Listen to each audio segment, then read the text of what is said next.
the preaching, the music, and the frenzy do. Yo quiero volver a esta cuestión de qué hace la música, el predicador y la locura en estas prácticas. Yeah, why I would bring those up. Y por qué yo hablé de eso que leí, sobre eso que leí. Agree, they look very much like what neo-Pentecostals Y practice. estoy de acuerdo, se acerca mucho a las prácticas pentecostales, But they're not. pero no lo son. That it's important to know that they resemble, the neo-Pentecostals are doing things that very much resemble or are related to those practices. Es verdad que se acercan mucho, se parecen mucho a las prácticas neopentecostales, But they're like what I used to see as a child in the amusement park. pero yo lo comparo más bien como yo vería a un infante, un niño, en un parque de diversiones. You could go into a hall. Tú puedes estar en un juego It's called the Hall of Mirrors. y que le llaman el hoyo de los espejos o la casa de los espejos, And you could look in these mirrors. y uno se ve en esos espejos And your appearance was very distorted. y toda la apariencia que tiene está muy distorsionada en esos espejos, Sometimes very funny, y algunas son muy graciosas esas imágenes, sometimes monstrous. algunas veces parecen un monstruo en esas imágenes de los espejos, But the reason why it was funny pero la razón por la que fue gracioso o cómico is because people could look in that mirror es que las personas pudieron verse en ese espejo and see all those distortions y ver todas estas distorsiones and know that that's not really what they y look decir, like. bueno, no, realmente esto no se dio. Okay? And I think that under the regime of neo-capitalism Y pienso que bajo el régimen del neocapitalismo and the hegemony of the United States, de Alemania, de los Estados Unidos, everywhere, en todas las partes, people's appearances are being distorted. las apariencias de las personas están siendo distorsionadas. The other thing I would say about those three practices, Y de otra cosa que diré de estas tres prácticas, I would agree with you wholeheartedly. Those practices yo estaría muy de acuerdo con ustedes del fondo de mi corazón. do not build community. Todas esas prácticas por sí solas no construyen comunidad, Right? They are not the seeds of community, no son la semilla de crear comunidad, but they're the fruit of it. pero pueden alimentarla. An unusual species. Y son espacios inusuales. In the face of speaking. So beyond that, I wouldn't make any more claims for those those practices other than we see some form Más of allá no voy a reclamar que hayan otras cosas logradas con esto. precisely among the people who are suffering the ravages of this neo-capitalist Y precisamente para estas personas que han estado sufriendo imperialist todos estos hegemony embates del neocapitalismo, del imperialismo of the United de States. los Estados Unidos. Adelso is so good at what he does. Y vos sabés, Yeah. Adelso eso es tan bueno en lo que es hace. tan bueno. No, Any attempt that I would make to say that in Spanish que cualquier intento que trate de hacerlo en español no lo voy a lograr. is not going to be as good as his No translation. hace también como lo hace. So, but if I were so bold, I would have said that in Spanish to try to make the point. Pero si yo fuese lo suficientemente atrevido, trataría de decirlo en español para ver si tú me entiendes. Now, out of fairness, Y hablando con justeza, the floor is open for comments, corrections, and criticisms. se abre el espacio para la palabra, todo el que quiera hacer algún comentario, alguna crítica, alguna adición o alguna corrección de lo que se haya dicho. Yeah, to what I just said. Este es el momento para los comments. No, mira, What I entonces just aprovecho. So I will take advantage of this moment then. Aprovecho. Yo creo que la iglesia negra que analizó Dubois I think that black church that was analyzed by Dubois, en ese momento histórico in that historical moment, es distinta a las iglesias de ahora. is different from the churches we see today. Pues, mi punto es ese, que That's my tenemos point. que conocer el contexto We need to social know about histórico The social del historical momento context para poder entender lo que está pasando también en la iglesia. of the moment so we can understand what is going on in churches today. Y también saber cómo podemos actuar en esa But iglesia. we also need to know how we can act in those churches. Porque Duval también nos mostró todo el tejido de relaciones que esta iglesia negra fue capaz de construir, ¿no? Because we also showed us all this entanglement of relations that this church was able to construct. Entonces, yo creo que no solo fue tampoco la predicación, la música y la locura, sino que eso que la iglesia hacía tenía un impacto más allá de las puertas de la So iglesia. it was not just that preaching music or dancing or functioning, but it was also that what this church was doing had an impact that went out of the walls of that place. Que dio lugar a grandes líderes del movimiento negro. From there also emerged great leaders of the black movement from places like that. Entonces, yo quiero ver estas iglesias que ahora están generando o enfrentando, digamos, las luchas contra la ocupación de Palestina, So I would like to see these churches now facing this struggle, for example, against Palestine occupation, contra el bloqueo a Cuba, against the blockade, the blockade against Cuba, contra la ocupación a todas las bases norteamericanas en el continente. also ¿no? fighting against all of these military bases from the US in the En continent. Colombia hay 8 bases, In Colombia we have 8 military bases. en Puerto Rico hay un montón, ¿no? In También Puerto Rico we hay. have many military bases from the US Entonces, also. bueno, Haití, Haiti, lo que ha what can we pasado say por about Haiti? Haití. All the suffering they are having today. Yeah, we basically. Entonces son So, I don't know if this is helpful, but when you ask that question in this conversation, that's what I mean about like, where are those churches? At least in the U.S. Entonces, But eso, also- esto mismo lo que yo quería decir. Cuando And it makes me- pregunta, es lo mismo que digo, ¿dónde están Yeah, esas like I'm like iglesias que that's what I'm necesitamos? saying. Like there are.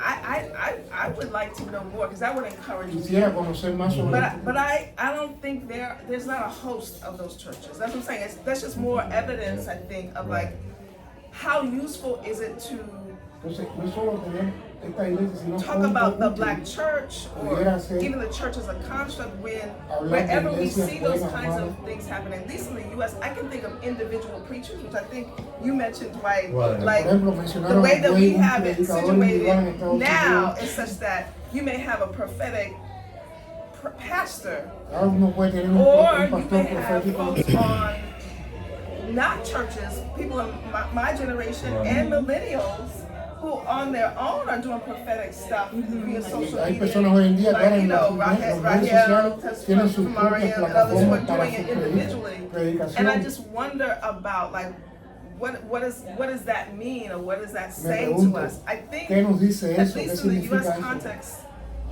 I know that for those of us who have that prophetic call, Entonces sabemos que para nosotros que tenemos esos and as llamados someone who loves the proféticos, black church and the best personas education I ever que had about amamos leadership estas came iglesias from my negras con esa hearing pasión, in the black church in the U.S. necesitamos estas cosas en las iglesias negras en Estados There are Unidos. not places for us communally No hay lugares para to be a nosotras part of those kinds of ser ministries de in una manera churches. comunitaria And parte de maybe esos that's lugares. something we just need to recognize and then see, well, what does this mean?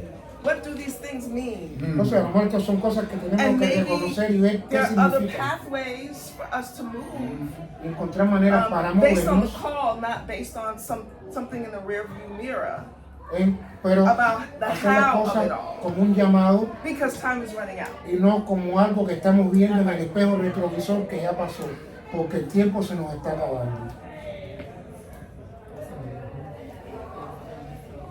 I've been really quiet because I just really wanted to kind of listen to this conversation Estaba muy to help tranquilo y callado myself. porque quería escuchar todas estas conversaciones por mí mismo. Sometimes the best lessons I've received are years later from the examples I've had. Muchas veces las mejores lecciones que he recibido me han llegado a mí años después de haber experimentado esos eventos. People that now rest with the Lord. My ordaining pastor Mi pastor in the ordenador Baptist tradition, en la tradición bautista, because I grew up Pentecostal, yo crecí siendo pentecostal, active Pentecostal, activo, where always saw women in ministry, always were around ministries within the most marginalized groups of people within addictions, ministerio que estaba con formerly personas marginadas, incarcerated, con drogadicción, problemas, sex workers. marginalidad. That was my experience as a Pentecostal, Yo crecí con ese tipo de and not iglesia trying to pentecostal, get them to come to the church. y por eso fue que me acerqué a la iglesia The también. time we spent was in their context. Y el tiempo que yo pasaba I en ese watched the contexto. children while my mother taught. Y yo era un and niño spend cuando time in hablaba de counseling. estas cosas, pero estaba encapsulado en mi casa. So by the time I ended up seeing what an organized body of believers could do through the local church, Entonces, cuando me di cuenta de That que came podía ser years una later. organización de creyentes organizada en mi comunidad, my ordaining pastor led a church that not everybody in our community belonged to. el Understand? pastor ordenado tenía una iglesia que no But todo el the mundo church pertenecía a la belonged comunidad. to everybody. Pero la iglesia sí le pertenecía a todas las personas en esa comunidad. If you didn't have any money to bury your loved one, we buried them. Si usted no tenía dinero para enterrar a su ser amado, nosotros se lo enterrábamos. When my first day on staff, Mi primer día dentro del I walk in. staff de la iglesia, I'm from Mississippi. yo llegué, I speak to everybody. yo soy de Mississippi, Past a hablo con todo el long mundo. line of people waiting till the church opens. Estaba en una fila de personas esperando que abriese la iglesia. I go in and, to use the language of the day, said hello to the then called secretary, Miss Hall. Entonces, para usar el lenguaje que se usa hoy en día, entré, le dije buenos días a I los said, what's them folk secretarios. outside waiting on? Eso fue hace mucho tiempo. What do they need? ¿Qué necesitan? She said, they are waiting on you Están esperando por usted. and they need their lights turned back on. Hace falta encender They're la luz. hungry. Tienen hambre. They got relatives in jail. Tienen familiares en prisiones. I asked, don't they have social service agencies here? Y yo pregunté, ¿no tienen agencia de servicio social aquí? She said, yeah, they send them to us. ¿Sí? They send them to us Sí, ellos nos los enviaron a nosotros as a church. como iglesia. We didn't have no government funding, No tenemos fondos del gobierno. but that same church, Por esa misma that iglesia. same pastor taught me what one accord meant. Y ese mismo pastor me enseñó. You're the cómo- Greek scholar. My biblical language in Div school was Greek.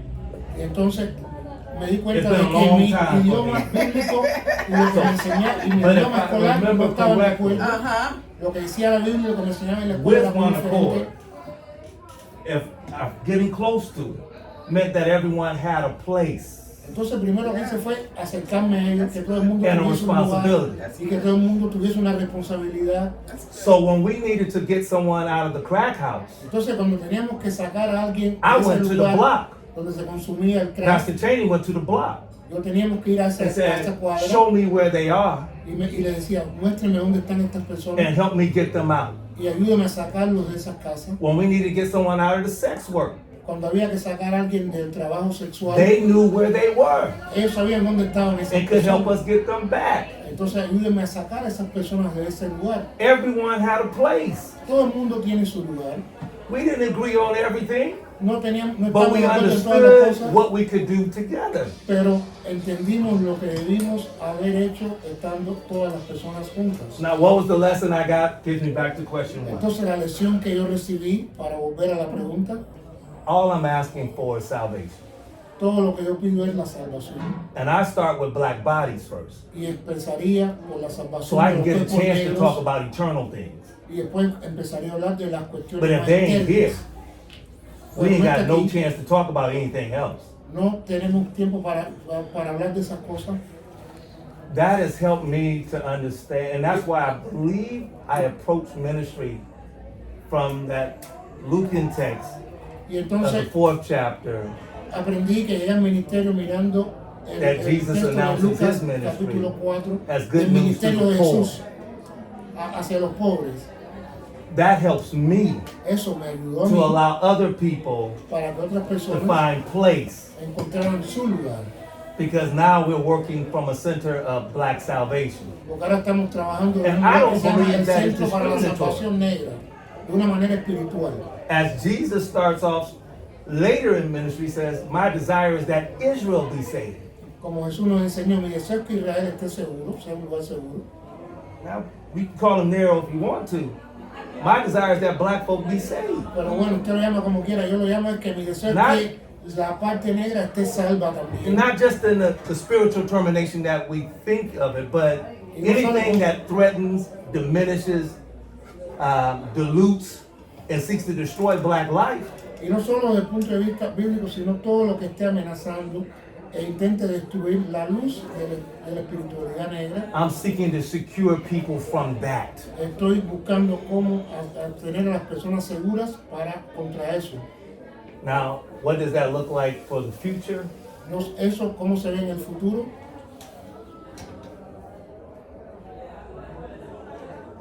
I wish, even within the places that we call our churches, Y yo desearía que incluso en that el we lugar que would llamamos iglesia, check for folks pudiéramos estar chequeando constantemente a nuestras personas that are ahí seeking salvation. que están buscando la salvación.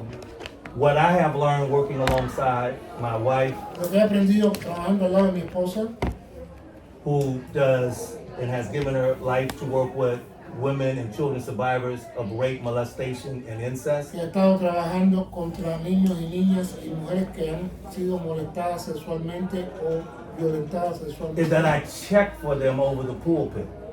Y es que yo tengo que estar chequeando sobre estas personas cuando esté en el púlpito.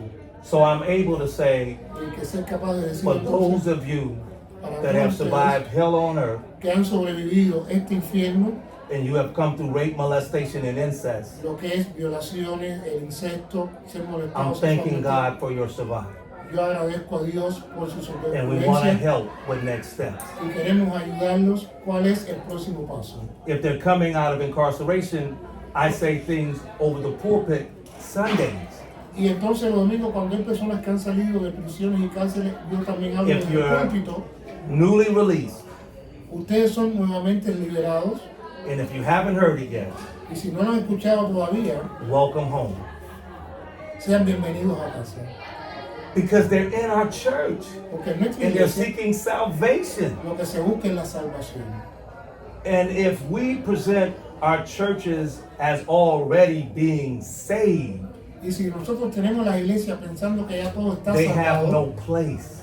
no habría lugar para las iglesias. Entonces, I'm trying to get to where I challenge us to get to. estoy That's tratando de how. llegar a cuáles serían nuestros retos.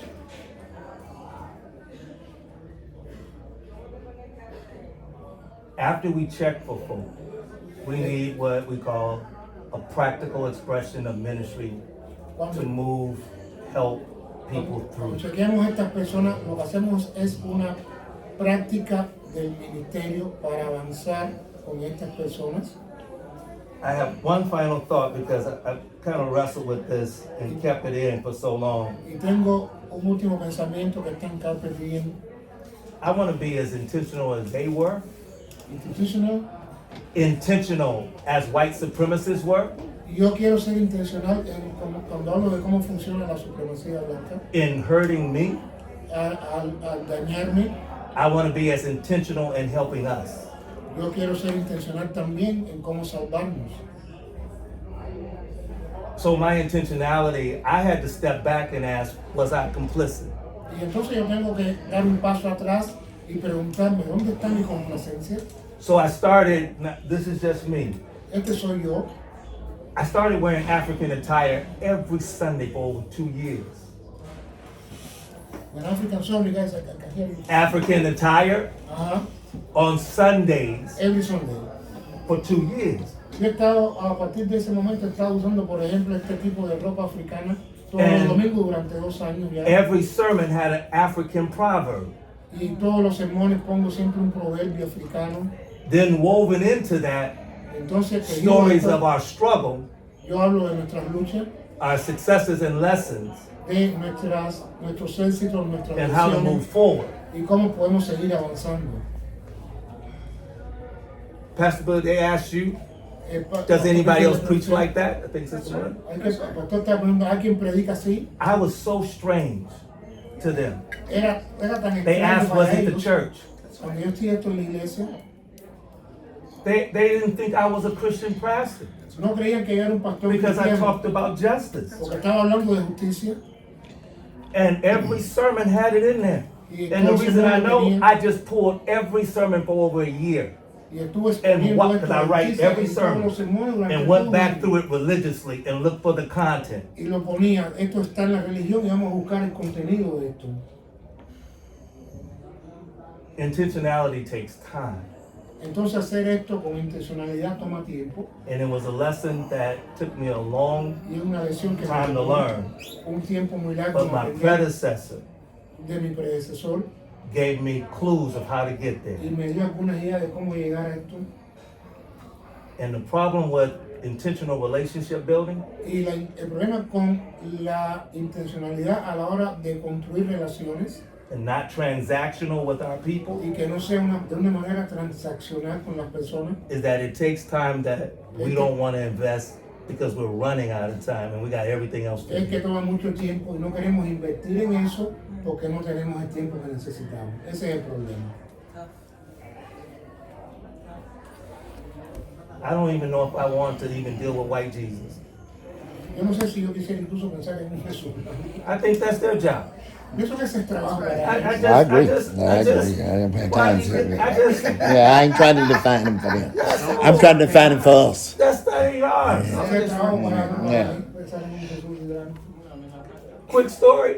Do you know the nativity scene? Cuando hablan de la natividad, por ejemplo, One of my black members uno de mis brought in a miembros white nativity scene puso una cosa de natividad blanca, and set it up. pesebre, y lo puso ahí el pesebre. A white member Un miembro blanco de mi congregación checked them and came and told me lo vio y vino a verme and said, Pastor, don't worry about it. y dijo, pastor, no se preocupe por esto, I'm an artist. yo soy artista, I'm going to fix white Jesus. yo Her voy a words. arreglar ese Jesús que pusieron I ahí. said, that's what y'all should do. Go fix Dice white que ese es Jesus. tu trabajo, hazlo, arréglalo. I just need to embrace black Jesus. Yes, Yo quiero un yes, Jesús negro And yes, ahí. teach my people how to embrace Yes. that which is ours to own. yes. Para enseñar a las personas cómo debe ser nuestro arte y cómo debe ser nuestro ese Jesús. Go fix white Jesus. That's it. Very good.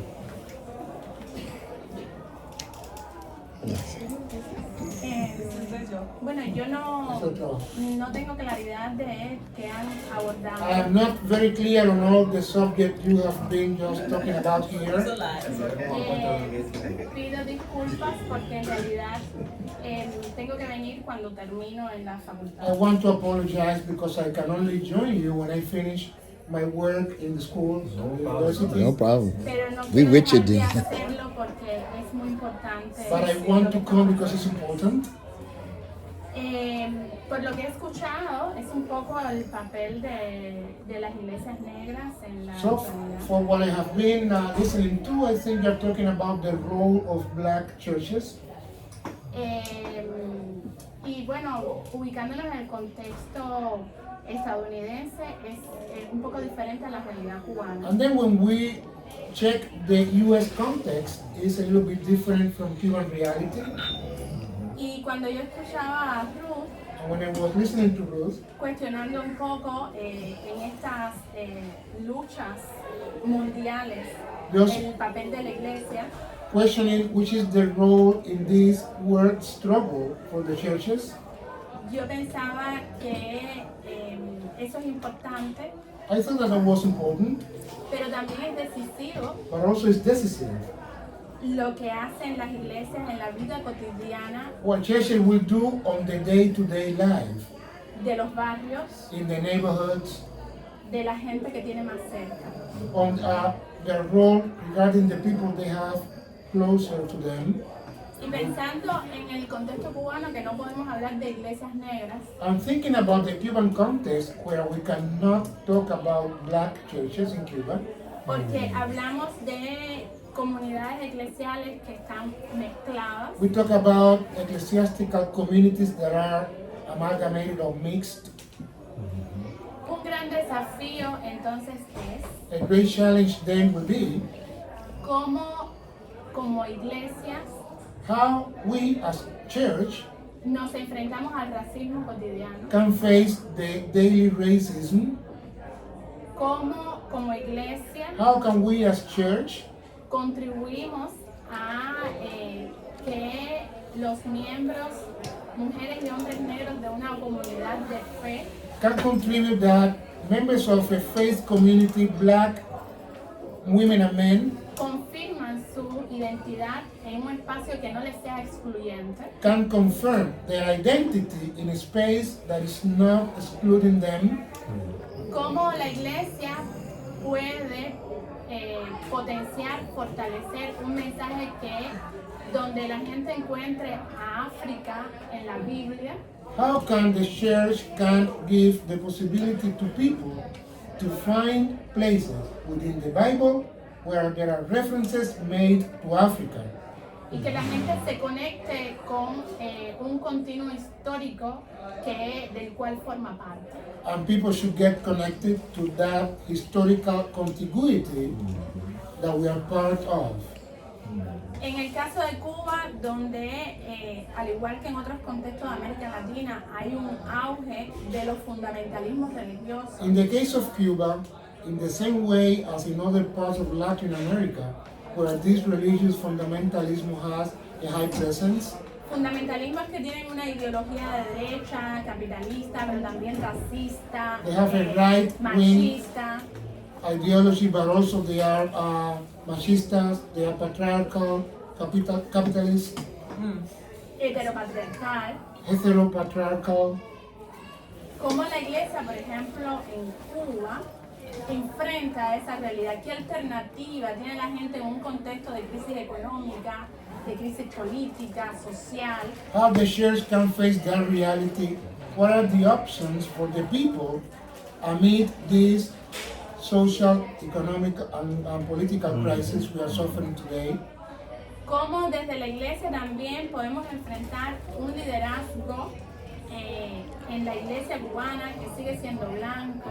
How can we face a leadership in the Cuban church that is still a white leadership, Que sigue siendo masculino, still male, que sigue respondiendo a una determinada clase social. still responding to a given social class?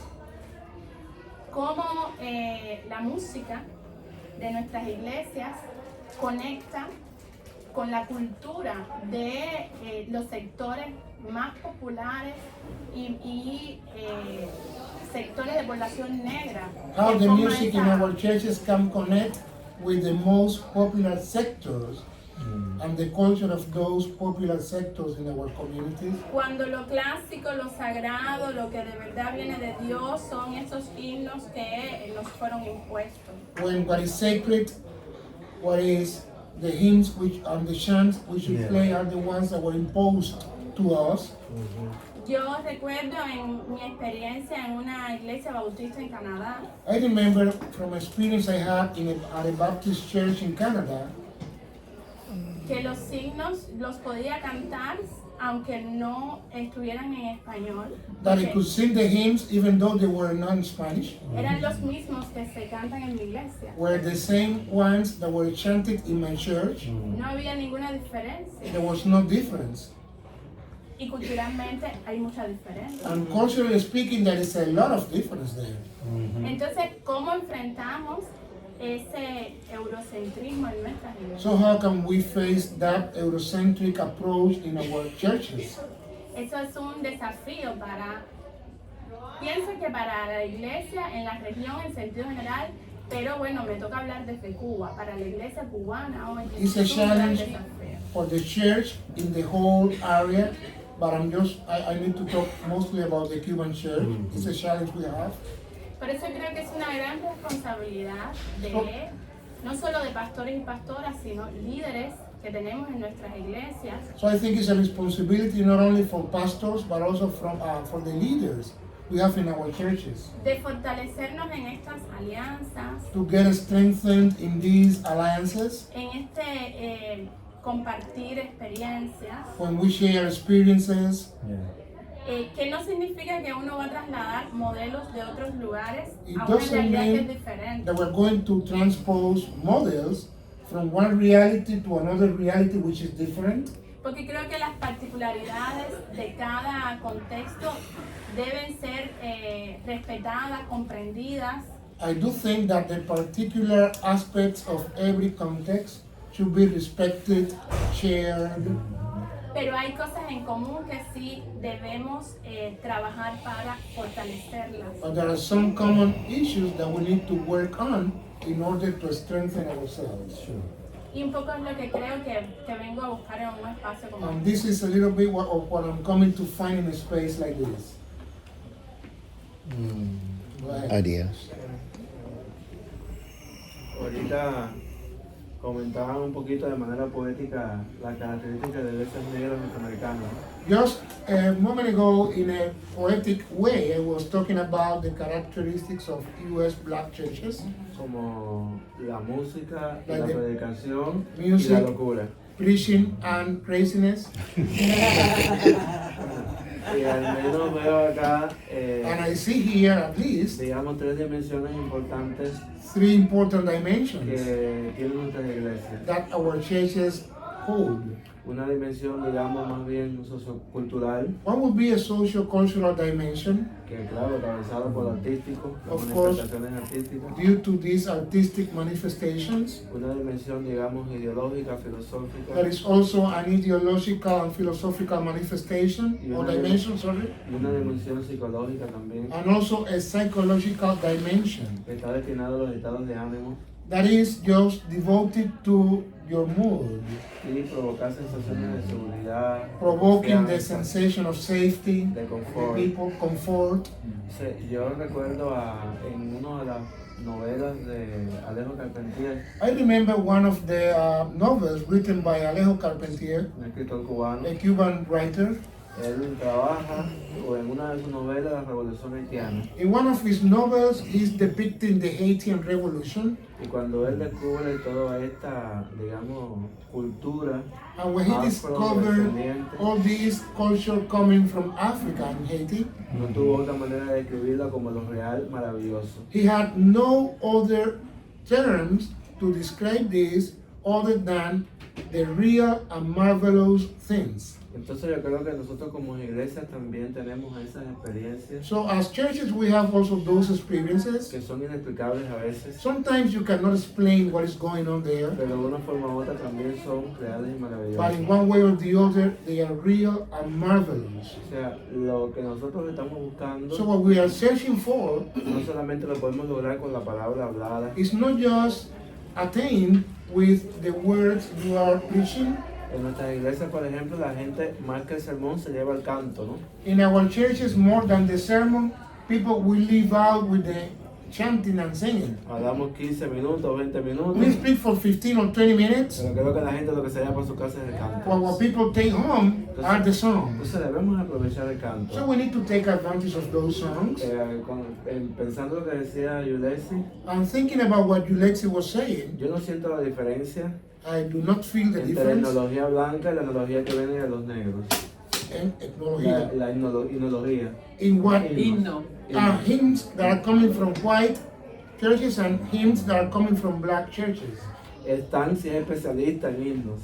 Stan is a specialist in hymns. Y se sabe quiénes son los compuestos por los negros. y He quiénes son knows los compuestos what por los was composed by black composers and what was composed Pero- by white people. Pero ideológicamente yo no los diferencio. But ideologically speaking, I cannot tell the difference. Sin embargo, se puede diferenciar bien But I can tell the los difference very himnos que well. vienen de iglesias conservadoras The hymns coming from conservative churches y los himnos que vienen de las iglesias militantes de América Latina. and the hymns coming from the militant churches from Latin America. Esos himnos que hablan de por eso que hoy tenemos esperanza Hymns that are talking about hope for today, y una cantidad de textos que tienen el contenido de la liberación del ser humano. texts that are talking about liberation for the human being. Lástima que a veces muchos himnos vienen con una música que no es Dios quien la cante.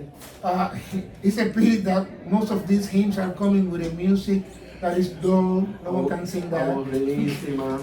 They are very boring, Y es importante rescatar eso. and then we need to rescue all that. Acá, por ejemplo, en la iglesia fue muy difícil entrar himnos que vienen, o cantos que vienen de tradición afrodescendiente. In our church, it was very difficult at the beginning to introduce chants coming from African tradition. Los instrumentos musicales The también. musical instruments were difficult for us to introduce them there in that Y congregation. también se logró entrar modalidades genéricas de América Latina. But como we chamamé, achieved to enter genres from Latin America, como cuál? Chamamé, la cumbia, Cumbia, todas from esas Colombia, all cuestiones, that. porque solo la iglesia era dos himnos. Because we only had in our church those traditional hymns.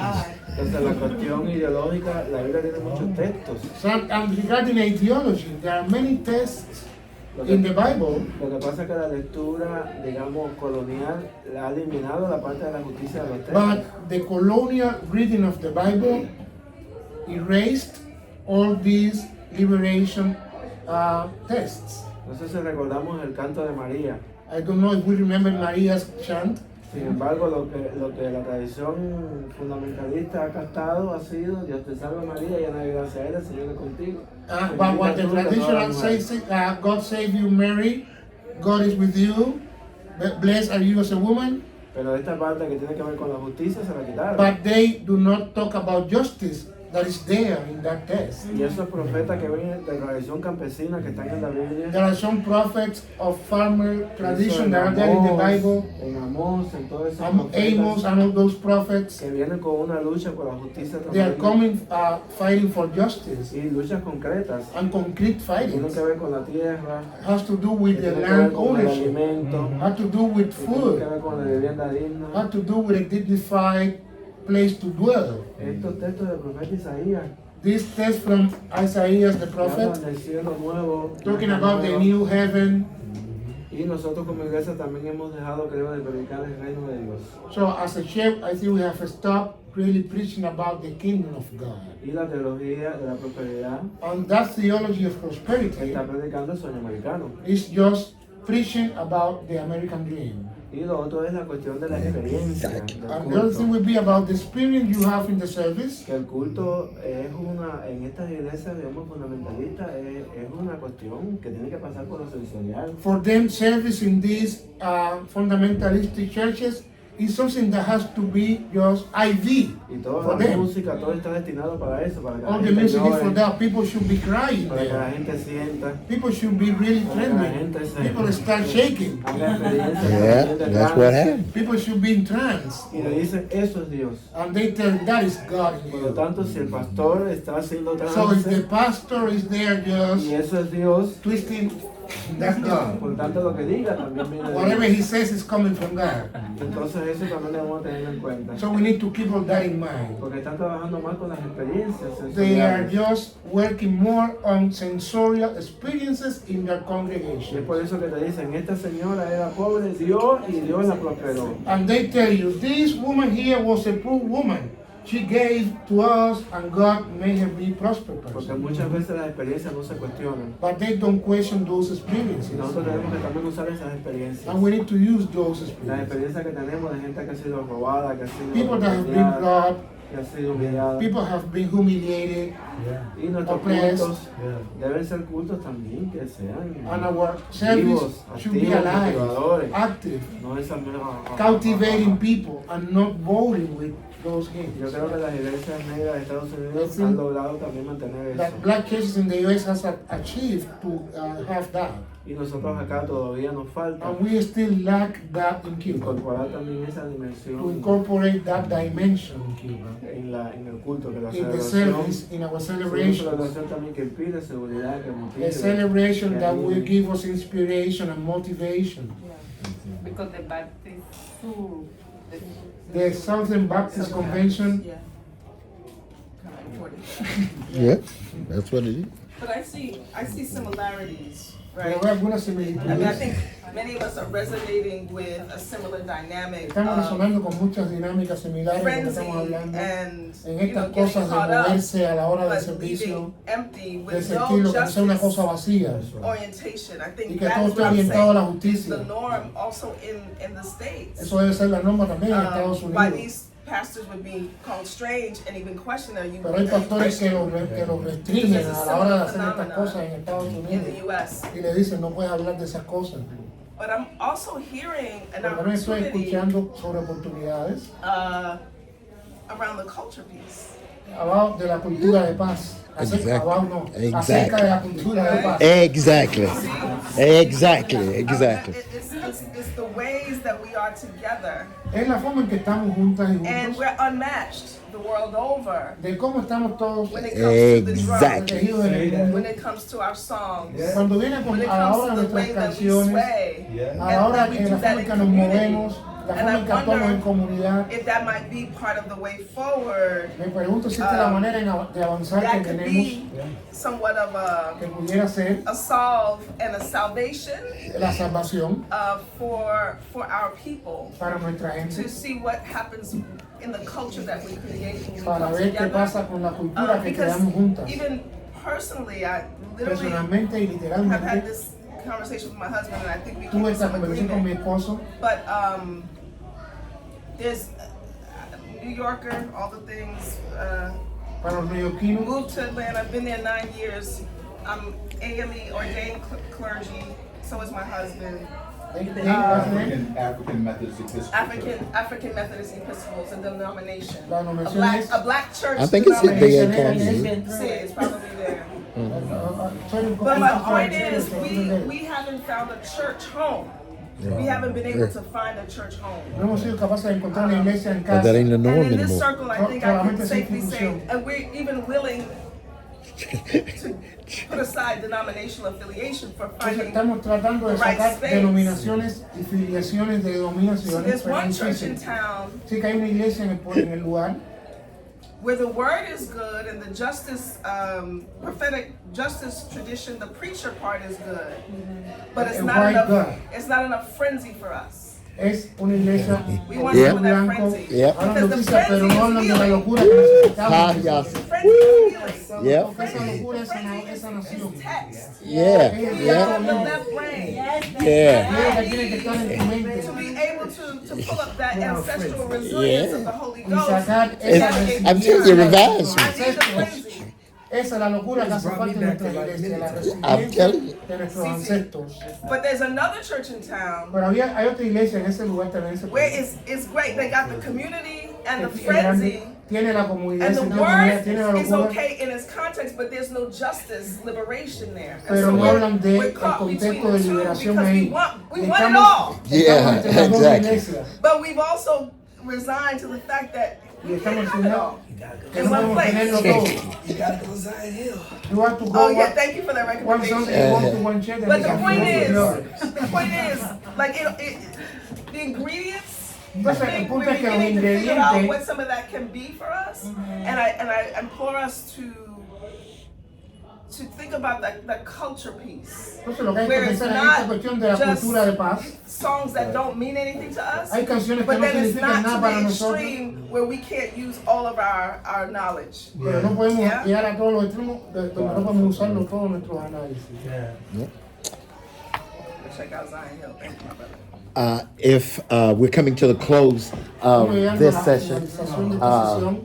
I want to take some liberties as convener.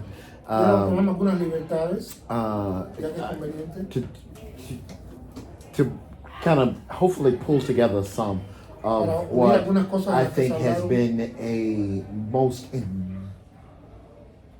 most enriching Cosas to que my son soul, to the vision, muchas veces conversation enriquecedoras para that we've had las almas y las this visiones de afternoon. nuestras almas. And again, part of this comes out of my sabbatical experience where I was Y esto looking viene at más bien de mi community experiencia around Africa and sabática, African donde diaspora. estuve en la diáspora africana, My time spent in London, y cuando pasamos un tiempo en in Londres, particular with young black who label themselves. Their label is that they're black British. They're from Ghanaian, una up from persona joven que se Ghana, denominaba a sí mismo un from pastor Jamaica, blanco, Trinidad, etc. negro, But un they, pastor negro, as opposed to joven, their parents who still identified with Ghana and Jamaica and y eso, Trinidad, su they posición estaba define opuesta a la de themselves su as padre, que black todavía decía British. que era de Ghana, que tenía sus raíces allá. Understanding the context is that one of the ways, in particular in the UK and from former colonial colonies, was for them to get the best education they can at a UK university. Y And entonces, so entendiendo el they contexto, would work, the parents and grandparents would work 3 and 4 jobs to ensure that they could have that kind of educational experience. este joven se llamaba, That, okay. okay. Este joven se denominaba a sí mismo como un joven pastor, joven negro que predicaba, pero sus padres todavía estaban muy conectados con Ghana. Pero se ve aquí, cuando uno entiende el contexto, de que esas familias pasan generaciones y mucho tiempo trabajando 2 y 3 trabajos para asegurarse de que sus hijos lleguen a tener la mejor educación en el Reino Unido. Supuestamente es la mejor, la del Reino Unido. So the notes from that conversation was that, of course, when they came home for school break, for Christmas, for events for the summer, if they returned home, they would go to church. But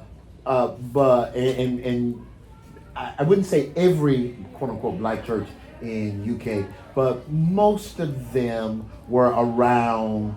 They were Ghanaian churches, or they were Trinidadian churches, or they Jamaican churches, and there would be a mixture of English and native tongue. And so the worship experience, and they kind of, it's kind of like people from the South who went north. That probably the only lasting institution that was totally connected to home was church. And so even when the South, we evolved in how we did church, the people of North were still rooted in the way that they did it when they came north. Because I felt like that made them connected. Same thing here in Britain. So young people start leaving the church because, one, it was... In London, you say? In They London. live in the church in London, They start leaving the church of their home churches, and they would go to Hillsong and all of those kind of things. You know what they told me around the room? When I asked about, I would do, if they were still there, where they, feel, they said it served a purpose, but something was missing. My God. The frenzy. The kind of frenzy that they missed. And many of them they would try to go back or recreate it in some kind of way that became very comfortable for them. That's one comment I want to make. Entonces, estos jóvenes, cuando estaban en el Reino Unido, lo que buscaban eran iglesias negras que estuvieran más conectadas con personas de Jamaica, de Trinidad, para poder buscar lo que ellos necesitaban. Porque cuando estaban estudiando en Londres, que iban de vacaciones a sus lugares o un receso, veían ese tipo de cultura allá que no encontraban en Londres. Cuando retornaban empezaban a dejar esas iglesias para buscar este tipo de iglesias más conectadas con ellos. Lo mismo pasa con jóvenes en Estados Unidos, personas que iban del sur al norte, pero que no encontraban en el norte las iglesias parecidas a las del sur, que les daban las cosas con las que ellos habían crecido. Ellos decían, está bien, pero falta algo, falta la locura, lo que tiene que estar en nosotros, nos falta algo en estas iglesias. And so now connecting to what Idel was talking about. So then the churches, and I saw this in Colombia, I saw this on the continent, yeah, it's on everywhere, even in America. We became more English, more Western European in our worship experience than they were. In the sense of the hymns and then some of our silk stocking churches in America, wealthier churches that you can go there. You can go to Morehouse and we have all done up, and our worship experience is high, kind of European kind of thing. Y lo que he visto que ha pasado, lo he visto en Colombia, en partes del continente y en todas las partes, que lo que hemos hecho nosotros con nuestra iglesia es que hemos tratado de ser iglesias más inglesas, más occidentales que las que ellos trajeron de Europa, con nuestros signos, tratar de buscar iglesias que fuesen más ricas y sólidas en cuanto a economía. But in those same churches, both high and low, I've been struggling for the word to really have. We retool hymns. So greater thy faithfulness is sung a certain kind of way in a European Western kind of way, but that same song is retooled and repackaged based on our spirituality. Lo que hemos logrado hacer es que retomamos sus canciones, sus himnos, pero las retomamos usando nuestra propia música, nuestra espiritualidad, y sacamos esa parte europea que traíamos. So it had different meaning. It came through a lens that was maybe not frenzy, just jumping up and flipping and turning, but that it kind of spoke to, if I may borrow that phrase again, that kind of talking book experience, so that the hymn spoke of our suffering, of our moments, of our wrongs, and our sense of justice. Y no solo la locura de estar saltando cuando uno las canta, es que eso significa algo para ti, que realmente tú sientas, que esté dentro de ti cuando tú escuches esos himnos.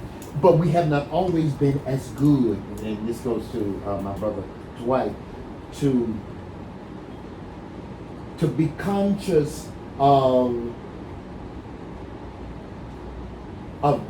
repackaging and or retooling our vocabulary. Pero no hemos sido tan efectivos, hablando como decía mi hermano, en este aspecto cuando se refiere a cómo retomar y sacar nuevas herramientas del vocabulario que debemos usar en esa iglesia. And so I can say I'm saved. Rather, what's the song? I'm saved. I'm saved. Through love's blood. Right now it's me and my joy is complete, for I'm saved. So that word saved in the Greek preacher is really deliverance. But that meant something different. That meant something different in the church, in civil rights movement being saved. But I try to use that say. You mean to I need to be saved from who I am? And I think we haven't evolved to begin to understand and understand that we need to not only repackage or retool the hymns or our music, but also our vocabulary. And I'm just saying, as a pastor, I know I'm guilty of that. Because I think superimposed upon me is the industry, for lack of a better word. And the historical significance of the term saved, that I miss what that means in a right now experience in America. And so those are just some of my convener notes for you all to kind of chew on and think about, etc. By no means am I suggesting what I said is right. I just really trying to provoke your thought in regards to that. Now I learned this from our house prophet, house facilitator this afternoon at lunch, that maybe one of the things I should do is step in and try to make sure that the train is going on the track, if I'm paraphrasing, track that it's supposed to be going on. But instead, I didn't do it. I didn't take her advice. I'm not saying that it wasn't good advice. What you did with my advice, but that was for different contexts. Oh, okay. Perfect. All right. So tomara siempre la misma vía, entonces salía de la línea. So this Por eso lo que estoy conversation, haciendo con esta conversación. developed and went along a track that we really had the opportunity to deal with some stuff that we had that I think we don't talk about out loud Entonces and in pienso que estas groups with. conversaciones tienen que estar Because, tratando but remember, sobre for cosas our- con las cuales no hablamos muy a menudo en voz alta. So for our purposes, Entonces para nuestros propósitos, the black church La is iglesia negra defined as the global community of black se people define como una who comunidad identify global as de Christians. personas And so negras what we que have se identifican como known cristianos. as the black church organization, Y no hay I una tried to concepción de expand iglesia that negra, so that una institución. our conversation would be about not just the organization we've known as the black church, Y no es but como una a organización black, que the decimos que es community iglesia of black negra people organizada. who profess to be Christians. And this community of black people is Y esta comunidad de individuals, personas negras son and individuos, those puede local estar a and nivel global local, communities, pueden organizations, ser organizaciones. etc. And so when I challenged about Eddie Glau's comment about the black church is dead, maybe the black church as the organization that's kind of was in our mind singular, maybe we were Roman, that may very much be dead. Because what I'm challenging us to think about as the black church is, I don't have a word, I don't have vocabulary, because I want to stay away from individualism to collective communal Yo quiero solo understanding. mantenerme lejos del individualismo, que haya una construcción colectiva. A veces estas iglesias negras de las que hablamos aquí están más bien al estilo romano, no se acercan a la cuestión de crear comunidad, sentido de comunidad, y eso es lo que tenemos que buscar. So in the sense No of, individualismo, colectivismo. so in the sense of community of black people, individuals, local and global communities, organizations, etc., that make up what is the black church, Yes. we are reclaiming what I believe is traditional, authentic a definition of community, Ubuntu for us, meaning that I am you and you are me. And so when I talk about the black church, Christians who integrate the authenticity of who we are as black people, that means all of us make up the church. And I don't think I'm far from the text now. Entonces, lo que yo quiero hablar aquí es que, por ejemplo, cuando reclamamos que However- esto es la construcción de poder, teniendo en mente yo soy quien yo soy porque tú eres quien tú eres, y juntos tenemos este sentido de Ubuntu. But by, Esa es la única manera. but by no means do I think that what I think Melinda really pointed out was good, that the hard work doesn't have to ensue and to follow. Because I do think that we've got to look at vocabulary, we got to look at Pienso our que el trabajo tiene language, que seguir, tenemos que buscar el vocabulario con calcular. Iconography. the processes, the rituals, all of those kinds of things, Todas esas cosas. and deconstruct. Y tenemos que desconstruir. I mean, deconstruct, Y reconstruct reconstruir. what's salvageable, because there's some things that we know need to change, but there's a portion of this community of black people who are still there that we have yet to shepherd them to that point. Porque hay cosas que no tenemos por qué cambiar, pero hay And cosas so de estas iglesias reconstruct what's culturales que hay que salvageable enseñarles cuál es el camino and a begin seguir. working on constructing new Y paradigms. hay que construir, trabajar en la So- construcción de nuevos paradigmas. So your homework, if they will, is to mentally start thinking Entonces, su about tarea sería pensar mentalmente how do we cómo nosotros create new creamos tools nuevas herramientas that would cause que us to nos llamen evolve. a evolucionar. And so the session tomorrow afternoon La sesión mañana por la will be tarde, about that Ajá. kind of deconstructing, Cómo desconstruir reconstructing, y and reconstruir constructing work. lo que tenemos. Don, Was I'm that so clear? Sorry. The Christian thing bothers me so much. I feel like we're a cat chasing its tail if we add that A veces Christian el part. cristianismo me molesta. Yeah, But Yeah. I mean, that is what it is, but- I because I think if we as black people who claim to be Christian can't really do it, I think it's harder to come to an ecumenical place because now we started imposing certain kind of symbols, certain kind of language, certain kind of things, and etc. on other faith communities. And I think that's unfair if we're going to be in a dialogue. Deconstructing the Christian part first. We're deconstructing the Christian part. I think that if that's something that you want to do. I think everyone you can bring that. And it depends upon how you define Christian. What is the meaning of that? I'm just worried about what Betty was bringing up. Just the impression that Christianity has ensued and not. Well, I think you have to ask yourself, and I don't, by no stretch of the imagination, I don't think that Christianity, that somehow Christianity has escaped the tool of oppression or being used as an oppressive tool. But is that because it is oppressive, or is it because the people who used it to oppress people are oppressive, and now we have equated that with Christianity? Or do we redefine or reclaim Christianity based upon who we are? Well, we've been doing this work already this Yeah. week. We've been making these distinctions between some singular Christianity that we know does not exist versus being honest about the fact that there are multiple Christianities that are at play just in America alone.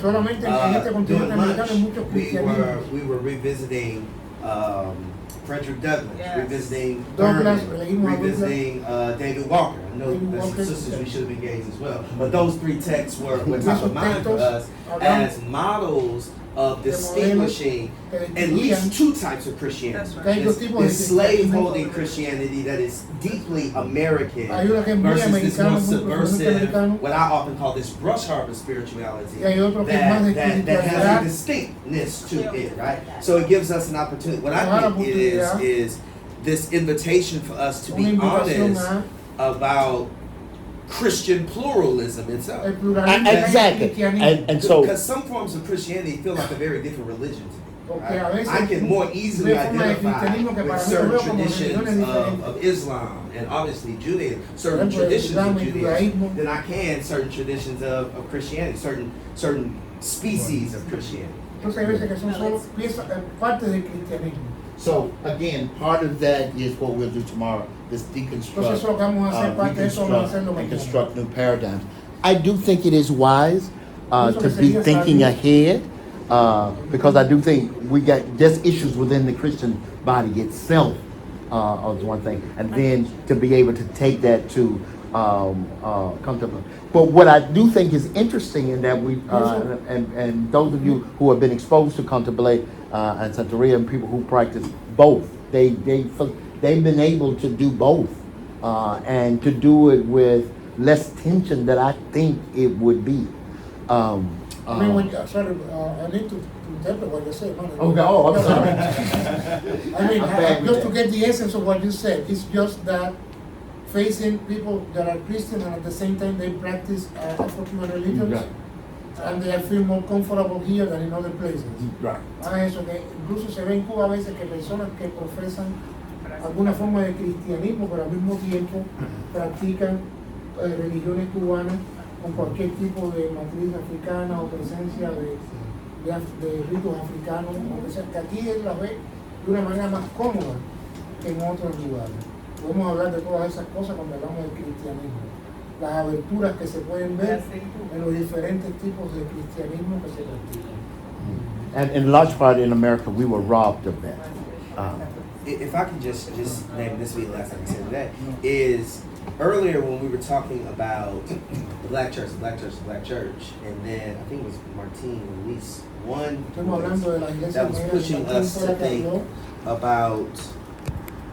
Okay, all right. When I said I want to look like God, I accept the fact that I do look like God.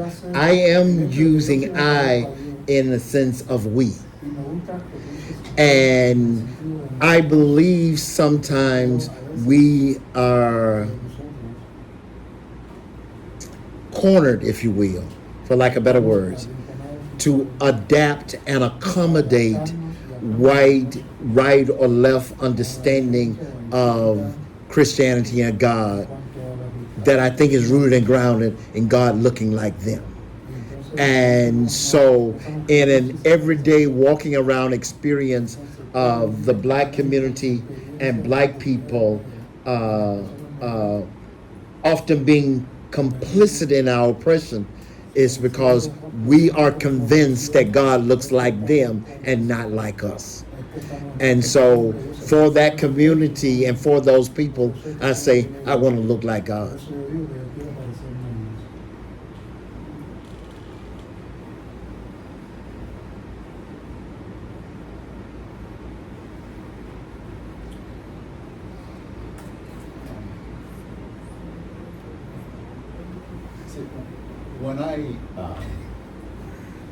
When I hear that phrase, to look like God,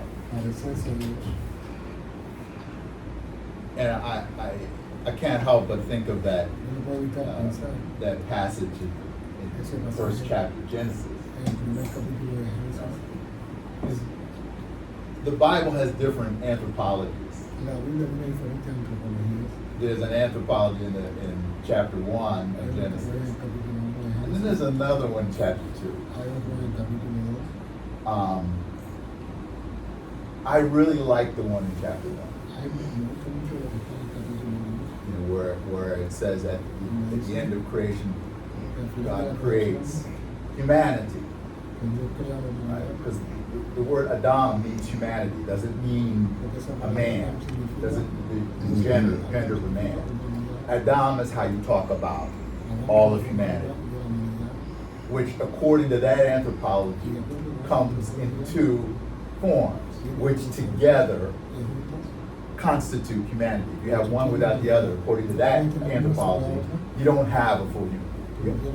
The human, the Adam, is male and female. That's what it says. I'm not advocating that we all adopt that. I'm just saying I like that anthropology. That's my favorite anthropology. And the reason that I'm very fond of that is because what that means is to be human, to be a human being, is to look like God. Because that's how that creative process started. That he made this creature, Adam, human, male and female, in the image and likeness of God. So every human, so when some of us got up this morning and we looked in the mirror, if for no other reason, just to celebrate how nice you look, for some of us. But when you look in the mirror, that's as close as you're going to get to seeing a divine presence. And that's so for everybody, everyone. Because if you're human, you look like God. So now that, Bill, I think that it's that anthropology that's one of the things that's contested, because some people have argued, because as I said, there are a lot of anthropology. And some people have argued for an anthropology that says, this is what it is to be human. And it doesn't look like you. It doesn't look like him. It doesn't look like her. It doesn't look like them. There are people who we would acknowledge as human beings that really are not. It's a denial of that anthropology in the first chapter of Genesis. And our challenge, as I construe our challenge as having something to do with that. So when you said that's why I responded. I didn't respond according to what you were saying. Mm-hmm. I only responded according to what I was hearing. Mm-hmm.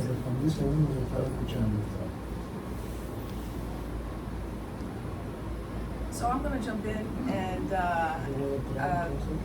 wade through these questions. I want for us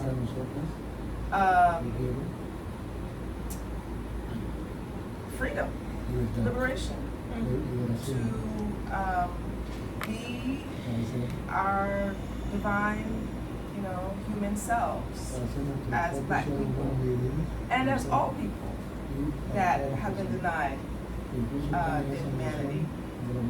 I don't know that I like to play around with the framing and the sequencing of the questions to not necessarily assume that we don't already have that, because in fact we do have our own humanity. I think the question is, how do we embrace that reality that we are already divinely human, kissed of God's in God's own image, period, stop. And also hold the realities of how other humans have treated humans since we began. That's the tension, but it's also all of the truth.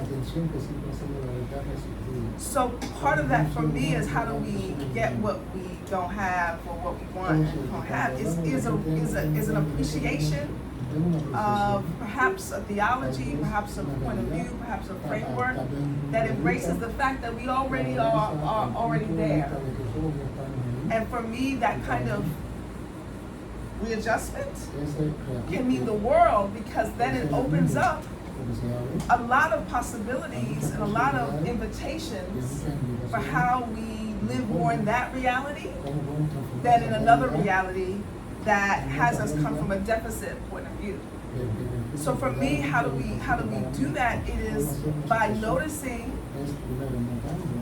when we have accessed that feeling of reality, of our divine humanity, and rushing into those spaces and cultivating that. Some of that is reclamation work, some of it is remembering work, some of it is repair work, some of it is we have to actually reclaim that which we never knew. Some of it is body work, it's spiritual work, but I think, and this has been part of my own practice in theological evolution, is that we already have everything we need.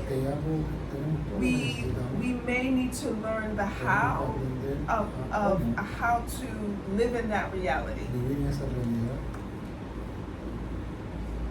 and cultivate that, and know that that's a process and a practice of reclamation, of reframing, of telling stories that are not necessarily new stories. Maybe they're old stories, but it's in the process, it's in the how, it's in the practice, it's in the reframing that we are able to kind of regenerate the power of our divine selves more and more.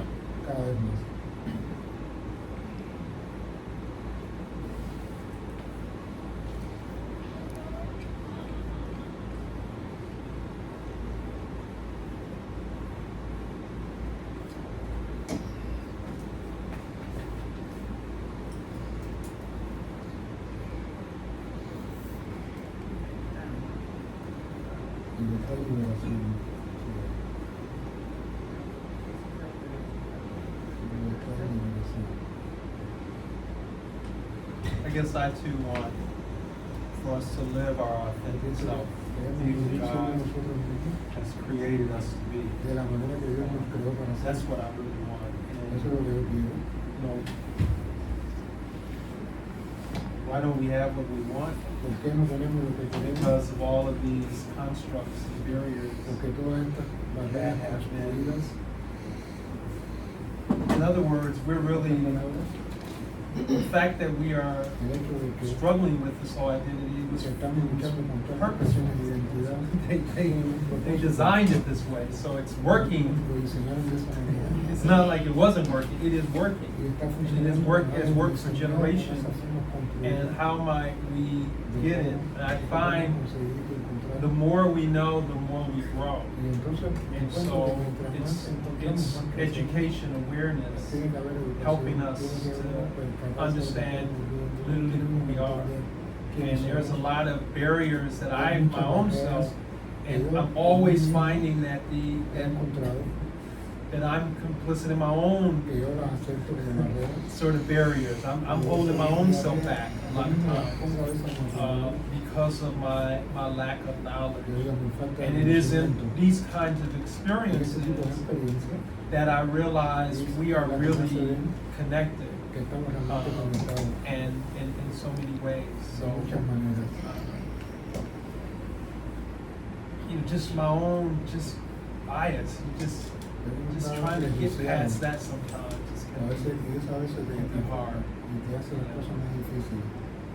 If I closed my eyes at lunch today, I could have been anywhere.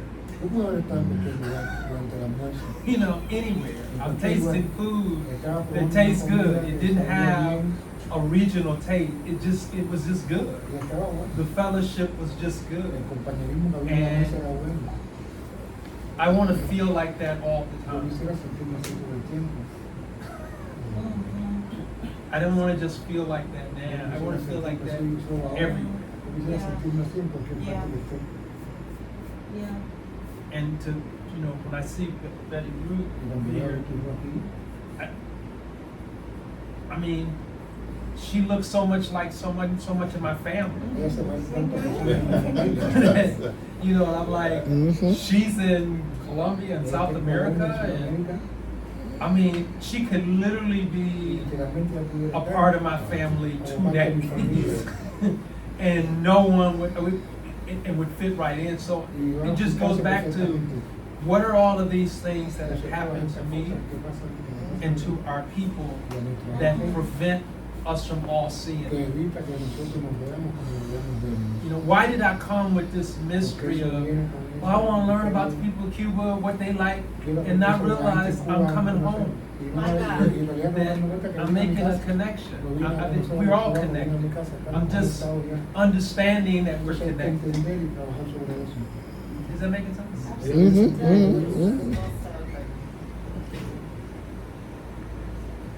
I want to piggyback off of that. I'm always piggyback off of the picture so brilliant. My brother, what's your name? Delso. Delso. E-D-E-L-S-O. Tomorrow we were in name tag. Okay, you're right. Yeah, Delso. We're talking about how we love Bob Marley. And just to compel, say what she said, that's so beautiful. But also, I want to emancipate myself from mental slavery. I'm tired of killing myself. I'm tired of not knowing who I am. No, I know who I am, but when I'm around people, when I'm around the Blanquitos,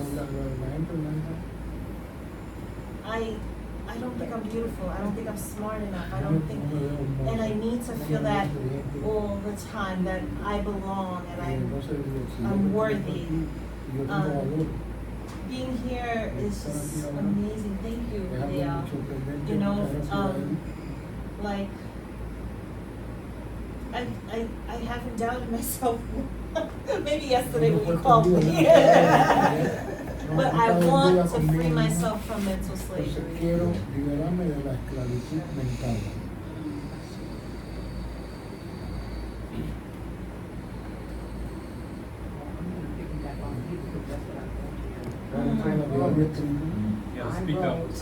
Okay, I wrote that I want myself, when I say my people, I'm including myself. I want my people to be free in their minds and unshackled from the trauma that we've been through so that we can move forward. I do want justice for my people, and that's all over the world, for Black people that have suffered. And honestly, because I didn't told you I was from Inglewood, I want to get back. I want, people that have designed these systems and to create harm. Because all of these things that are happening to Black people are done intentionally. Yeah. This is purposeful. This is a strategy that has been going on from generations,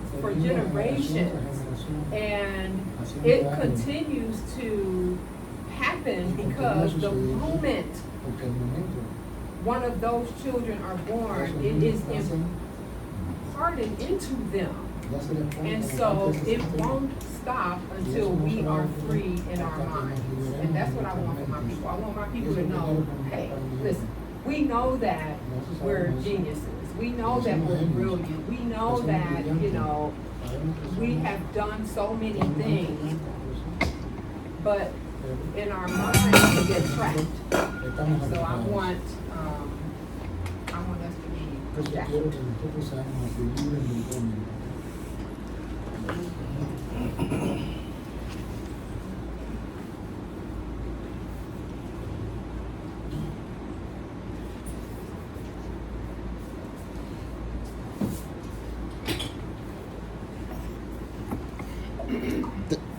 My second response, I mean, my response to the second question, my first response, of course, was I wanted to look like God. And then the second question, what is it that we do not have? There is nothing that we don't have to be like God and to look like God.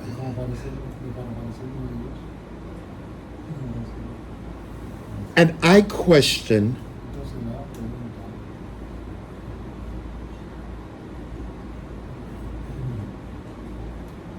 if we, the Black church,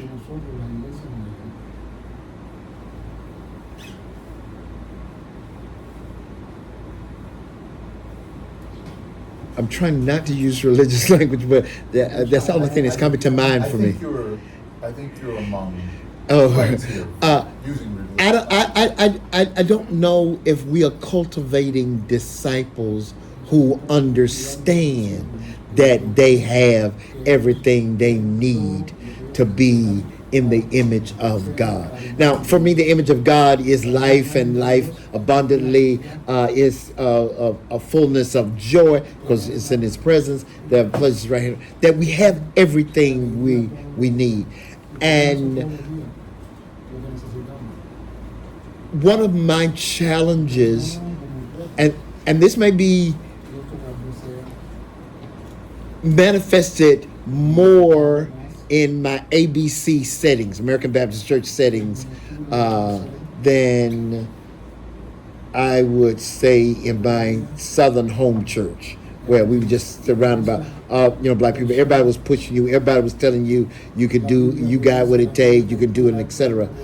I don't know if I experienced that in that setting, the American Baptist Church setting, because.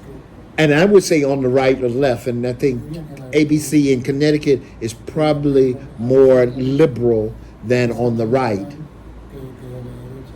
But the acceptance of what God or Christ looks like is blue-eyed blonde. And I wonder if we are conscious of the fact that still is the dominant Christ. The church I grew up in Deep South Georgia, we have this velvet painting that was done by one of my elementary school teachers, Mr. Manning. I believe it's still hanging on the wall, of Jesus who is fair-skinned. Even though I grew up in a church that was very much involved in civil rights movement, Pastor Boyd, my present pastor there, Pastor Stevenson, I would say they're very Afrocentric and etc. But nobody never took that down. Again, grow up in the segregated South, where my grandmother, Mother Lingo, Mother Robinson, them they saw it as a part of their faith to be intricately involved in the movement and to fight the injustice because God was just. God looked liberating. God looked all of those things. But you go in their houses. The thing, they got Kennedy on one side, King on the other side, and then they got a Jesus with a flower in there, and that Jesus is a white Jesus. Now, in their heart, maybe they thought that Jesus really looked like them, but on the surface, I don't know if they made the connection. And so, one of the things that I think I learned from COVID is, at least I did not really, and this may be a shame on my HDN degree. I didn't really question some of the ritualistic practices that we do, that we say we believe.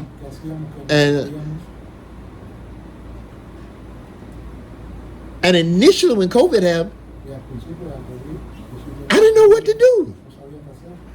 And I'm using this as an example of what I'm talking about. I grew up in church. If you missed one or two communions, you got to church. And so we weren't able to eat that bread together and that wine together. And watch this, and I'm Baptist. We couldn't submerge people in the water. I started thinking, y'all going to hell. I mean, not literally, but kind of thinking that in general, that the practice and etc. Was necessary, even though I intellectually understood that I could still take orange juice or Pepsi Cola to represent the body of Christ. I mean, represent the blood of Christ, and it had an Oreo cookie for the bread. I don't know about that.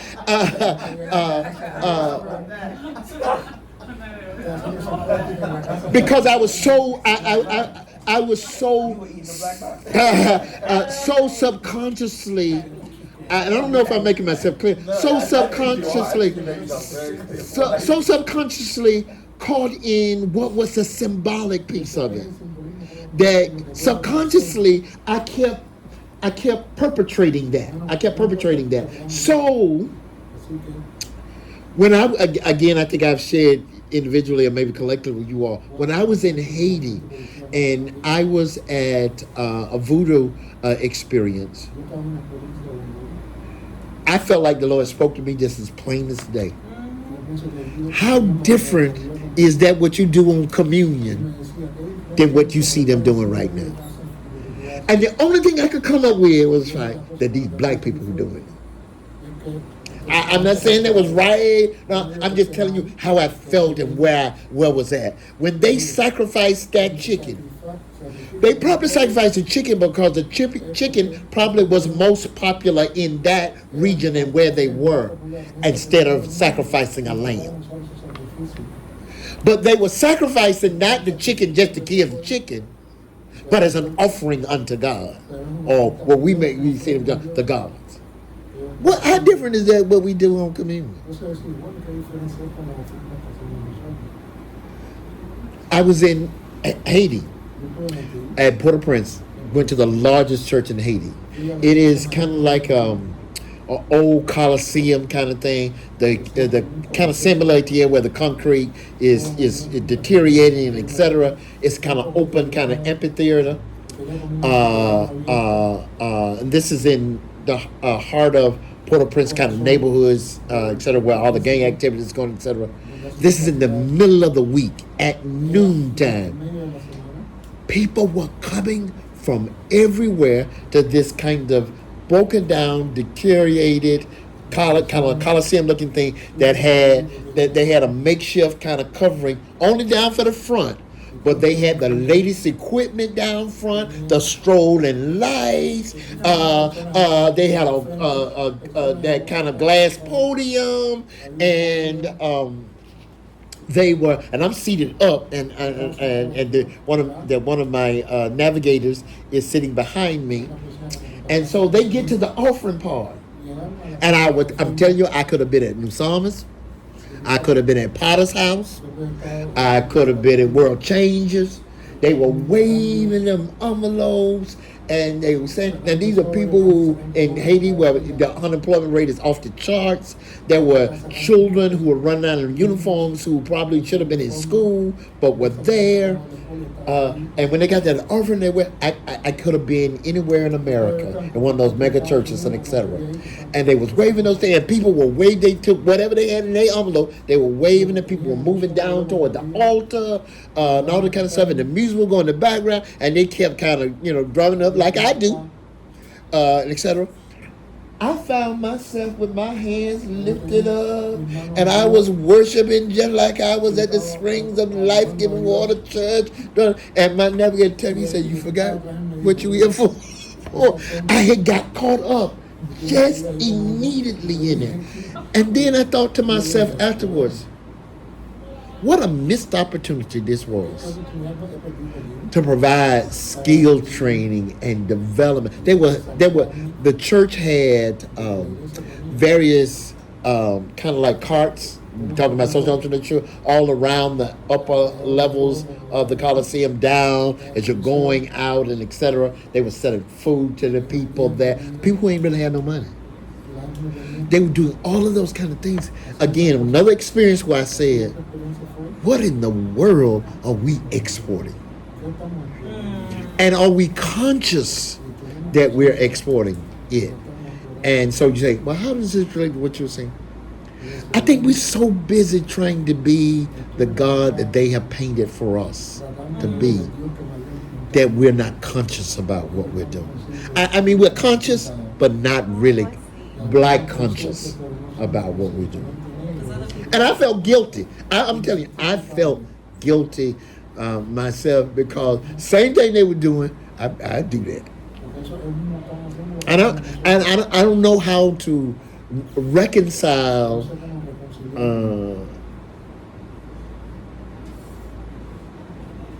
because I do it because everybody else do it, and I gotta kind of encourage. I don't know, the preachers or pastors can identify with it.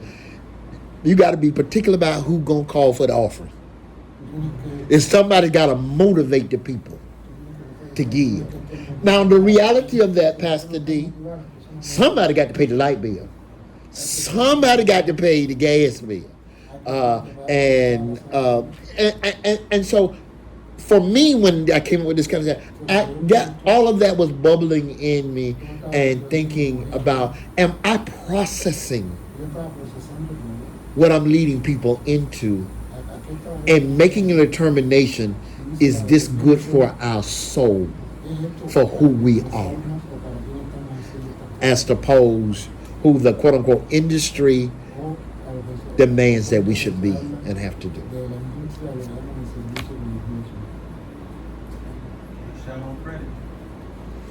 That's one of my good phrases. What's that? You can't shout on credit.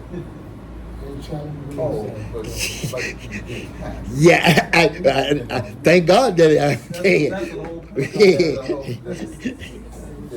That's the whole point. That's why he died. I'm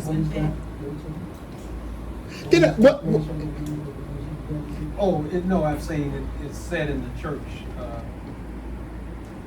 I grew up with people saying that you cannot shout on credit.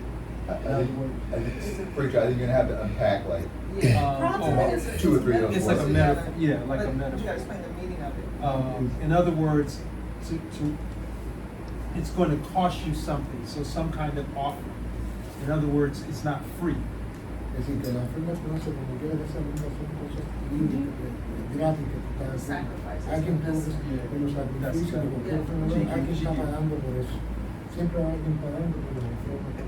And we got a word. It says the sacrifice is an investment. It takes something from you to be able to.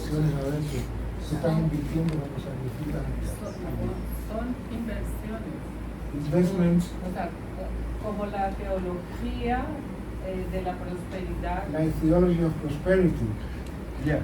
Kind of, Sacrifice yes. yourself now. Dice son inversiones. They tell you they're investing in your prosperity. En Brasil, In en Brazil, Colombia, Yeah, it's en all over. Central America. You should really see it. Se habla de invertir. They are telling people invest on this, on your prosperity. Exactly. Ofrendar para Dios a You are offering través for God del pastor. through the pastor. The- Hay una iglesia en Brasil, varias There are iglesias several churches in Brazil. que hacen la hoguera santa. They have what they call the holy fire. 1, 2, 3 veces al año. 2 or 3 times a year, they have like a holy bonfire, Y le piden a los feligreses and they ask the que members of the lleven a congregation la to take hoguera todas sus pertenencias to that fire all their belongings, throw Todas. them into the fire. para que Dios las multiplique. So God will multiply that. Llevan las escrituras de la casa, They even bring there the deeds of the ownership of the houses, del carro, their cars, joyas, jewelry, todo. everything. Las personas pobres han dejado Poor people have left there el dinero para la leche de sus hijos. the money for the milk for their children. Lo tienen en la hoguera también. They throw it on the fire. No tienen nada más. They have ponen nothing, lo only que some tengan. money. So whatever you have, you're supposed to burn it. Because God will multiply that. Cuando llegan a su casa, So when they get home, no hay comida there's no para sus food hijos. for the children. O sea, es realmente, yo estoy llamando esto de una ideología I'm talking about this religiosa y opresiva. as an oppressive religious idea. It's oppression. Y la gente está tan pobre y tan People are so necesitada poor and in need que hace lo que el pastor le dice. that they will do whatever the pastor is telling them to do. I want to look like God. Una pregunta. That's what I'm talking about. Sobre todos esos raíces, es un elemento racializado a este. If that is coming from their own roots, you mean? Or No, is no, something es imposed? blancos y negros o solamente la población negro. No, todo. Everywhere. Todos, okay. Everywhere. But the Empezó con pastores blancos. It started with white pastors, Like here. Yeah. Más ahora hay pastores negros. but now we have haciendo black lo pastors mismo. doing the same. And what Porque was es the un gran term? negocio. What is a holy bonfire? Holy bond. Bonfire. Burn what you have, because God will multiply that on the Esto holy fue fire. un pastor que So a estuvo pastor en Israel. Ellos that was van in mucho Israel, a Israel. He went to Israel. Dice que allá And tuvo la there, visión de la hoguera santa. They got the vision of that holy bonfire in Vino a Israel. Brasil y se popularizó So he mucho. came back to Brazil and make it popular. Los pastores, hay 3 There are pastores 3 pastors que están entre los hombres más ricos de who are, Brasil. who are among the more richest people in Brazil. So Do they practice? Y ellos the holy queman su cosa. bonfire? Do they bring their possessions down and throw it in? Esos ricos. Este pastor que recibió esta iluminación en Israel This pastor that got this enlightenment in Israel, quemó he sus burned cuentas, sus deudas, his sus debts, facturas. his bills. Él He no- burned his Oh. bills. But he didn't burn his business. Okay, so he didn't burn his property. I'm Okay. sure they're picking this stuff up afterwards. They're picking the remnants of the jewelry and stuff like that, Ellos right? sacaron cosas, lo que queda ahí después, ahora las oro y las cosas que no se queman. No, por ejemplo, For example, el carro. your car. Entonces usted va a llevar el carro a la hoguera. You want to put your car on that fire. Hay una empresa que le compra el carro. There is an enterprise buying your car. Y el dinero va. And then nada se quema realmente. Es una hoguera symbolica. It's a symbolic fire. Nada. You put it there. Somebody is taking that from you. It's pone una luz. They put a light there. Y la gente pone mi carro. My car. Se lo vendo, me da el dinero, lo pongo. They give the money to that company that bought my car, and I put the money on that light. The property of my house. I sell it. I put the money there. Oh, okay. It's symbolic. Put the money there. So it's symbolic. But does the money stay there? The fire is symbolic. So the fire is symbolic. La Okay? meta, todo But everything else is todo real. va para The money, the pastor takes it. Because it's an imaginary. Oh, so it's not a real It's fire. not real fire. It's symbolic. Just put it on the Pastor walks- sector. the When the pastor walks away comes with and puts it in stuff his to his house. house. Yes. Put it on the Entonces, altar. se va por la propiedad de las casas de la So- gente and the cars.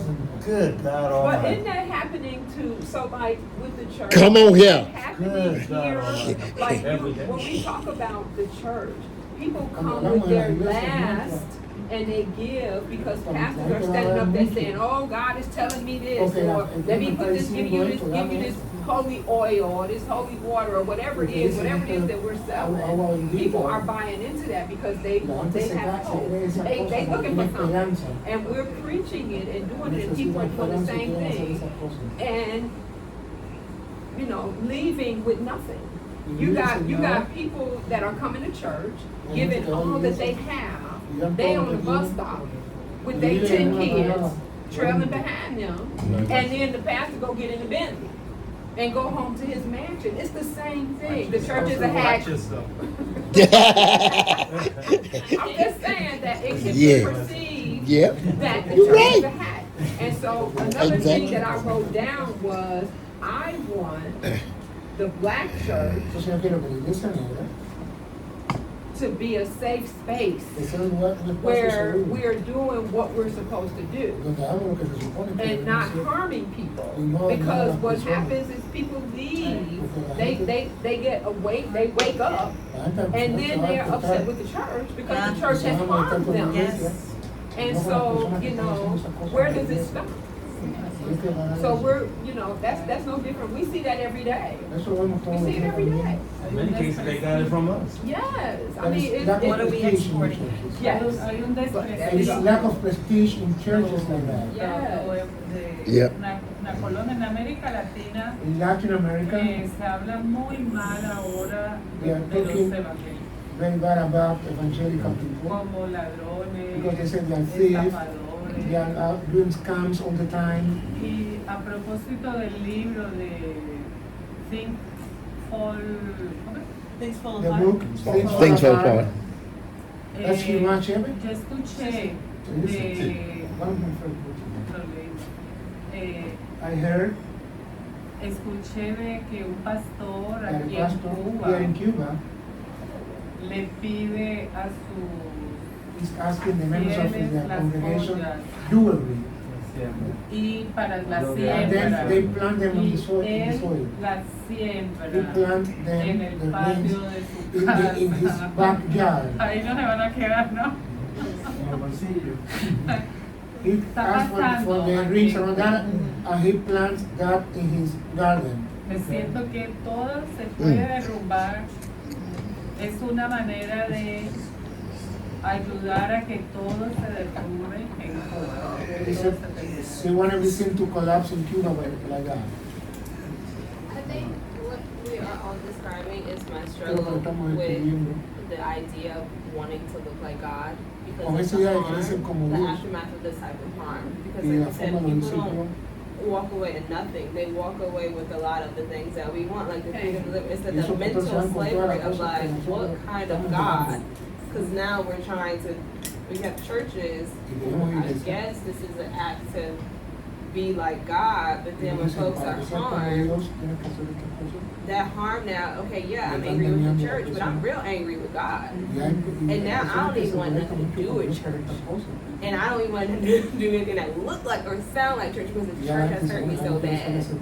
So I'm really struggling with, like, as soon as you said it, I was just like the harm. I feel like the black church has been a place of so much harm for folks that maybe it's not looking like God, but like just looking like how we are and not this need to be God because too much power. You have people planting jewelry in soil and like joy fires and like so I think that is where I am and just thinking about people who don't want anything to do with church because of an experience. However, though, that's why I want to push the envelope in the sense that, is that God? And if it is not God, what are we doing to paint paint the image of God? And I think Dr. Callahan's response to me in the sense that, well, you are God. You do look like God. And I don't know, and this is the thing that I struggle with in my own ministry, and I course correct over and over again, is I want to look like God. I want our church to look like God. It's supposed to be the body of Christ. And that doesn't mean that we're perfect, but I want to make sure that people begin to understand that what God looks like, and God looks like them. I don't know if that makes sense. That ministry is what we have to wear. Because what she's saying, so you got a whole generation of people, kids, like I'm a Gen Xer, right? Those millennials, they ain't there. The young adults, they're not there because they feel like the church is hypocritical.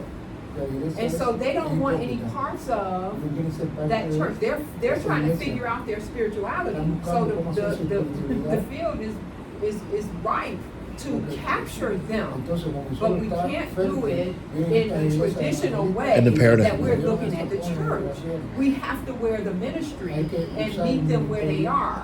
Wherever they are, we are the church. We carry that with us everywhere, and we go to them so that we can respond to them, so that they can have different options of what God looks like, because they're getting their spiritual needs met by other people, not met the way they should be met.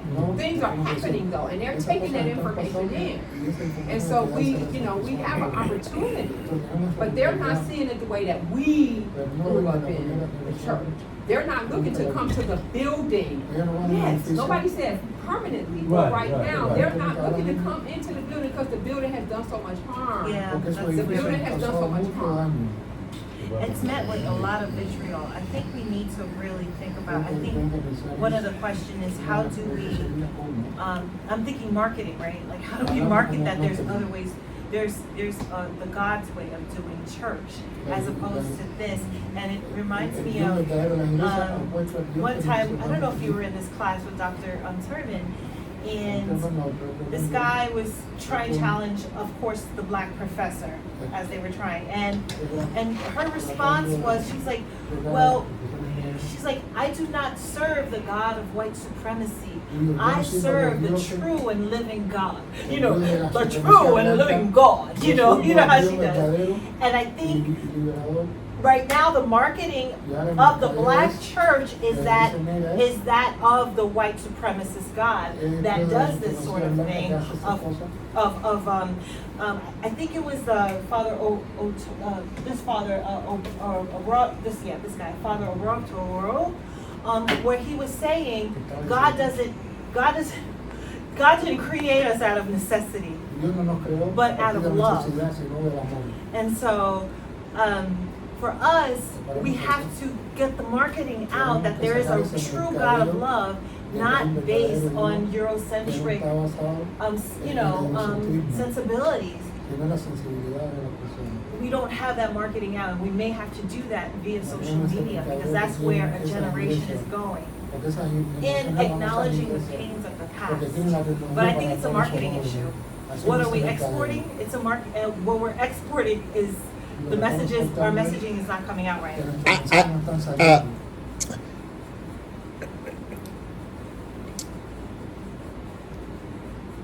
I believe when we leave it to white people, either on the right or the left, to determine what is the image of God, it is reflective of who they are. And I could be totally wrong about this, and I welcome pushback about that. I think white people, the white collective, let me just say this, not all white people, the white collective,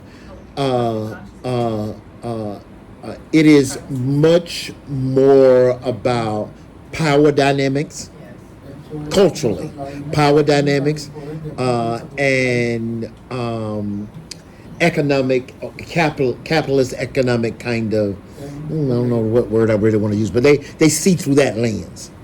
I do not think that is a traditional lens in which black people, I would dare say, other people of colors see God, whether it is God in the Christian context or God in general.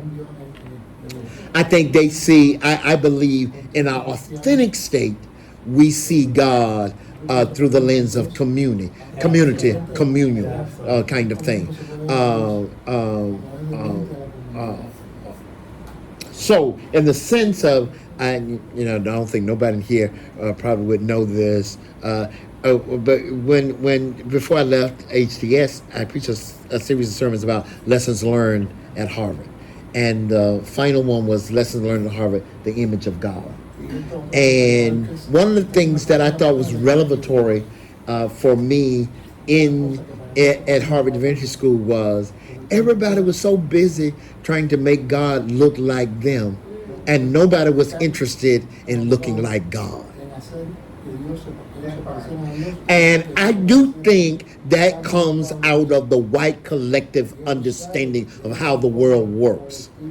Whereas I think, in particular, black people who are gave birth to the world and who have been the civilizers of the world, provide an alternative to how we see things: earth, sky, moon. And so companion bodies of faith like Contemplate and Voodoo and etc. appreciate the earth so that they have gods, but yet they have one supreme God, but the manifestation of God in various ways in the appreciation of the whole. And I dare to believe, I wasn't there, I do claim my 60 years, I wasn't there doing slavery or Reconstruction, etc. I dare believe that what the white masters tried to preach to them, that they processed it in a way that was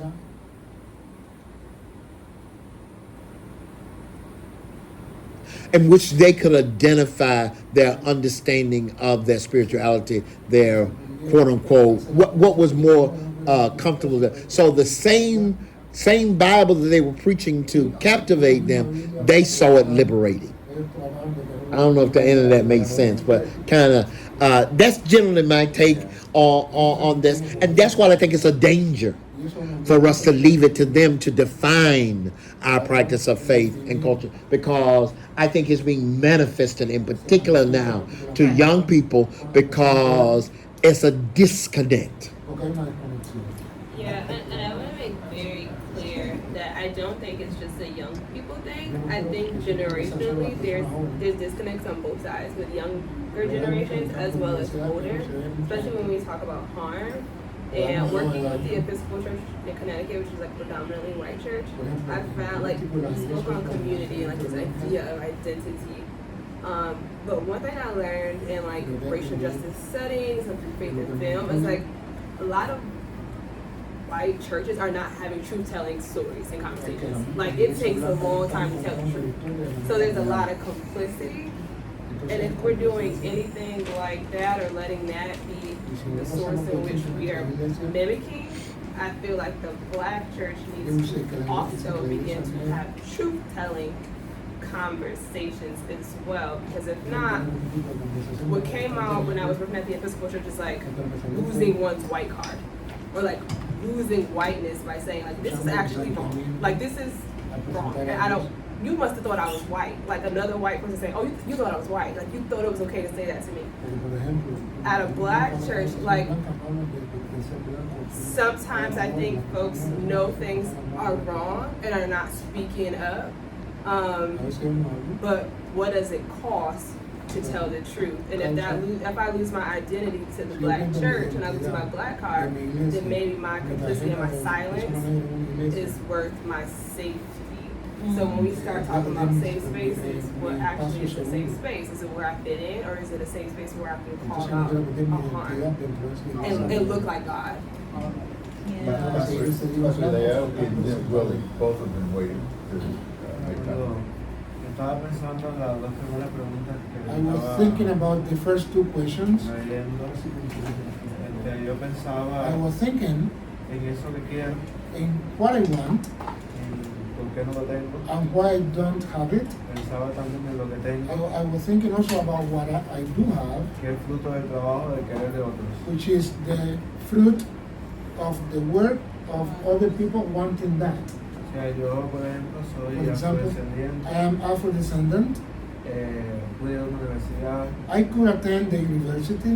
aquí estuve leyendo el currículo de ustedes, I was reading your CVs here, part of your curriculum, y hay mujeres con buenas carreras de la vida, and I see women with nice and good life careers. pero esos son frutos que estamos disfrutando hoy, But that is something we are having fruitful today. que le ha costado mucha sangre a Have este cost mundo. a lot of bloodshed to have women advancing in that way. Y entonces cuando miro lo que quiero, So when I see what I want, pienso también en el costo. Que muchas I veces also es la think propia about the vida. cost of the things we can attain. Porque Sometimes it's the cost of your life itself. lo que estamos enfrentando Because we're facing a monster que es sistémico, which is systemic. o sea, lo tienen todo. Everyone has that. Tienen las instituciones escolares, In the schools institution, we have that las monster. instituciones de justicia, In the judicial courts, we have those las monsters. instituciones económicas, In the economic institution, we have those monsters tienen there. hasta la religión They even dominate religion. y tienen también la lectura puesta desde esa perspectiva, And the readings they set for us is from that perspective. con todas las imágenes blancas. All the images are white. La Biblia está llena de historias de los negros, de cuestiones negras que no lo sabemos. The Bible is full of stories with involving black people, and we do not know about that. En Génesis dice que In uno de los Genesis, ríos del Edén one of the rivers in Eden daba la tierra de Cush. was leading for Cush. Y después los conquistadores, ¿cómo llamaron a esa tierra? How did they call that land afterward the conquerors? Etiopía, Ethiopia. que es gente, significa del rostro It means people with the face quemado. burned, Significa, bare face. etimológicamente, Etiopía. Etymologically speaking, Ethiopia. Y así sucesivamente. So, in that regard, we have many hemos examples. estado reproduciendo They are una y otra vez, reproducing that constantly. porque estamos a veces tirando con herramientas, con armas muy pobres. Because we are shooting at them with very poor weaponry. Estamos enfrentando una muralla con We are flechas. facing a wall with arrows.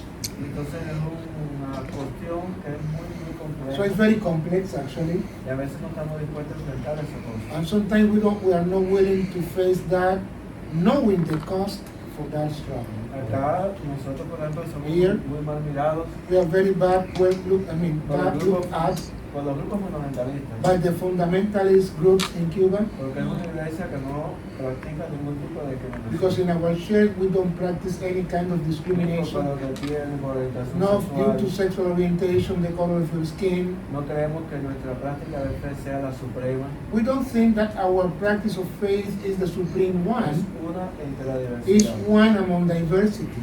Porque lo que practicamos en el cristianismo Because those of us who practice y Christianity lo que practican otras religiones, and what other religions practice, en la base cada uno la acepta por la fe. at the grassroots, you accept that due to your faith. Porque yo no estuve viviendo en el tiempo de Jesús. Because I was not living during Jesus' time. Los que escribieron la historia no andaban con un micrófono, con una Those that grabadora wrote that grabando lo que story Jesús decía. were not recording things like he's doing. Y es precisamente la memoria oral. It was just oral stories la que fue told llevando generation esto. after generation that Y led cada us to that. grupo también fue rescatando lo que más convenía a su So, manera and de then ser y those de groups pensar. also were rescuing what was more convenient for them. Pero sí, estamos llamados a poder organizar But we are called la lucha de otra to be manera able to organize the struggle in a different way y de manera sistémica. and in a systemic way. Porque a veces las cosas son simplemente, aparentemente, Sometimes we just have a sort of makeup lo que tienen una in our pincelada. actions, just a stroke with your brush. Por ejemplo, allá en Cuba se usa el negro. Today we are using the Negro in Cuba. No sé si en Estados Unidos I don't know if you can tener use el that. pelo de esta manera. Today there is, good people are talking about keeping our Negro fissures Usar los and turbantes defending en la them, cabeza. turbans, afros and things like that. Y ahora preguntamos a una joven de la iglesia And we asked a young person from the que church tiene el pelo también como nosotros, that has the hair like us, pues económicamente está mejor. and she said, because economically speaking, this is better. Dice, no, es igual. It's not better, it's the same. Lo que antes pagamos por hacer But we have el to negro, pay in order to have those treatments and all ahora that. vemos Now we don't have toda to una pay. tienda Now there is a shop de productos y of de products cosas. for black women and black people. Y así, entonces detrás lo que hay una So cuestión behind that, económica, there is economy. pero no hay una filosofía It's de not a aceptación philosophy de of esa acceptance, diversidad. it's just economy.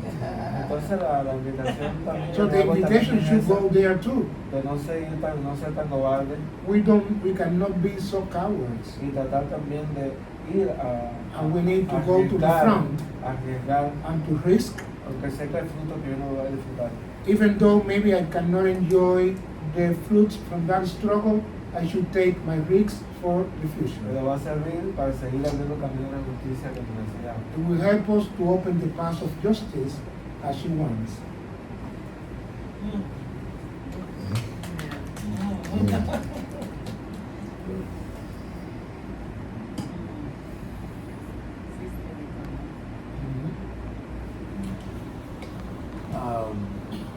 I don't know.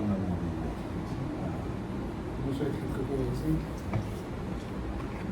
Maybe I have a sense of, or maybe paternalistic in some way, maybe a sense of Tal what vez we tengo un need. sentido de ser paternalista, no sé.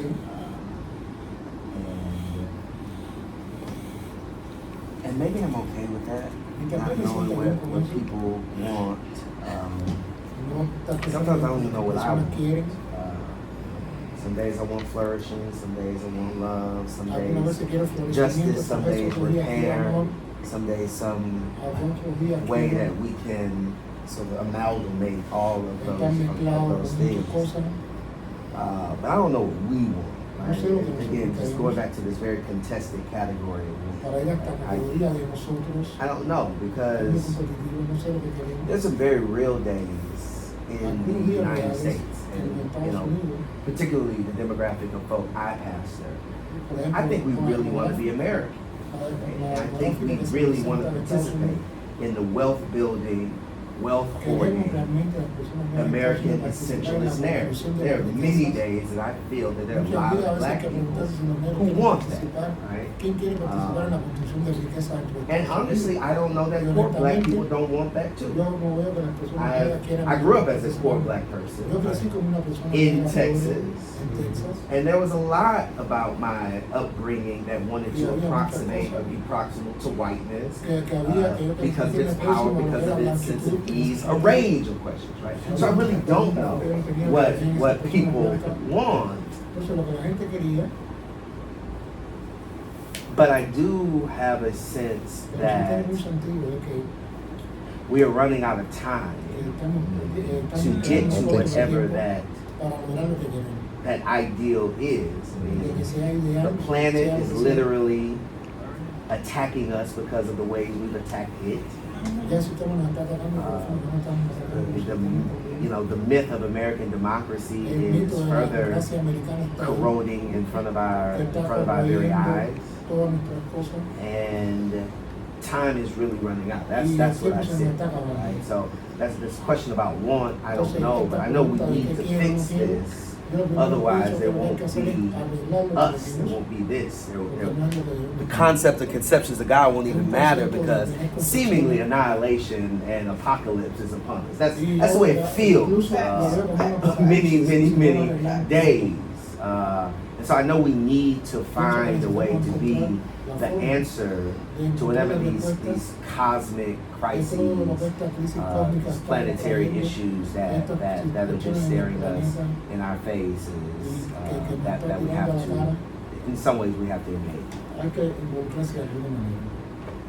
So that's that part. That's my answer to the question, to the first question.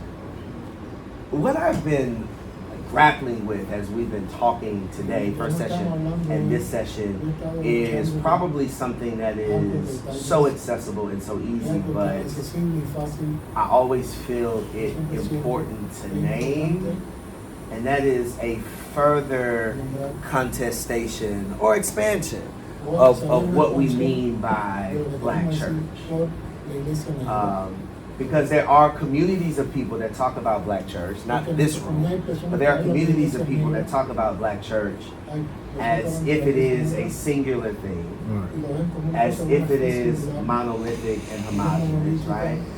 I know what we mean by it, but I also wonder what problems we create when we talk about Black Christians as if they live in a single tradition. Because I bring that up because Black conservative Christians exist. Black conservative Christians not able to see justice as an article of faith of the Jesus movement exists.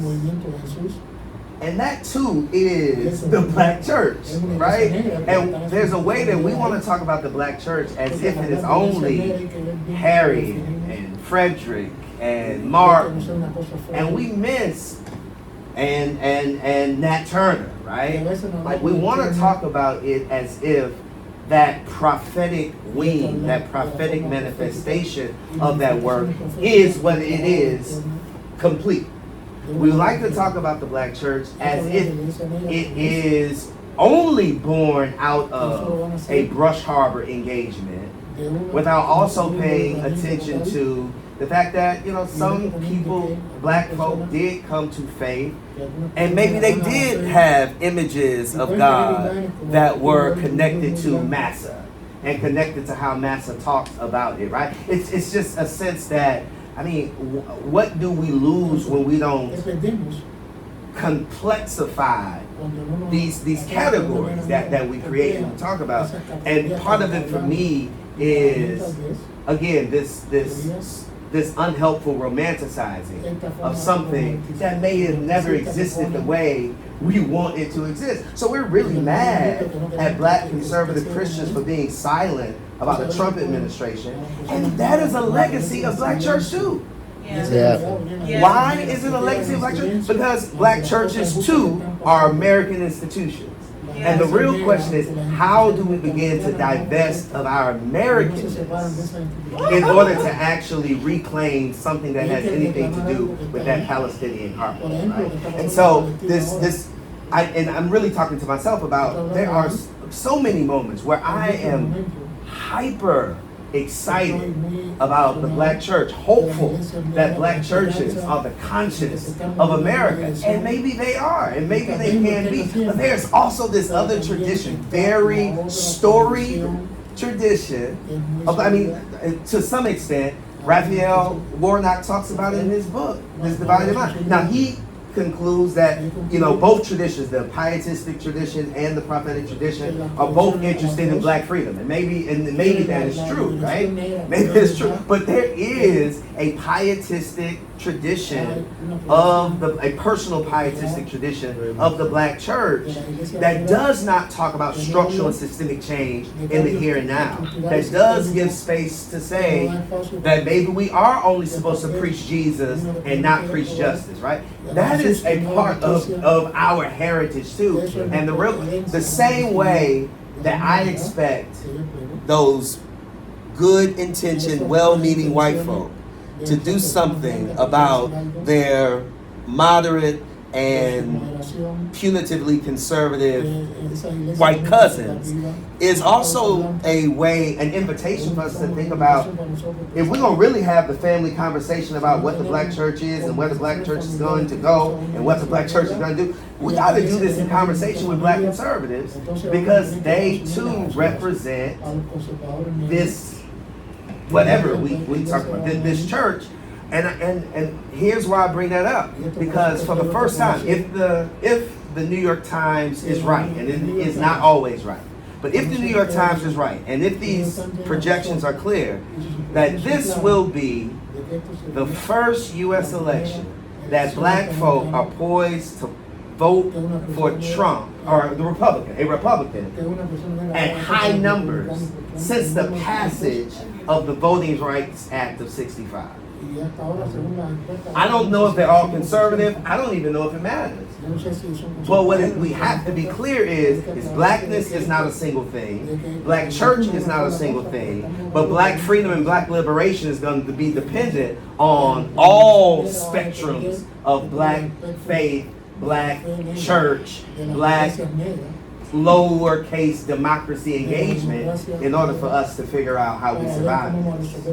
So that's what I've been thinking, right? I don't know how helpful it is, but that is what's been working through my mind and in my silence over here, because time is running out, and our simple definitions that sometimes I often retreat to are not helpful when we're thinking about what coalition building really looks like. And what does it cost me? What is it going to cost me to figure out how to build coalition with folk who theologically are so far away from where I am, and they look like me, and they too represent the black church. We'll open some windows. We can open some windows. Because that's been done. One question. Willie have a question. Lo que usted dice, what you are saying, para la población negra de Estados Unidos, for the black population in the United States, está pasando también en todas partes. It's also happening everywhere. Entonces, yo creo que tenemos que detenernos un poquito ahí. So I think we should think about that a little bit more. Yeah. Porque hay una derechización extrema. There is an extreme tendency to go to the right wing. De la gente más pobre. Of the poor people. Que es la gente negra. Black people. Y leaning towards the right. En esto tiene un papel muy importante. That is an important role played by los medios de comunicación, mass media, mainstream mass media, y el fundamentalismo. And fundamentalism. Entonces es necesario. So it is necessary to think about this. Con mucho detalle.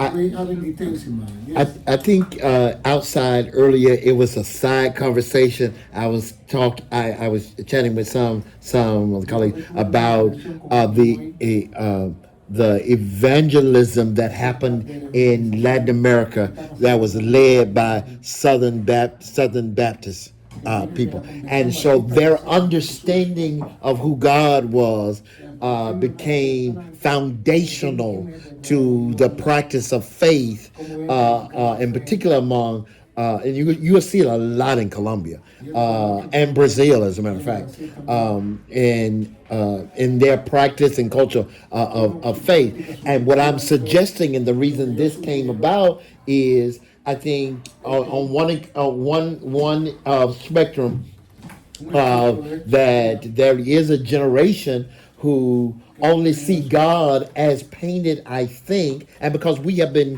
what I believe, complicit or have not challenged what God looked like until maybe the tension of a Black Lives Matter, and then all of a sudden we want to try to resurrect this romanticized kind of black church because we neglected and left it to them to define who God was in the image of God. And that's what happened in Latin America. And the revolution that's happening in Latin America among Christians is that they are now kind of rebelling against this, but that formed the foundation. However, though, I think that what she talked about is a denomination that there's some contention about whether or not it was founded in Brazil or whether it was founded in Africa, etc. The reign of God, the reign and it not only has become like a prosperity kind of ministry pattern after what has happened in America, but it's also become a political powerhouse. And so the former conservative Bolsonaro of Brazil, that's whom that leadership backed and called and challenged their members, which made up a lot of the poor working class population of Brazil, in particular Afro-Brazilians, to go out and support. I think, again, I am so glad that IDL is here and Betty Rue, because I think instead of just hearing from my voice, the very same thing happening in America is also happening there. And I just cannot believe that there is no connection. Let me go back to the symbolism of the upper room.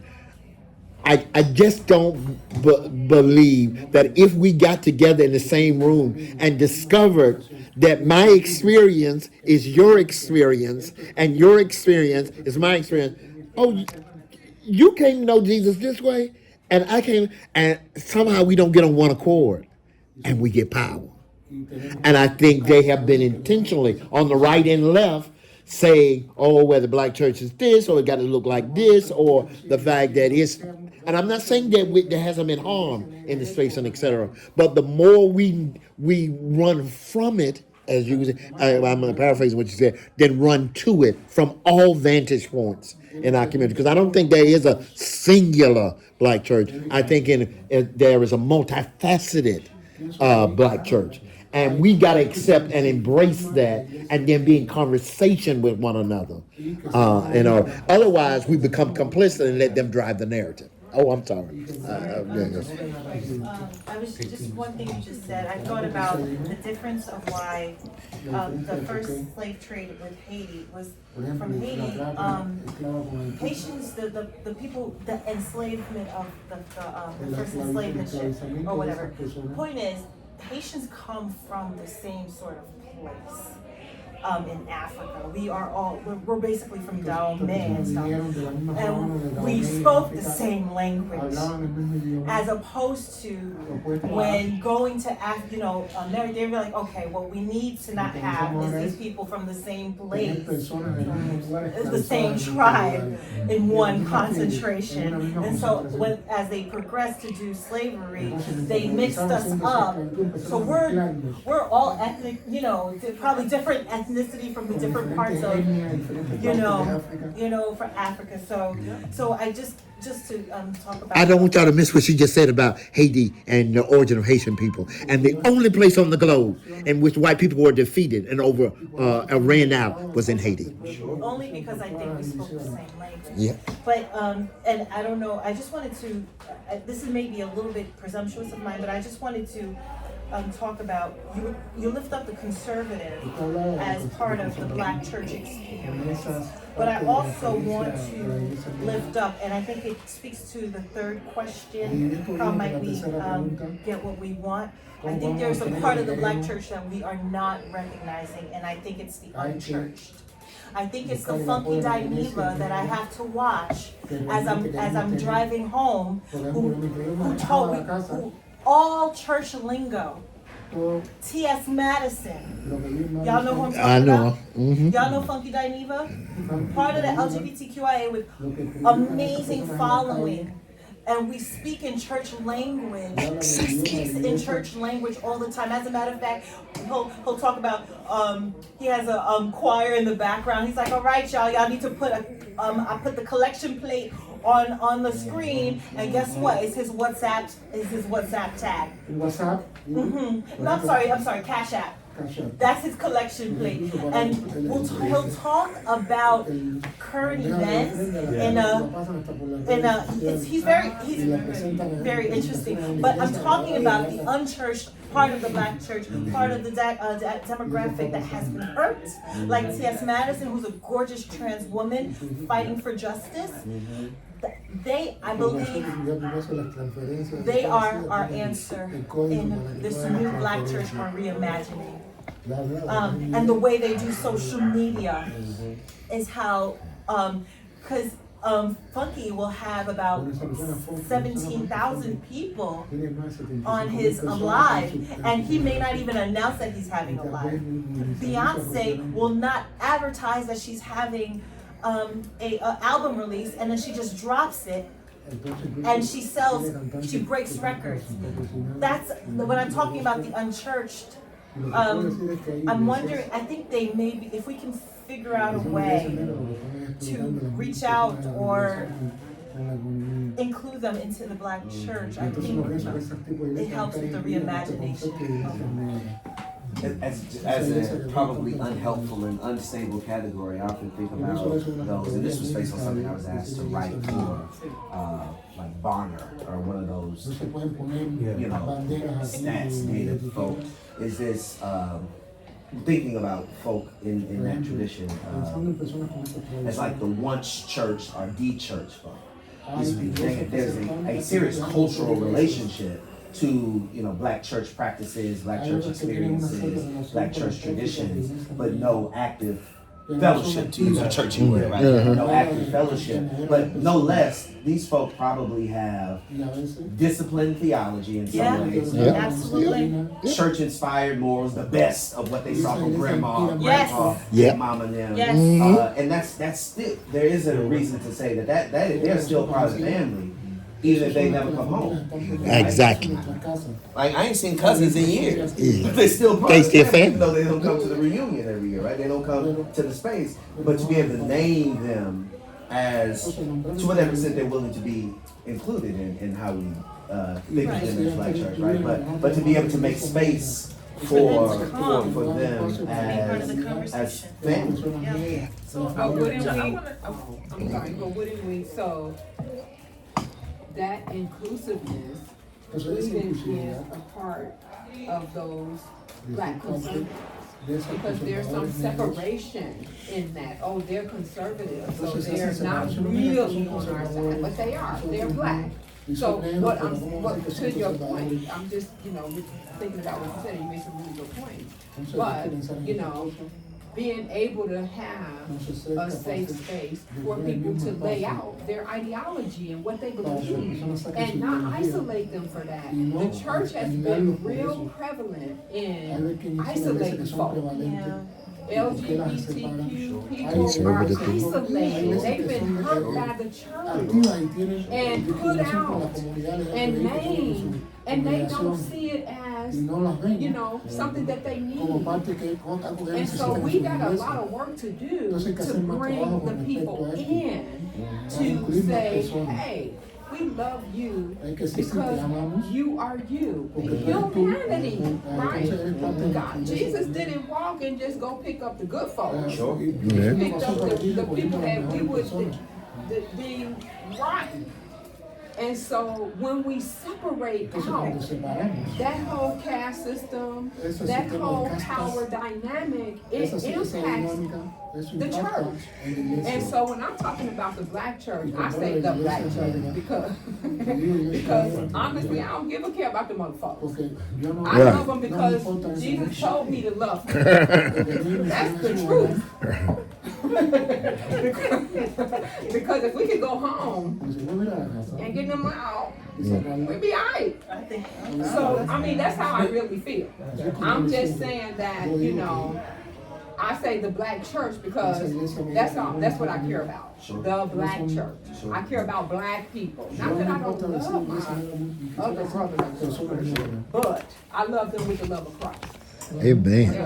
If I could just say that, and even as we talk about the prophetic traditions of the black church, they've not always lived up to the prophetic too, right? Like, it's a complicated story because We can be good on race, horrible on gender and sexuality, and class. We can be good on gender, sexually good on gender and race, and still bad on sexuality, right? It's a contested category that we gotta say is real. And we gotta reset. Maybe I don't know. That's what we've been taught. That's what we've been taught. That's what we've been taught.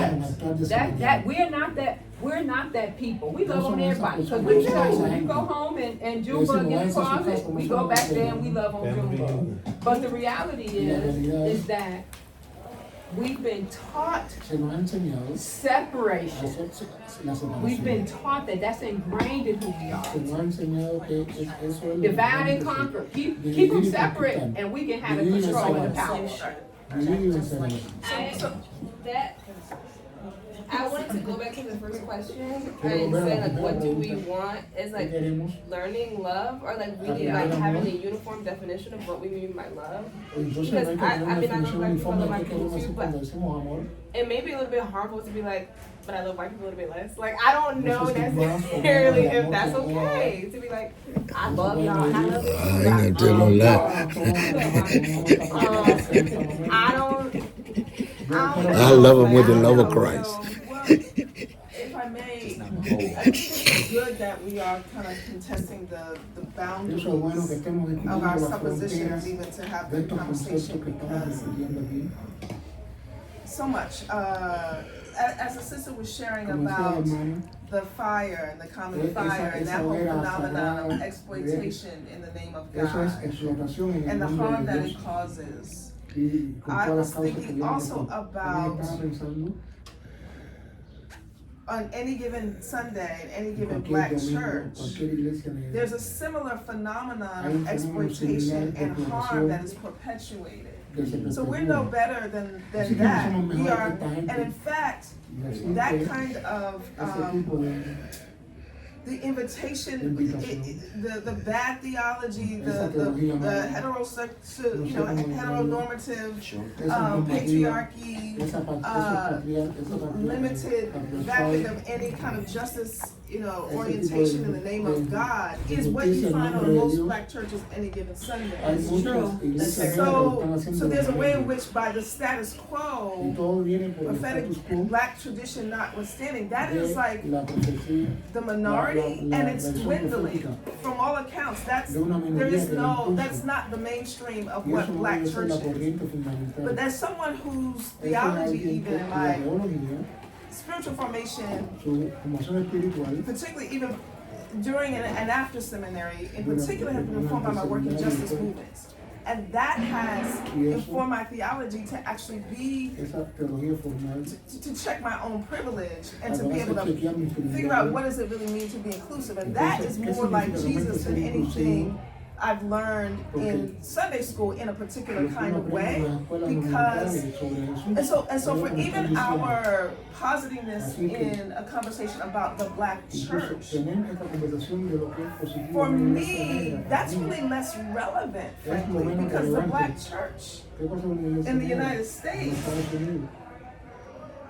as we've been discussing it, is really irrelevant. It is dead, Professor Glaude. Like, I know, it hurts me too, because, but I'm just saying, in terms of where movement is and where the Spirit of Christ is operating, it's with the people that you just talked about. In my view, in terms of what does it feel like to actually create safe spaces where people are seen for who they are and embraced regardless, that's not happening in the black church, that's happening in our non-gender, conforming or gender expansive communities. It's happening on the margins, on the edges. It's not even happening to people who call themselves Christian. So as a black people loving Christian, I don't even know if it's more helpful than harmful to even limit it to church, to Christianity, a Christian frame. Isn't it more loving and more like Christ to be inclusive about, in my view, black people, no matter what religion or what tradition they find themselves in, to have that as the conversation? Because anything else really is not relevant to where the Spirit of Christ, I think, is moving in its more revitalized ways. It's not in the church. It's in these other spaces where we would do well, I think, to humble ourselves and to learn from, and not create spaces, but how can we emulate the kind of space creating that is done on the margins? Okay, in regards to, because I feel like all through in these sessions, I'm going to try to integrate. In the end, it will also be an opportunity for all of us to make some recommendation, not necessarily by people by name, but that's fine, but also voices that ought to be at this particular table. Some of you I did reach out to in preparation for here, because I didn't want us to be representing voices that were not authentic to us. And I did try to reach out to a couple of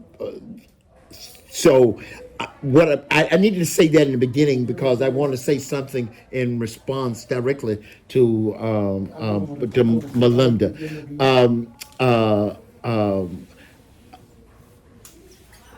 I would challenge our thinking about even Eddie Glaude's position that the Black church is dead, because again, if we think about what we talked about here in definition and setting context, that the Black church is actually every one of us.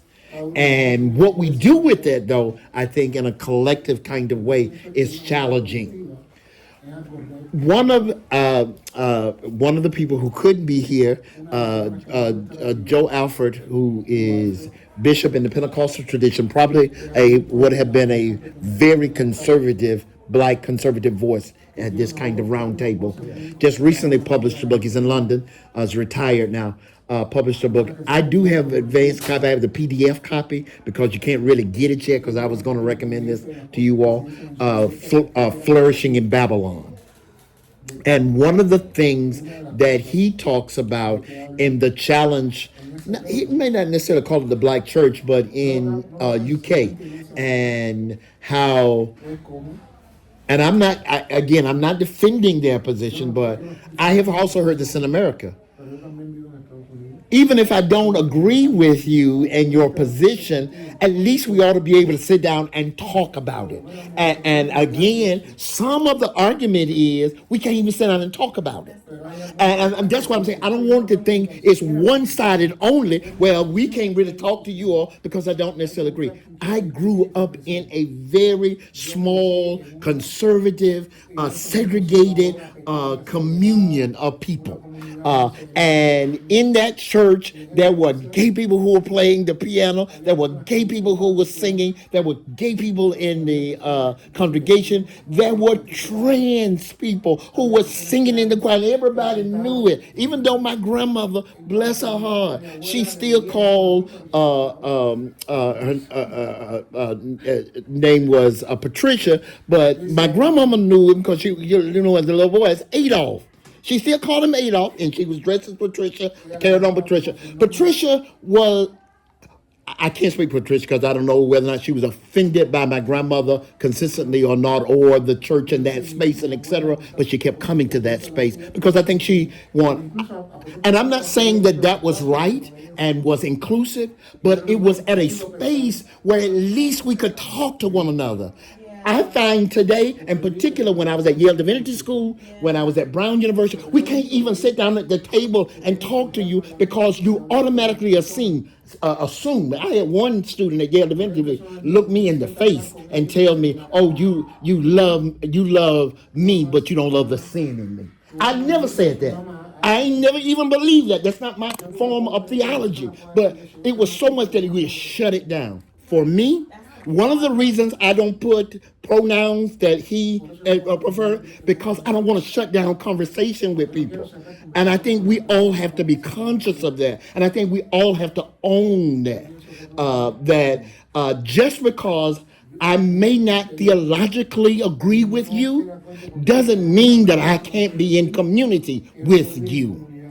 And Chebe wrote, in Chebe's book at the end, the reason I wanted you to contemplate the thought of his of what's called suicide and burial is, for me at least, it provoked this understanding that if in some way I harm the community, I would rather not be there. But I ought to have the freedom and the will to sit down with you, because I really do believe, whether or not, because I don't really think who you sleeping with is any bad business. I really don't. I ought to be able to sit down and talk with you. And maybe as a result of me being able to converse with you and you not see me as some kind of threat and evil to you, that I may be one of the ones who may repent. But if I can't even talk to you, you won't even sit down with me, just because the premise I come from, you don't, it's offensive to you. And I see that as in direct opposition of who we are authentically as communal people. And I'm only saying this because this is some of the stuff I learned going around doing the diaspora from people who I think really wanted to be in community, who probably would grow. I think I shared with you about at least like 2 students of mine at Brown. They came from little old places in nowhere, Arkansas, or in the when they got to Brown, they never seen 2 males or 2 women holding hands or kissing in public, etc. The place that was supposed to be the safe space for them, quote unquote, at that time was called the Third World Center. They brought that up and they were X'd out. Both of them now are out. They came into their own. They probably were struggling with it then, but they couldn't have the space in community to deal with that. That's just one example, and kind of what I'm trying to say. And so, in the sense that I don't believe that Black church is dead. I do think we become complicit with our own sense of oppression, so that this X culture, both on the right and on the left, has shut down the opportunity for us to evolve. And that's what I'm suggesting. And that's why I think it's important that we have these conversations. And I'm so glad that Willie raised that. And Willie was one who recommended someone to me who I assume is not a voice here that I think really should be speaking as well. Because I think we've got to find ways to bring all portions of what I believe is a community to the table so that we can all talk. And maybe I won't agree with you, but it's okay. Because I didn't agree with a whole lot of that Harvard said that first semester and almost walked away. But 3 years later, I'm glad I didn't, because I think I grew an expand. That's my offering for that. I'm sorry. No, I'm playing this in my head. I mean,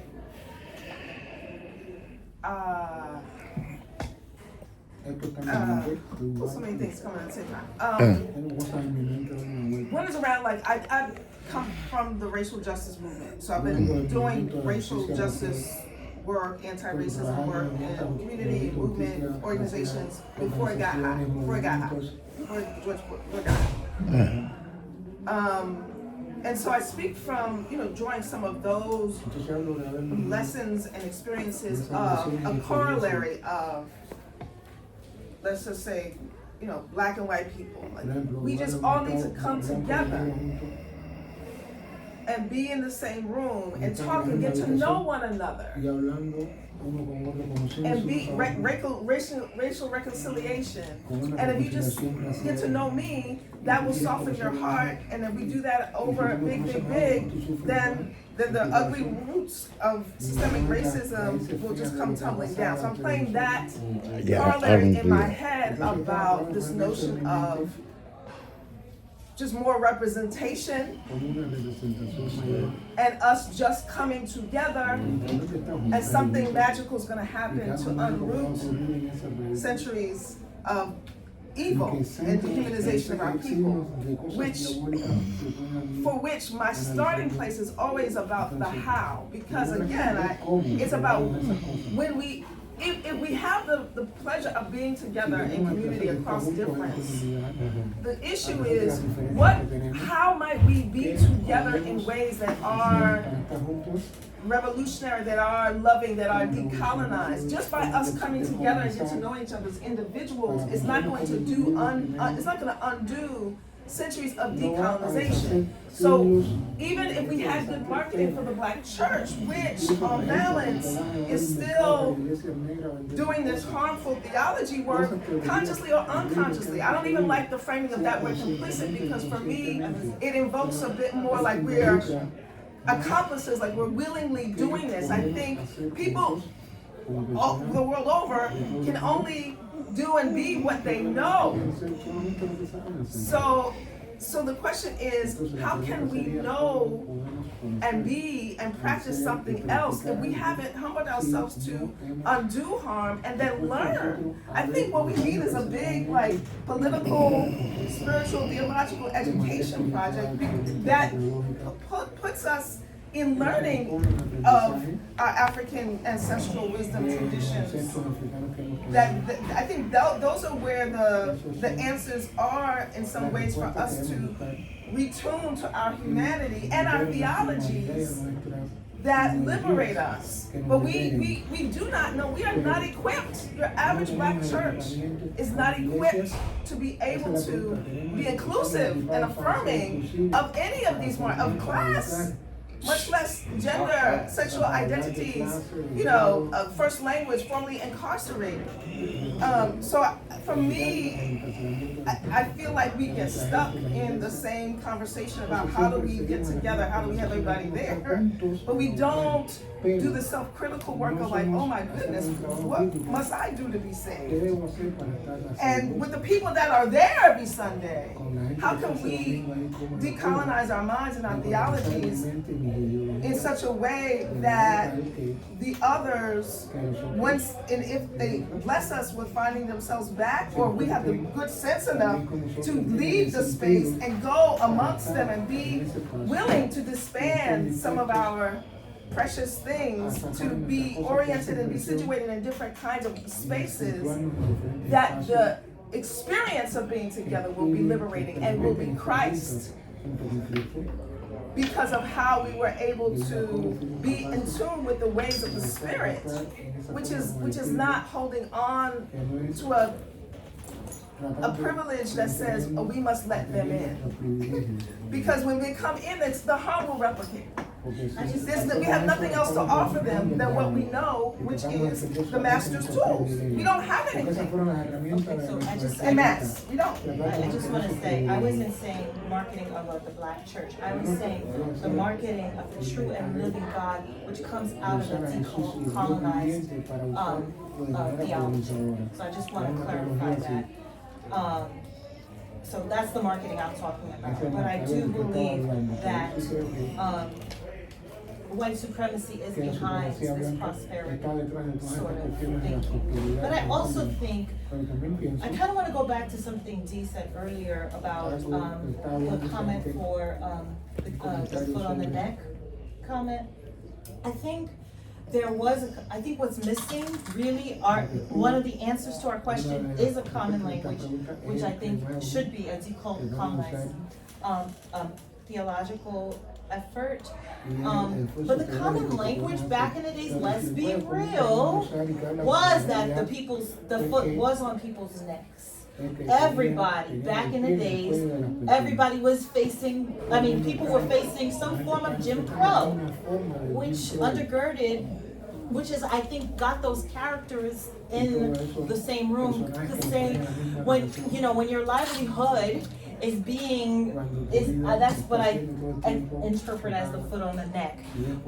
When your livelihood and your personhood is constantly being is so explicit, I think that's why people were able to have that common language, whether they were conservative, gay, straight, and be in that room. So I do think the conversation is different now, because our resources, there's various levels of people, resources, various classes, various sexual identity, whatever. The conversation is just a lot more, it's polyvocal now. And so how do we unify this polyvocal experience of being Black?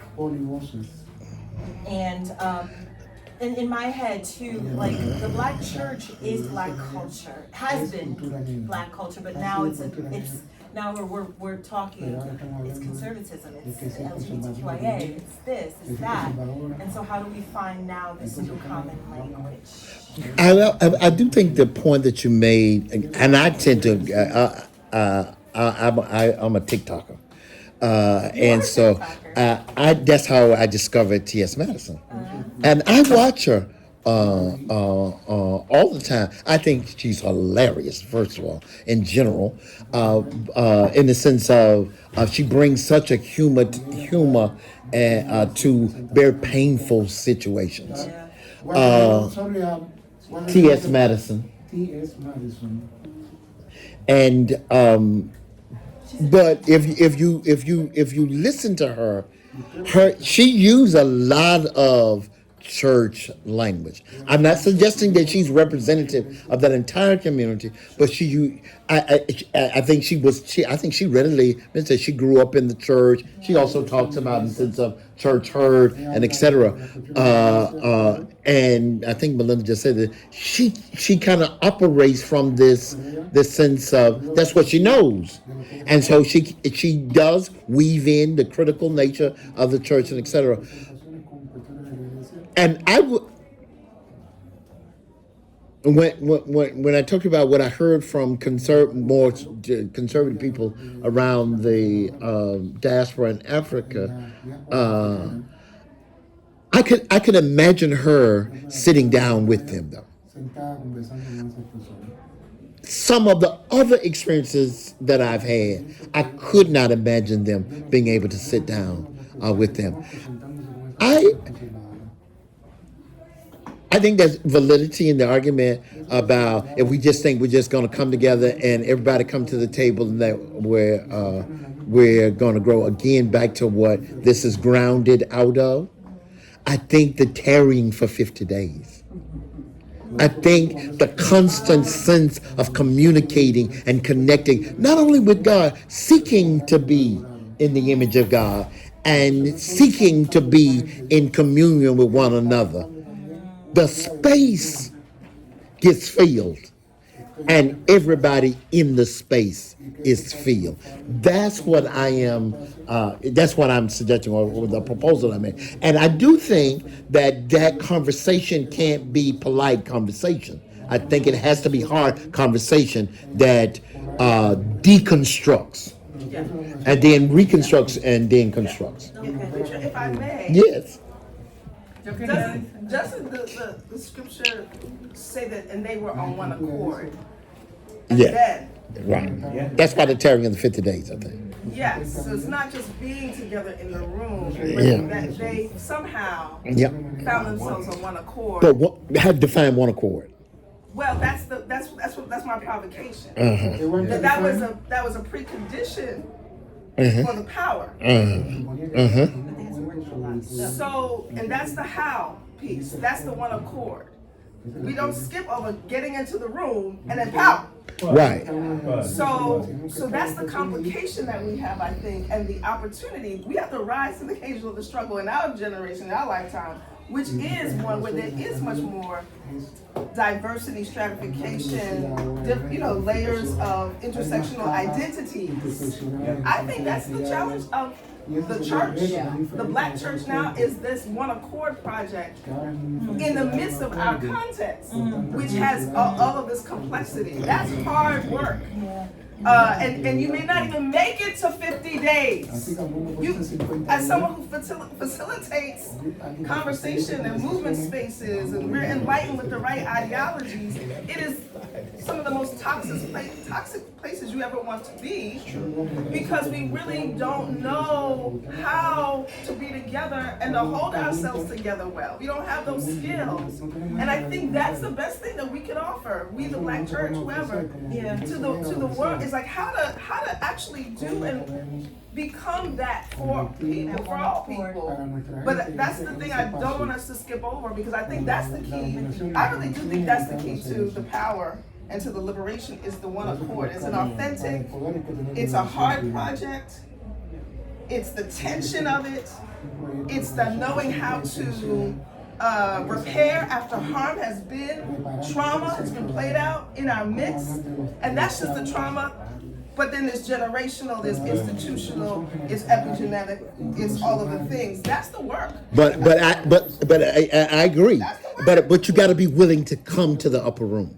You got to be willing to go there.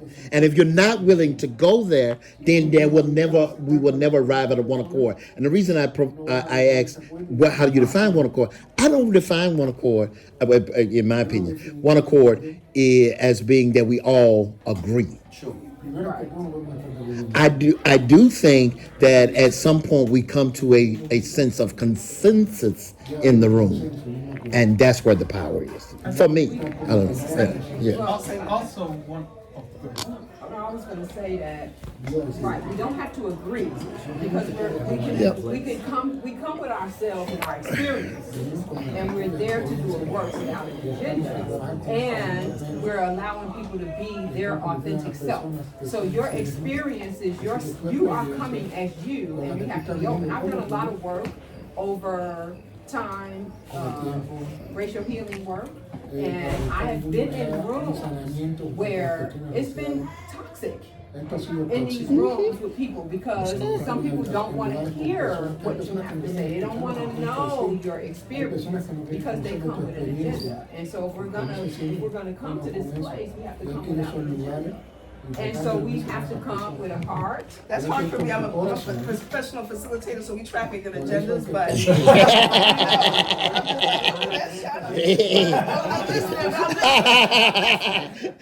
what we do, agendas. If we want to get to the other side, if we want to get to the side where we can agree to disagree, then we have to not have an agenda. Because I can hear something and have a reaction to it, but I'm still listening to people with my heart. And so that means that I have to set that aside after I have my experience that people may not know about, you know, and then continue to hear them, you know. So it's like with me being, I'm in rooms, I'm in spaces all the time with white people, and I have to truly listen to what they're saying. They don't always listen to what I'm saying. They don't always hear what I'm saying, right? And I have to be in a space where I am saying, okay, what do I do here? I can walk away without agreeing with what they say. I can walk away angry, still loving them with the love of Christ, but knowing that I don't have an agenda here with them. My agenda is to, so I'm coming in because these are things that we need to do, but I'm putting down what I want to happen and going with it. They're either in or out, and most times they're not in. And so I can walk away from that without, you know, we're like, okay, that's what it is.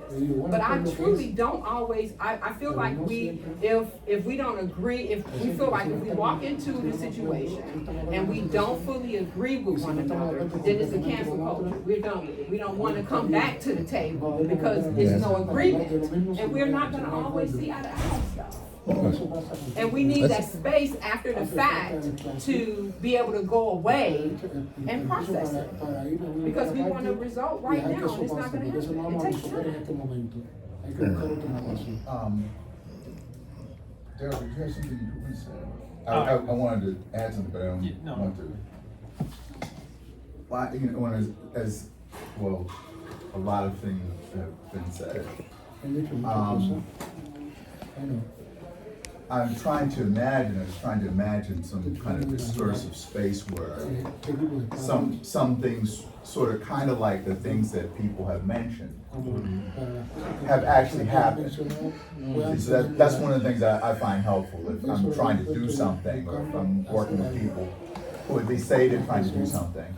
I try to find a precedent. I try to find, it's not exact. It's never an exact fit, right? Because for us, time runs only in one direction. Right? But as we were talking from the very beginning,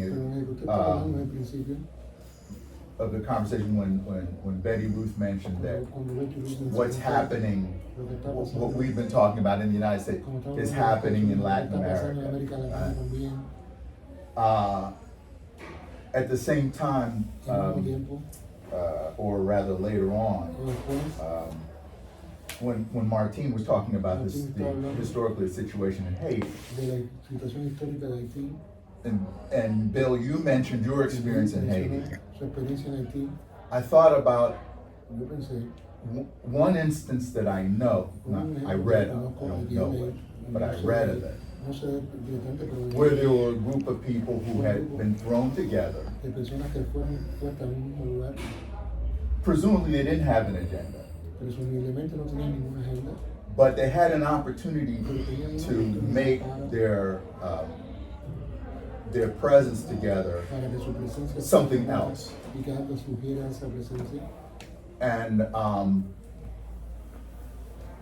And what we've come to call, or what we've come to call church in the United States is one of the fruits of that. What I'm thinking of, and some of you may be familiar with this, I'm thinking about, on the one hand, it's very much a thing of the United States. It's something that happened in the United States, written up by an African American intellectual in the United States. But as I was reading it, I couldn't think about things I'd seen here in Cuba, in Brazil, and then Bill corroborated that he'd seen some of the, particularly in Haiti, things that experience that he recounted. W.E.B. Du Bois, he wrote an essay entitled Faith of Our Fathers. Faith of Our Fathers. Faith of Our Fathers.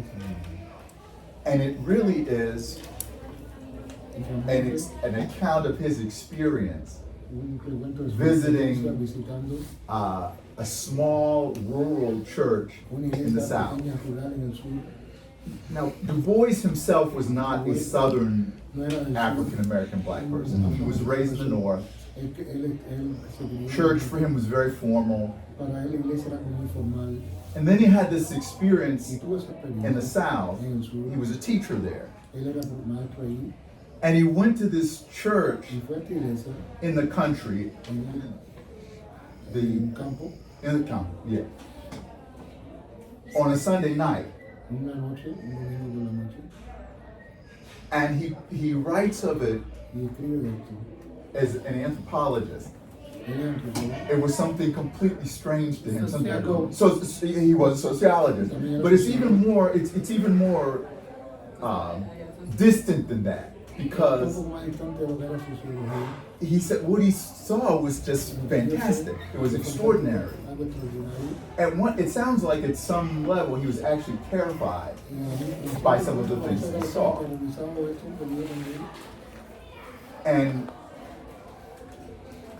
and awestruck at the same time. That was amazing. What did he see? He saw these people who came together for worship. And he said there were three things that went into this experience. Apologies, he didn't mention an agenda at all. He didn't mention that.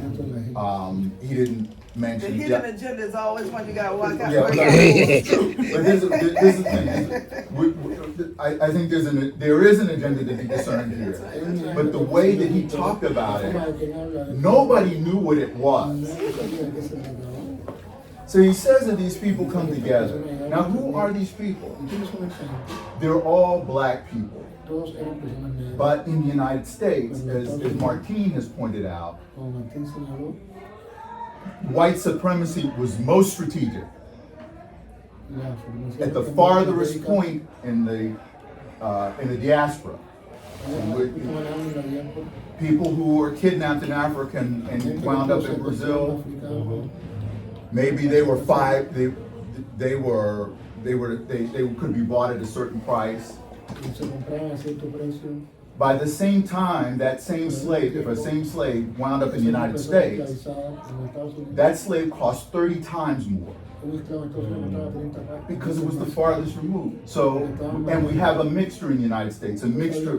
Most of our black people don't know their roots in Africa. They were different ethnicities, they were all marched together. Yes, see, they were all mixed together. No indigenous language survived. So all these people, they didn't have a common language. They didn't have a common ethnicity. The only thing they could do was come together under a regime that kept them together and apart from everyone else. Oh my goodness.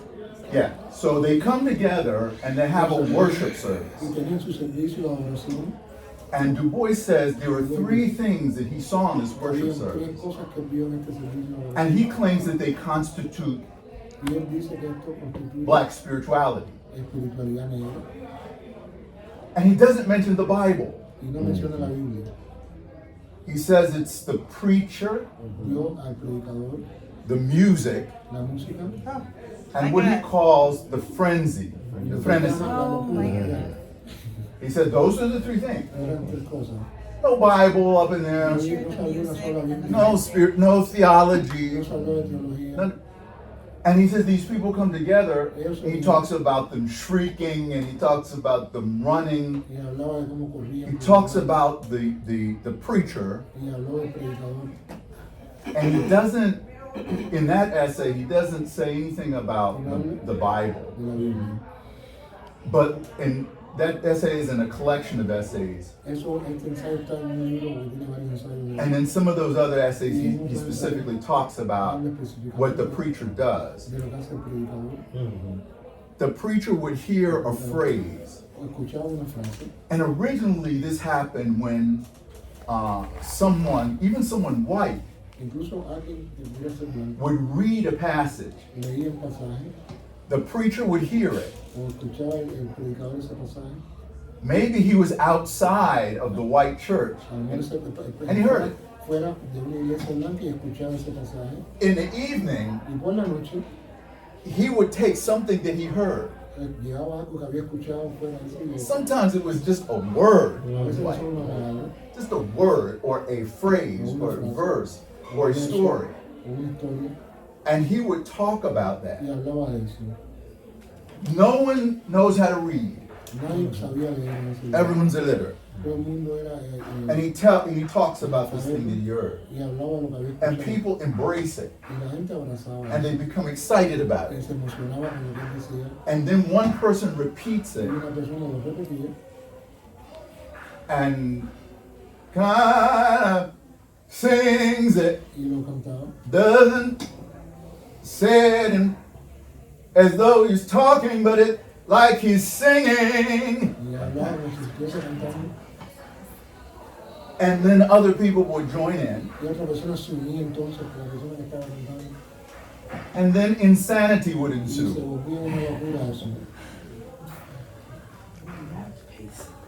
Now, I'll finish that with this. Excuse me, but I read this. You can tell, I just love the way he wrote about this. But the other thing, the reason that I'm really sharing it with you, is what he says about that experience. That he recognizes as a church. He said, this is the church. Toward the end of the essay, he says, you must understand, this is church. But when it started, it wasn't Christian. Said it wasn't Christian.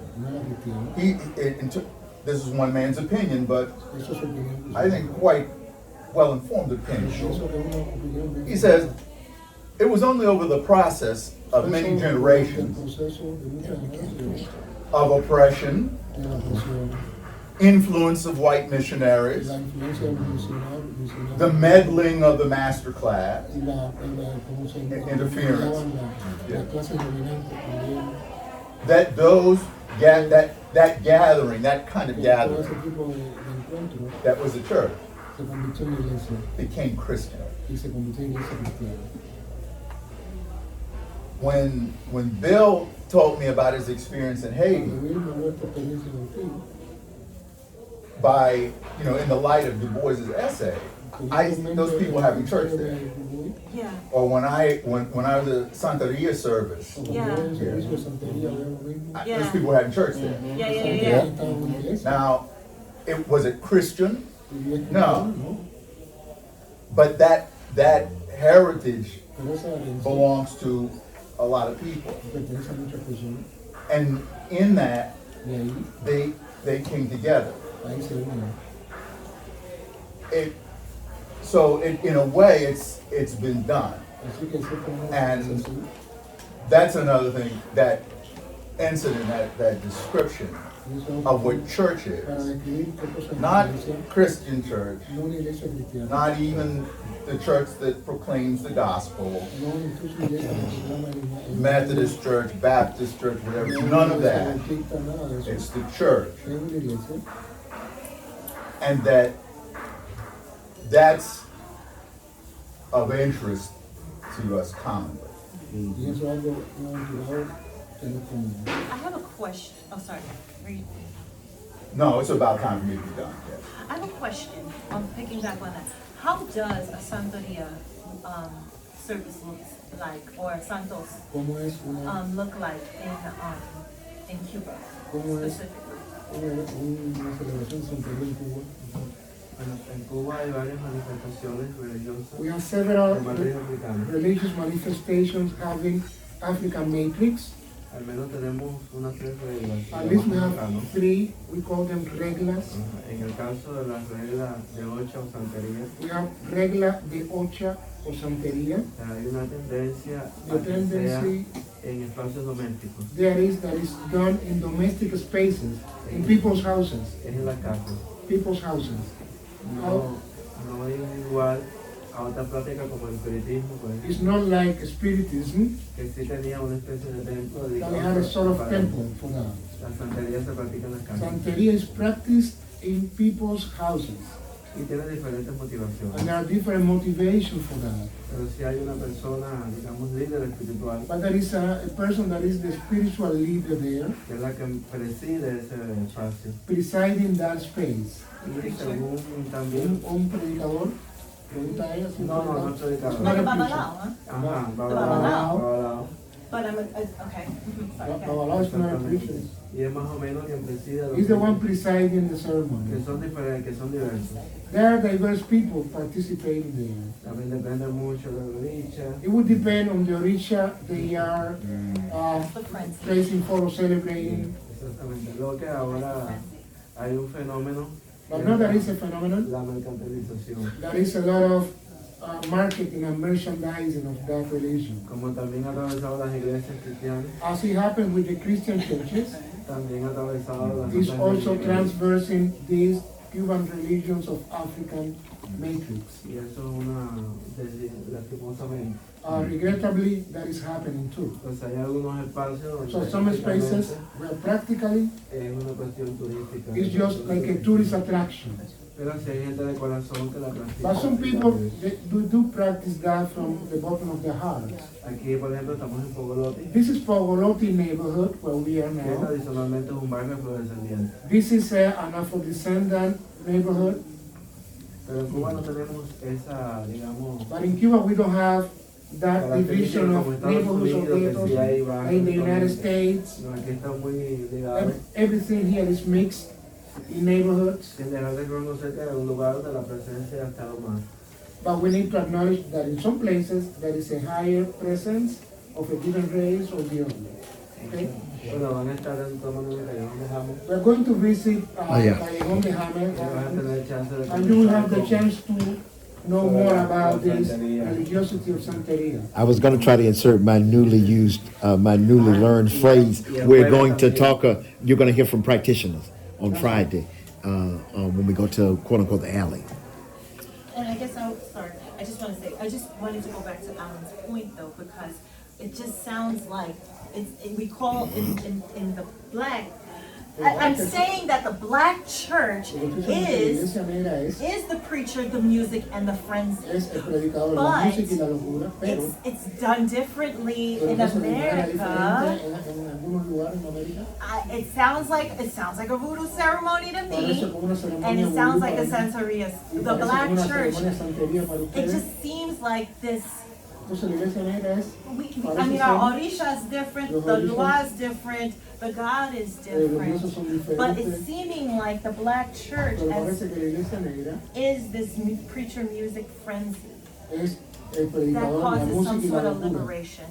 I don't know if it makes any sense what I'm saying, but I just see a pattern. And maybe we do take out the Christian part of it. I think we're talking about culture. Making things about just the Africanness of spiritual expression that can be found wherever black people are. African culture. As a common project of coming together and reclaiming and see how that combination might have some healing properties. Yeah,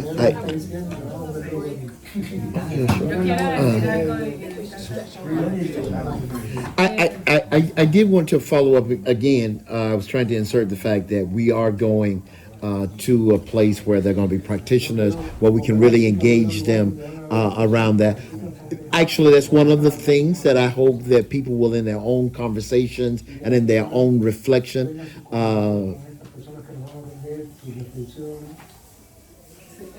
deconstruct even. And I chose the language of the black church because I think we're limited in those kinds of tools until we really come to the table to have these conversations. And be honest, I would suggest that they, from my experience, that they have different names, but they're all, I think, the same concept. That's what I really wanted to get to. I think it's important for the point of conversation and for whatever line of inquiry or scrutiny to draw some lines, right? We should drawing the black church in this context is probably just some helpful guardrails for us to look definitively and critically about something, while also being able to say that whatever these black church traditions are, they are just manifestations of these larger African practices of spirituality.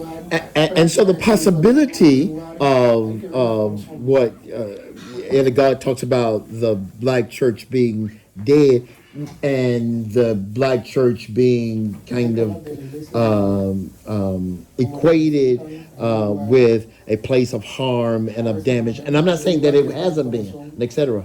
But maybe that's what I'm talking about, or what I am trying to provoke thought about, is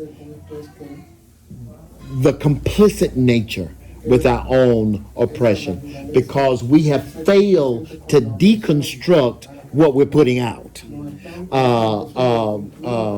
Because I do think that there are common denominators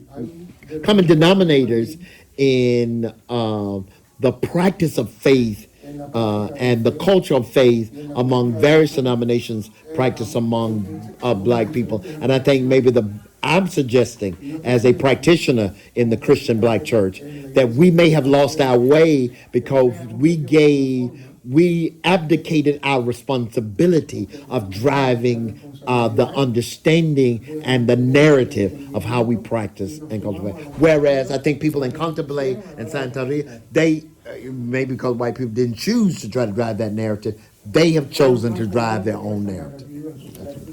I'd say, Melinda. Well, I would like to say something. Oh. I've been trying to speak the floor. You can have the floor. It's not dirty.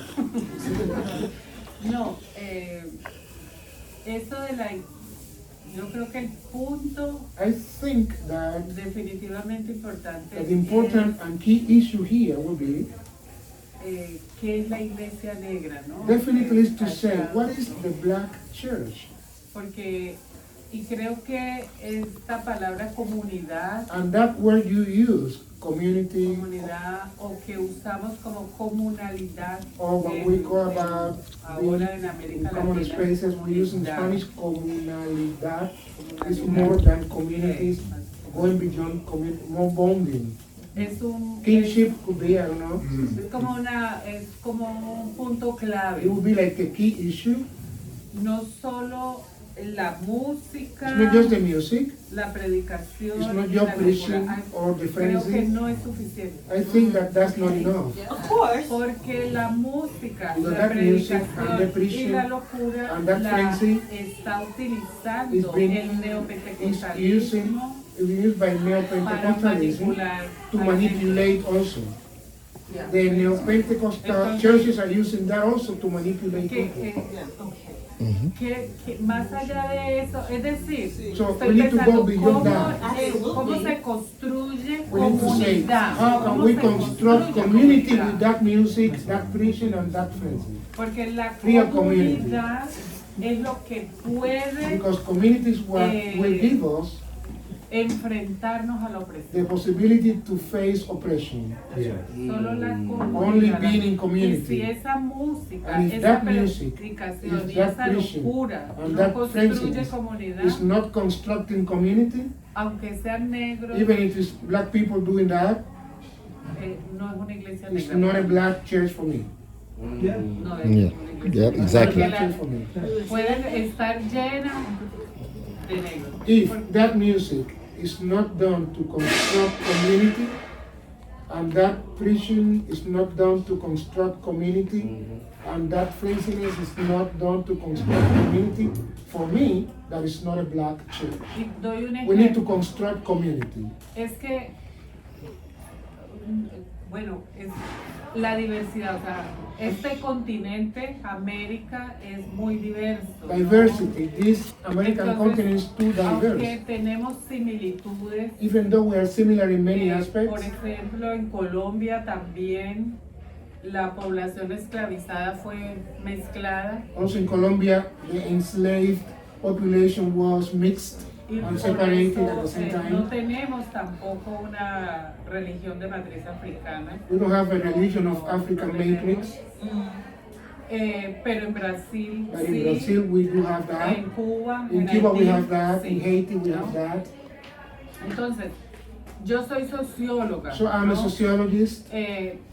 Estas cosas también las pienso no solo como creyente, So I think about this not only as a sino believer, también como socióloga. but also as a sociologist. Pero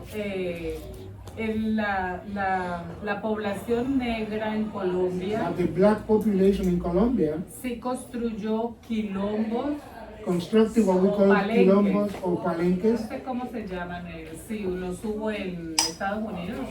No, we don't. You know, crowd que escapaba. Yeah, we don't have anything You know like that. that when the Cimarroons or the runaway slaves went to a place and they created a sort of community in the wild areas to be free there, we call that palenque or quilombo. La población de la región del Pacífico colombiano So the population on the Pacific area in Colombia es una población que puede llamarse quilombola o palenquera, is a population we call it palenquera. Or es decir, quilombo. que construyó comunidad. So they constructed community once they ran away Entonces, and got together in those places. el fundamentalismo religioso, So religious fundamentalism, las iglesias que están haciendo presencia allá desde hace 100 años, churches that are having their presence there for 100 years now, la Alianza Cristiana, the Christian Alliance, Asamblea de Dios, the Assembly of God, Bautistas, Baptists, convivieron sin problema con la comunidad. they live without any problem with the communities there. Pero hace unos 30 años But for para about acá, 30 years now, until today, las iglesias se conservatizaron o neoconservatizaron. churches became more conservative or neoconservative, Y están rompiendo lazos comunitarios. and they are breaking those community bonding. están They have, bondage they have. satanizando las prácticas tradicionales religiosas They are de la comunidad. putting the term of evil in those religious practices of the community. Que ayudaban a construir comunidad, que Those practices construyeron that comunidad. constructing community. Entonces el problema del fundamentalismo religioso So the problem of this religious es fundamentalism que destruye la is comunidad, that it destroys community. individualiza. It will make things more individualistic. Just you on your own and for yourself. Forget This- about the other. Porque dice para las personas que They tell the people tienen que destruir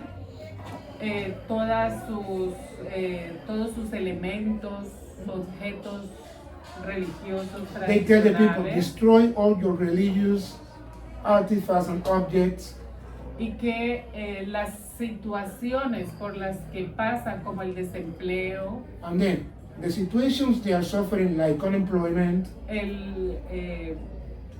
el incremento de la pobreza, the increase of poverty, todo esto que ha generado toda la economía neoliberal desde los años 80. all the problems generated by the neoliberal or market economy since the 80s, es colocado como responsabilidad de la persona they are individual. telling them, this is your responsibility as an individual. You are Es su- poor, and it's your fault Es to be poor. ¿no? Es su pecado. It's your sin.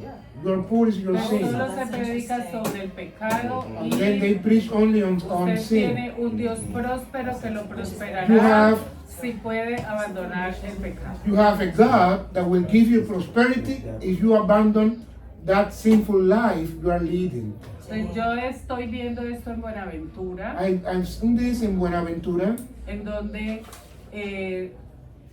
grandes megaproyectos de inversiones de capital there are huge mega projects of capital investment para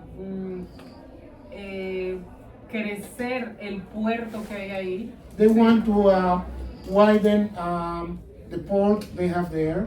Quieren sacar a la gente negra. They want to take de the ese black lugar. people out of that area for that investment. Y la religión se ha convertido en un instrumento para sacar a la gente. And they are using religion as a tool to take the people out of those places. Entonces, por eso estoy en Brasil, That's why I'm in Brazil. en una estancia postdoctoral, estudiando el fundamentalismo. Studying religious fundamentalism in a postdoctoral. But O sea, mi preocupación So my no concern- es una preocupación abstracta ni metafísica. It's not ni abstract or teológica. metaphysics. Es una preocupación que yo estoy It's viendo something that I'm seeing cómo en Buenaventura that is happening in Buenaventura. todos los actores de la violencia que All the trabajan violent por actors la there acumulación capitalista just están accruing matando la capital gente negra. and they are manipulating the minds of black people there with religion. Y actuando con la no, continue. No, es digamos que para responder a la tercera pregunta, Just to answer the third ¿no? question, de cómo podemos obtener lo que queremos. how can we obtain what we want to Yo creo que es obtain? necesario I think it's necessary, conocer first of all, to cómo know trabaja what is going on the way la dominación, dominance is como working. ustedes lo han expresado, la supremacía blanca. as you have expressed about white supremacy. First, we need to know how they operate, Cómo trabaja. Es, how es they work. necesario conocer. First of all, we need to know what they are doing to us. That's right. We need an analysis. Okay, I see what you're saying. Y nuestro traductor And quiere our unos minutos de interpreter descanso. would need about 5 minutes of break. Yeah. It's not me, it's my mind, okay? It's my brain. It's the one thing we need to stop, okay? It's amazing, the work that you do, by the way. It's no work, I'm just learning together with all of you. It's a learning process, believe me. I'm Yes. learning a lot. So thank you guys. Thank you. And I have So- the honey candy. So we need to take, so we And need, Kelly it's raised his consensus, thumb. we need to take a 5 o'clock. Five We need to take a minutes? 5-minute break. Yeah. Can we do 10? 10. I need to. 10 10, minutes. 10 minutos mejor. Okay, 10. 10, consensus. Consensus. Yeah, we go with that. We on one accord. Can I get some gum now? Since I came with an agenda. Yeah. Yeah. Mr. Gordy. Yes, Mr. Gordy. I had an agenda. Woo, y'all have been putting in some good work, man. I got 4 good pages of notes on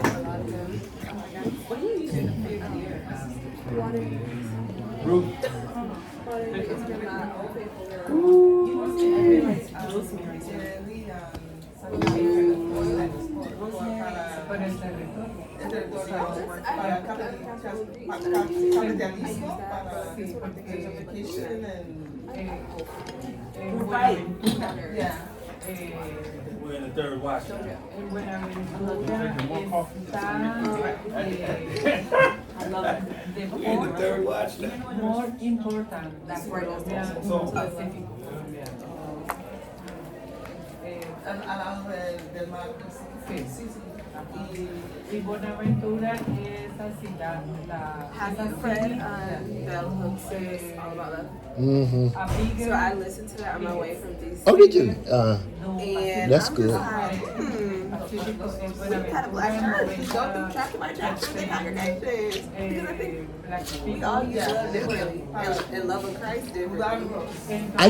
Loving you with the love of God. To be very honest, I think the point is we've got to change our thinking and how we, in my opinion, because that's what I kind of do in my congregation. But sometimes I'm challenged because it ain't like I'm growing.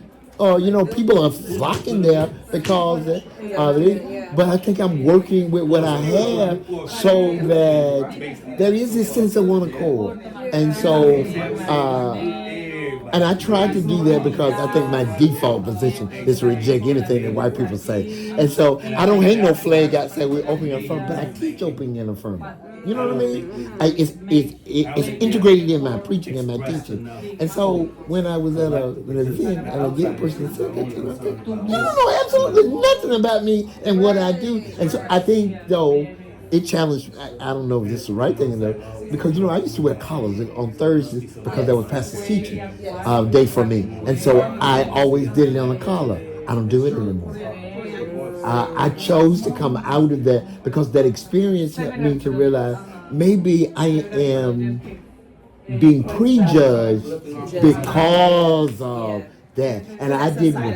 Yeah, exactly. So I came out of that so that because I felt like, and I'm not saying this person was a bad person at all. It's just that there was an assumption about what position I held without even having a conversation with me about that. Yeah, it could have been. Yeah. But yeah, I think it was just very interesting. Like the notion of like, I'm gonna love people with the love of Christ. So like, what does that mean? Right, I agree. And I think when like you're talking about the one room thing, like, I want to put I think sometimes people in a room would say like, what is your definition of love? And like, were you raised in an environment where love and harm coexist at the same time? Because Bell Hooks would say that's not love, actually. And it's okay to say it's not love. I think it's worthwhile having that conversation because I think eventually Mother So-and-so will get to the point, well, why am I thinking that's such a shameful thing? Right. And I think, but if you don't get her to, if you can't sit down with her and have start beginning at that place of back in love, and I think because Mother So-and-so will say that is love. Exactly. But then you be able to share your kind of personal experience. She's like, oh baby, I didn't know. I'm not suggesting she will, but I think there's a very much what I've seen in the practice of it.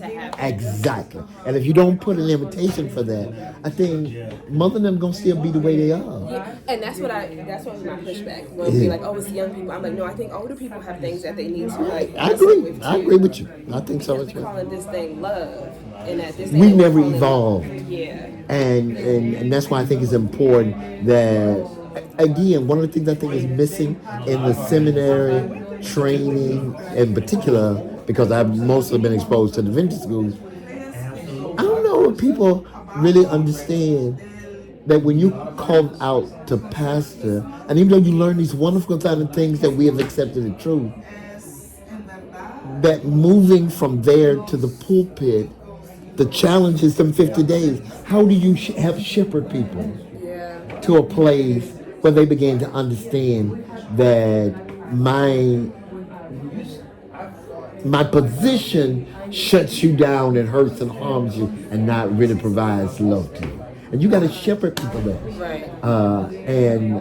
So one of my criticism on the left side is you want people to kind of fully be mature. They're supposed to be, but they've had bad teaching, or they had teaching that came to a certain ceiling level, and God sent you there so now that you can help. Exactly. And We're saying black church a lot, but I think we're talking about love a lot. And Bell even mentions that we don't really like getting close to it. Like we'll talk about it, dance around it, but it's this thing with love. And then some folks would be hurt if you say like, I didn't feel that as love, and it's like my sacrifice was love, my surrender was love, my honesty was love. But it's I think this is the part that you may have.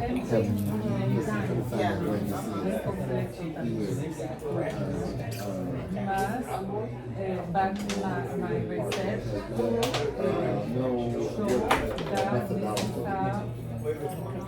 I'm coming to check you out in the city. I'm coming. What side of town?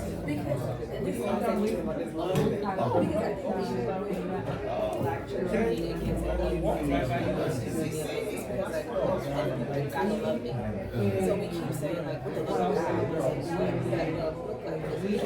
is. Yes. I'm like, the pastor said, like this pastor said, it was a church down the street. So she's like, what is this?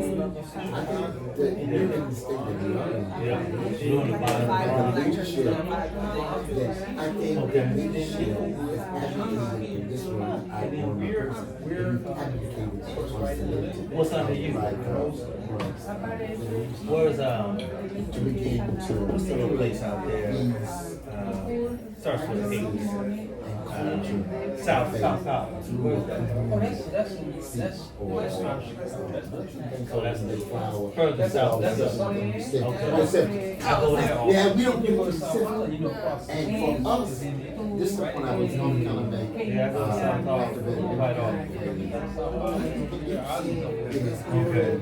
I go because and we try to that's not our center history. And so it will be different.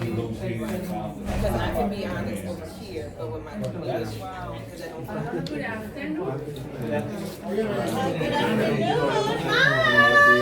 So he's just saying, can you give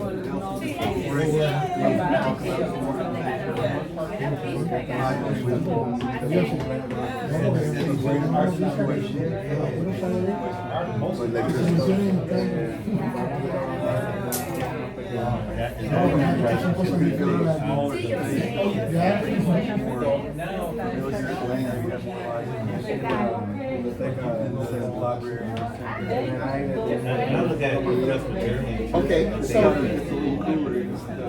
we're not that far off from today. Right, tomorrow we can, get that. I can just, we can go kind of make it through today, but tomorrow. Today we'll finish it tomorrow. Yeah. Tener grabación es suficiente. Since your recording system. I forgot that.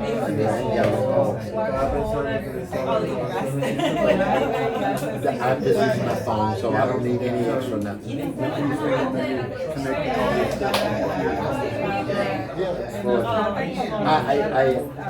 It's makeshift.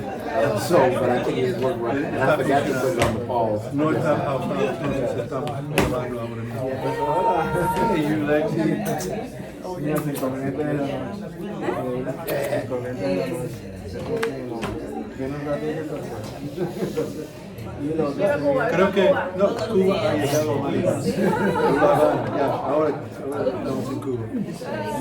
Gracias por la tarde. Ayer falta también, aparte de las que le dieron ayer. Do you want a little merienda snack, coffee and cookies for just for the morning, some for the morning and mid-morning.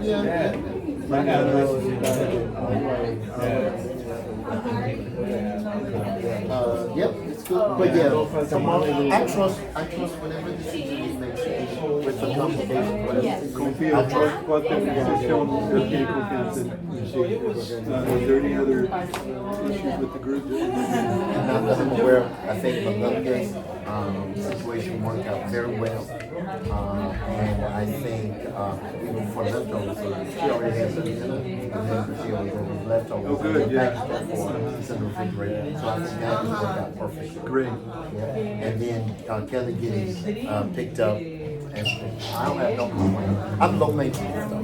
No hay queja. Yeah, low maintenance for me. So we need your biblical text for Sunday. Oh yes. And I could email my points and everything because it's all set. I just probably maybe put little notes under them so they'll know where we're going. So whoever I need to email it to, let me know. The text is Acts the 8th chapter, verses 1 through 4. Hechos 8, 1 a 4. The intentional implications of Pentecost. Las implicaciones de Pentecost. Ya, muy bueno.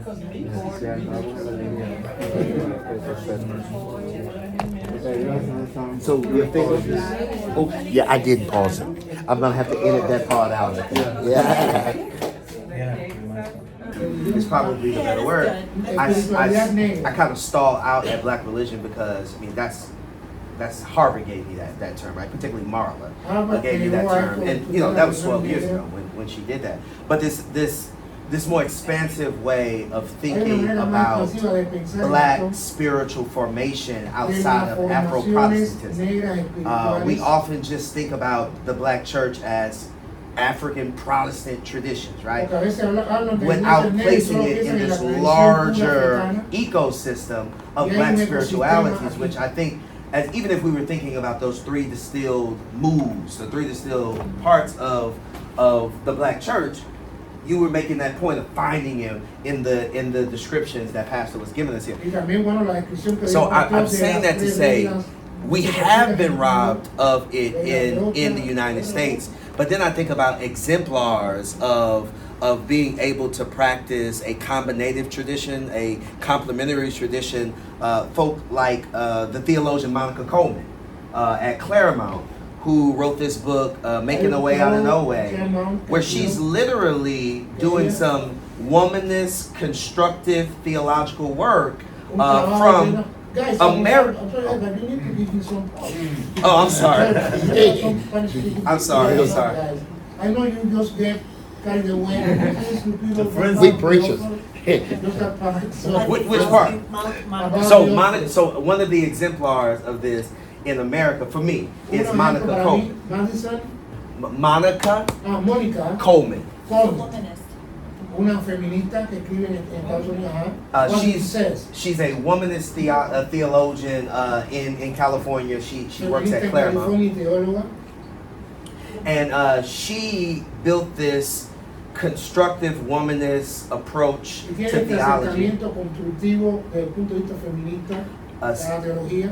Doing life with, studying women and black women in America. The United States. Yep.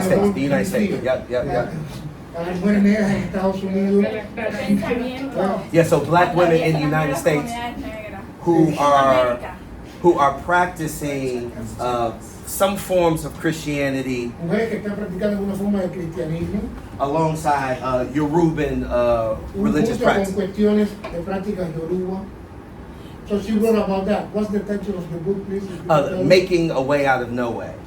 Making a Way Out of No Way. And she herself is a priestess in the Yoruban tradition, as she says, and she's also an AME priest. She's a ordained itinerant elder, itinerant elder in the AME church. I'm so sorry, I don't mean to interrupt you, but I was trying to explain the difference, the minor difference of womanism and black feminists. Can you just share that really quick before you go into that, because I think it'll make it relevant. Sure. So quiero entender lo que dijo ella, porque creo que hizo precisiones que Yeah, we need to get precise on those terms. That's what I was just saying. Sure. So, the feminist tradition is largely white, and it is attempting to. So it's attempting to decenter patriarchy and make space for gender equity, but it forecloses real possibilities for black women's freedom, liberation, equity. The womanist movement is much more expansive in the sense that it.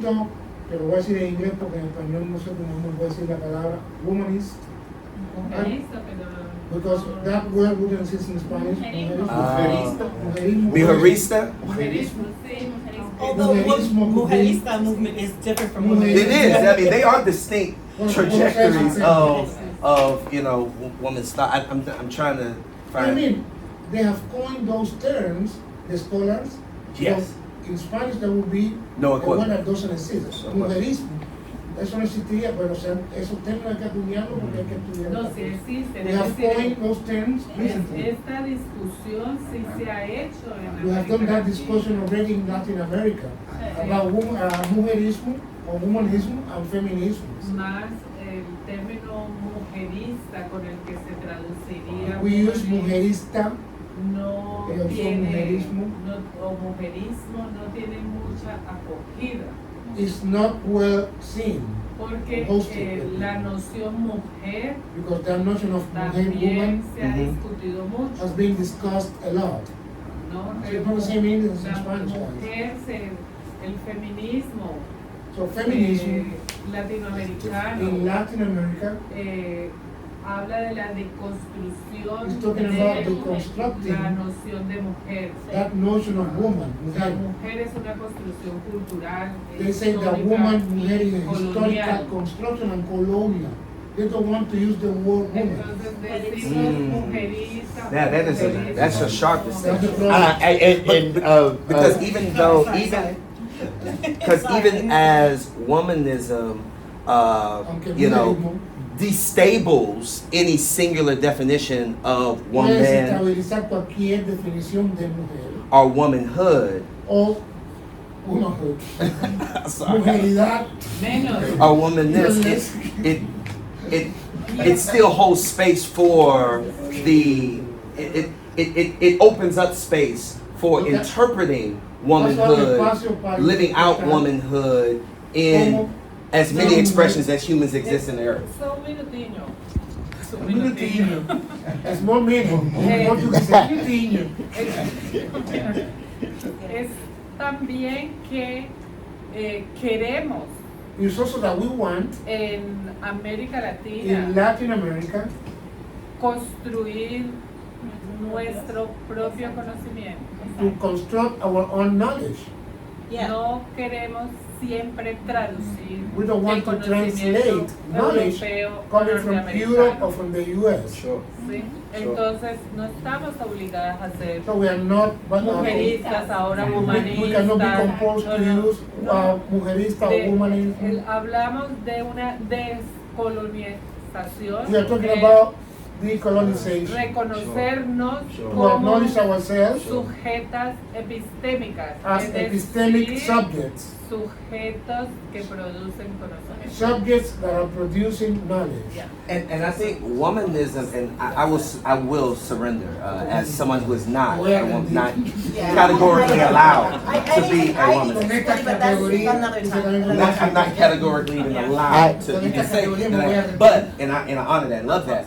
But I do think that womanism grows out of the black women's diverse experiences of of survival, de sobrevivencia, of thriving, de luchar and suffering, y del sufrimiento, of deep spirituality, con una espiritualidad muy profunda, of spirituality connected to institutional religion, espiritualidad conectada con religión, con instituciones religiosas, and a sense of y un spirituality sentido de espiritualidad not connected to que no está any conectado a institutional nada, a religion. ninguna institución And it religiosa. grows out Y crece a partir de art, del and it's arte, expressed in art, se expresa en el arte, and it itself is y es a misma. critique y es una crítica of white American women's de una crítica a ese movimiento de mujeres blancas gaps in norteamericanas consciousness and que le limited partió su conciencia, que les analysis. limitaba los análisis, And it is also in the theological tradition, y en la tradición teológica it is also an opportunity to say that es una black oportunidad para women's decir bodies que los cuerpos de las mujeres negras are places Son of lugares theological activity, are actividad sacred sintéticas, in whatever cosmology en of cualquier sacredness cosmología that exists. sagrada que ellas quieran So, fomentar. so El fato bruto es que esas tres frases, palabras, son muy complicadas en este contexto. Entonces, O sea, nuestra things, these phrases are very complicated in this context. nuestra conversación. In our conversation, Nuestra. our conversation here is a complication with the terms. En inglés, American. No funciona muy bien en este contexto. Entre personas en Cuba y personas de Yuma. De la Yuma. Es que nosotros también somos americanos. Sim, mas sim, é muito interessante, porque Hugo Chávez, ele falou de Leonardo Boff. Boff, yeah. Boff, ele é nuestro americano. Yeah. Leonardo Boff não é americano. Nesse sentido, venezuelano.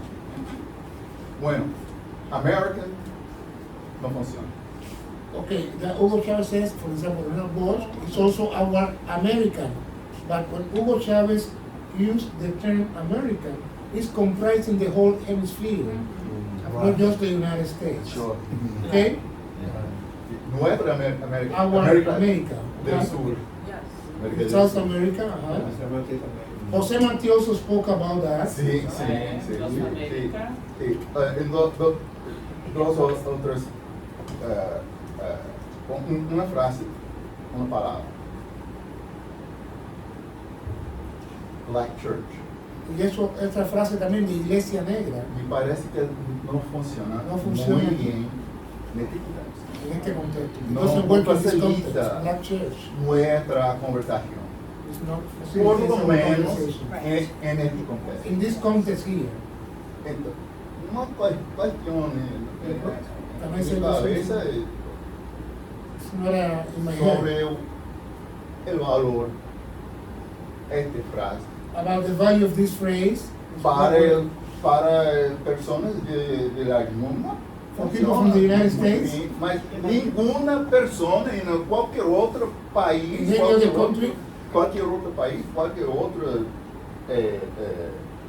comunidad puede entender. Essa é frase esquisita. In other places, but not here. Especially, can I just add just a comment as an interpreter? Especially when we talk about Monroe Doctrine. You know about Monroe Doctrine? When those presidents in the 19th century said, America for the Americans. Mm-hmm. Who the heck are you to say that? We were their backyard. Simply. Éramos el patio trasero de Estados Unidos. So that's why when we hear people say in America, only meaning that part, because sometimes they don't even think about Canada or Mexico. That's right. Just them. So it's difficult for us. Alright. So we understand what you're saying, okay? We understand. Terceira pergunta, ya aprendi. Yeah, we have learned all. Inetentante, mí. We have learned that mujerista en este contexto. In this Aparentemente. Apparently in this Me context, parece que no funciona. it's not functioning. No, it doesn't. De acuerdo con la explicación de Penny Brewed. But it's also So the problem would be for me as an interpreter. That would be the problem would be for me. It's no a serve. specific movement though. No serve. Então, isso é All right, as considerações para Actually, I think your advice on this petite piece is relevant. On Monday, Alexis has invited us for an official tour at the University of Havana. That also Monday. Just leaving on Monday. Monday night, I think. No, Tuesday. We're leaving Tuesday. And there will be a conversation with the Afro-feminist articulation that she is one of the coordinators here in Cuba. And so this whole concept and conversation around that particular piece. I do want to reference, this is another critical thing I want you all to think about, because we generally think and operate, and I'm talking about me as well, through a lens that it kind of all begins with us, or ends with us. Yeah, and so I don't know if Alexis will remember. I asked her this very same question. I walked away not really understanding. I don't know if Melinda remembers it. I had a conversation with Linda after to help me to understand the difference between feminism and womanism, because I just couldn't make the connect based on that conversation. So, and that's part of the 50 days carrying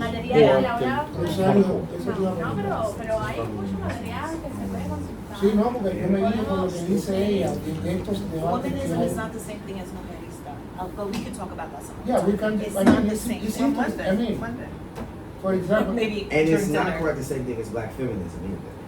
Right, y tampoco exactly. lo That's mismo the only usar point I'm saying. el término feminismo negro a feminismo sólido. That's all I'm saying.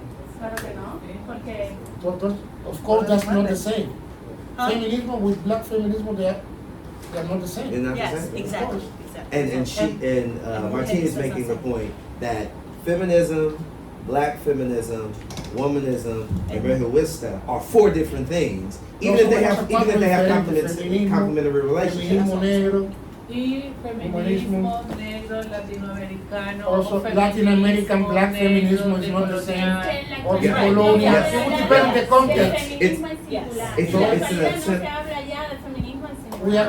We are not talking about feminism in singular. No, Right, no. right. There is plurality there. Plurality there. And, Okay, and that's to all I'm honor saying. the particularities Y that mira, exist hemos amongst them. las feministas Feminists, negras black feminists in latinoamericanas. Latin America, Hemos bebido de We have muchas been- fuentes.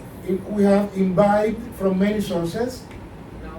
Reconocemos el aporte del feminismo negro. We acknowledge the contribution from the black feminism from the US, Pero construimos también nuestro propio feminismo. but we construct also our own feminism. Absolutely. Yeah, Absolutely. Con distancia, con crítica, But also, con hermanamiento. as he says, we are talking also about masculinity today in Cuba and everywhere. Sí. Están And bromeando. we are not doing the best job of deconstructing masculinity in the Of United course, States. it's a problem everywhere. Constructing masculinity. Claro, porque Patriarchal society. Apareció en Colombia un movimiento There was a movement in Colombia de masculinity, of ¿no? masculinity, Pero eran hombres but there were men reivindicando su their poder masculino que estaba masculine siendo main puesto power en cuestión that was por put las into question by feministas. feminists. Entonces So they wanted to fight back, una but there are cosa new es masculinity. de construir la masculinidad hegemónica y So heteronormativa. We have to deconstruct a hegemonical, heteronormative masculinity. Y otro movimiento So que there is a difference then between masculinity and new masculinity. Yeah. You are talking about masculinity, men trying to overcome feminism, and we are talking about the new masculinity, acknowledging feminism and supported by feminism. So, For what it's worth, I think that this conversation, this reinterrogation of language, that is often taken for granted, particularly, and I understand that womanist language to be Esta radically. conversación nos lleva entonces a toda la reconfiguración que hay que hacer a partir del lenguaje. Todas estas cuestiones. Hay que reconfigurar el lenguaje. I understand it to be radically emancipatory. Yo and trato siempre de ser radicalmente emancipatorio cuando hablo. And I don't know how well it lives ¿Cómo puede vivir también in black churches in the United States? en iglesias negras de los Estados Unidos este lenguaje emancipatorio que yo uso? So there's still work that Así que hay que hacer we más trabajo. trying to, but there are some of us who are intentional about at least creating some type of Estamos tratando liberation de crear una liberación que lleve al diálogo for congregational para settings. nuestras congregaciones, hablar de manera But at this liberadora. point, womanist theology, black liberation theology, womanist theology, esto es mujeridad. No, just woman. Just say womanist. Just say womanist. womanist theology and black liberation theology, they sort of live trapped in the academy. Entonces a veces uno se queda atrapado en los estudios de la academia. Pero hay una suma cosa. Estamos de acuerdo que We el agree lenguaje that language tiene que ser transformado. must be transformed, Pero también but also no hay que presionar we una don't need to put comunidad pressure a on a entender community hasta to understand romperla. until we break it. We don't need to put pressure on people to break terms or create new terms. A veces queremos que hablar, por ejemplo, a las mujeres populares que tienen que ser feministas. Sometimes we want to impose on popular women, okay, you have to be feminists. Y hay unas luchas de las mujeres que son anteriores al feminismo. And there are some previous struggles from women that are coming before feminism. We need to solve issues that are coming from before. Es más importante que la categoría, que la So definición, it is more es la important. práctica. Practice y la is more important than the category we put there, than the definition we give. The real practice, the struggle, is more important than the terms we are using. Yo creo eso que dice Ruth, Y yo tiene que acerco a ver ello. con lo que se ha hablado aquí de la necesidad de conectar con It has to do with the need we have of connecting. porque incluso la Because propia, even la propia categoría negro y negra that category of black significa cosas diferentes means different things en los diferentes países in en different América countries Latina. in Latin America. Como mismo se autodefine, o sea, una persona negra en A Cuba, black person in Cuba, lo que se entiende como una persona negra what en we Cuba understand as a black person in Cuba es muy diferente a lo que se entiende como una persona negra en República is Dominicana. very different to what a black person defines himself or herself in Dominican Republic. Pero incluso a veces las afrofeministas And sometimes Afrofeminists que tenemos una that we agenda have académica. Por ejemplo, yo recuerdo una vez que fuimos a un programa de televisión con otra afrofeminista muy destacada. I remember I participated in a TV program at national level with another Afrofeminist here in Cuba. Que ella decía, no vamos a hablar de negras porque ya no son negras, son afro. She told me we are not going to use the word black because now they are Afro-Cubans.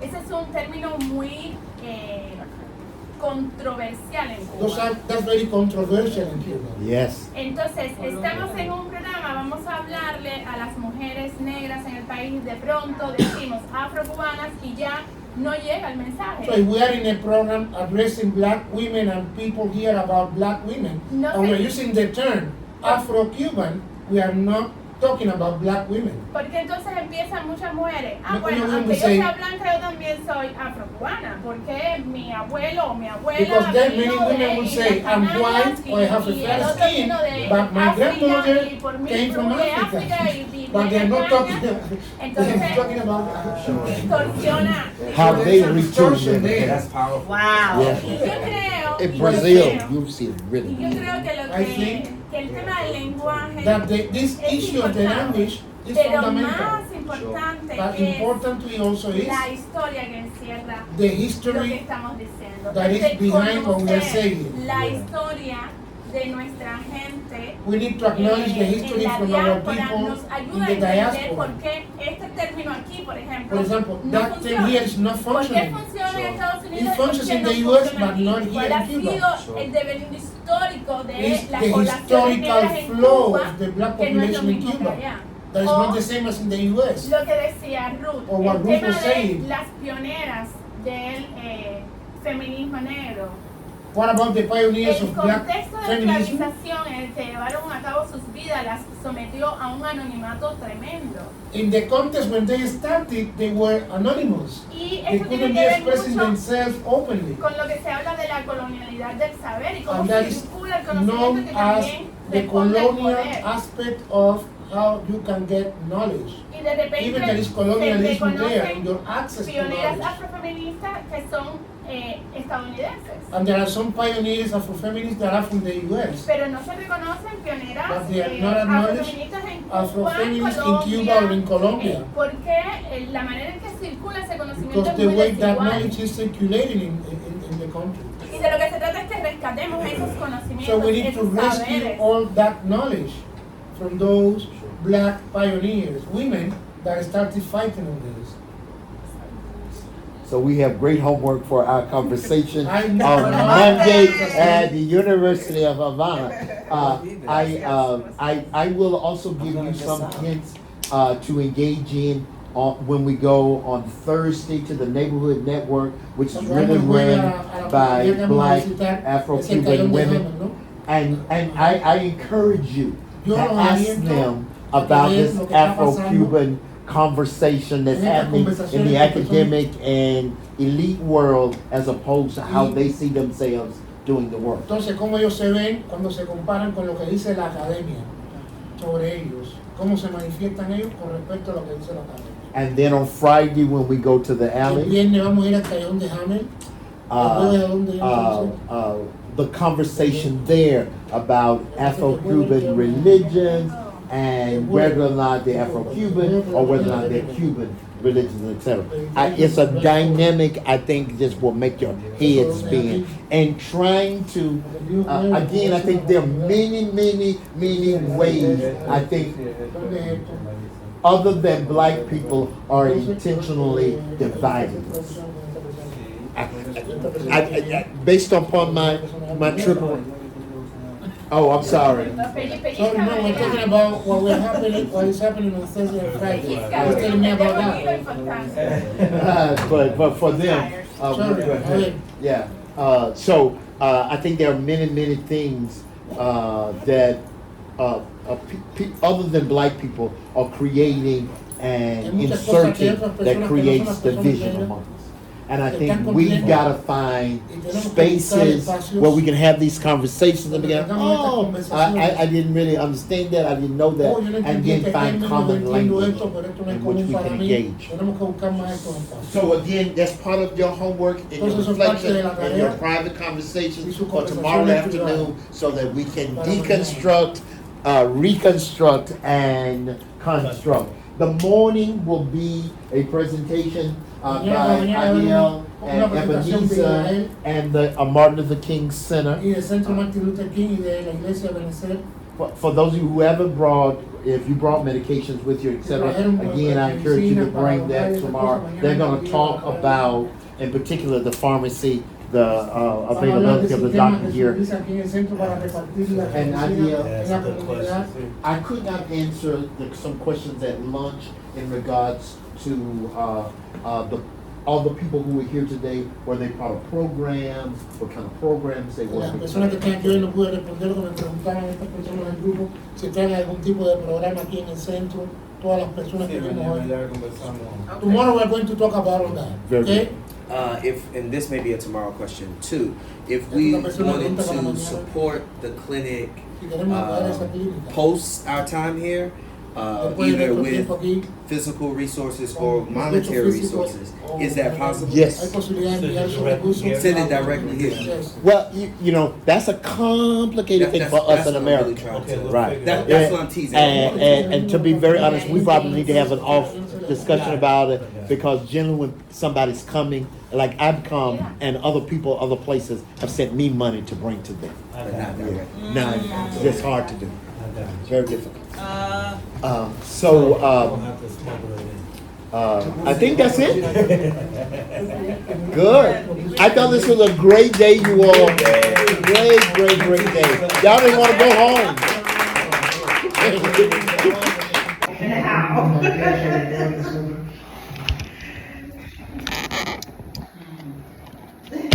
What could I offer of reflection?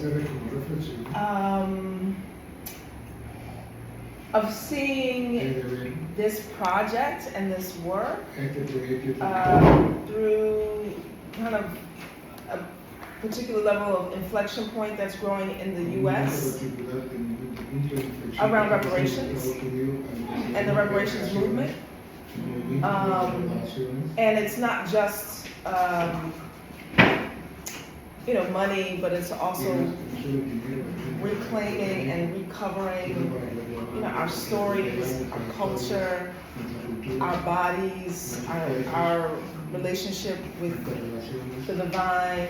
And I very much feel the healing work that this kind of diasporic, intentional community making is providing, I think, for me and for us.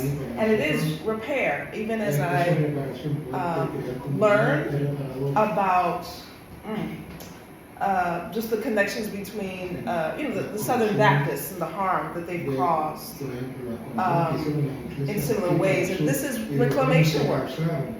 And even those of us, in the U.S., how this situatedness and for me helps us to work out our own internalized privilege and superiority and all of that stuff. And it's a good very good environment to liberate and to kind of undo a lot of the harm towards human. So that's what I'm sitting with about this project as well.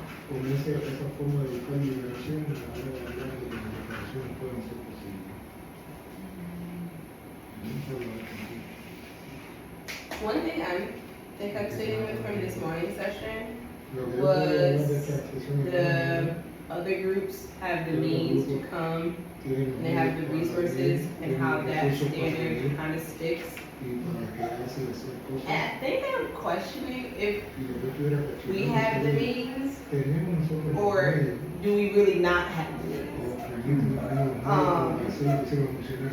Because anyway, I felt like Blackbird got means to be impactful, but maybe it's a question more of choice on a priority.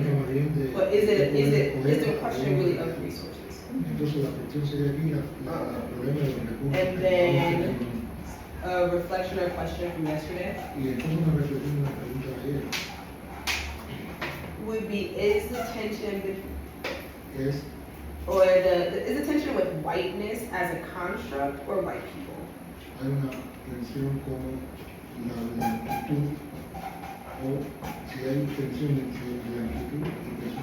Because it's one thing to find it hard to love or be in community or deal with white people. Or is it the whiteness that they white people?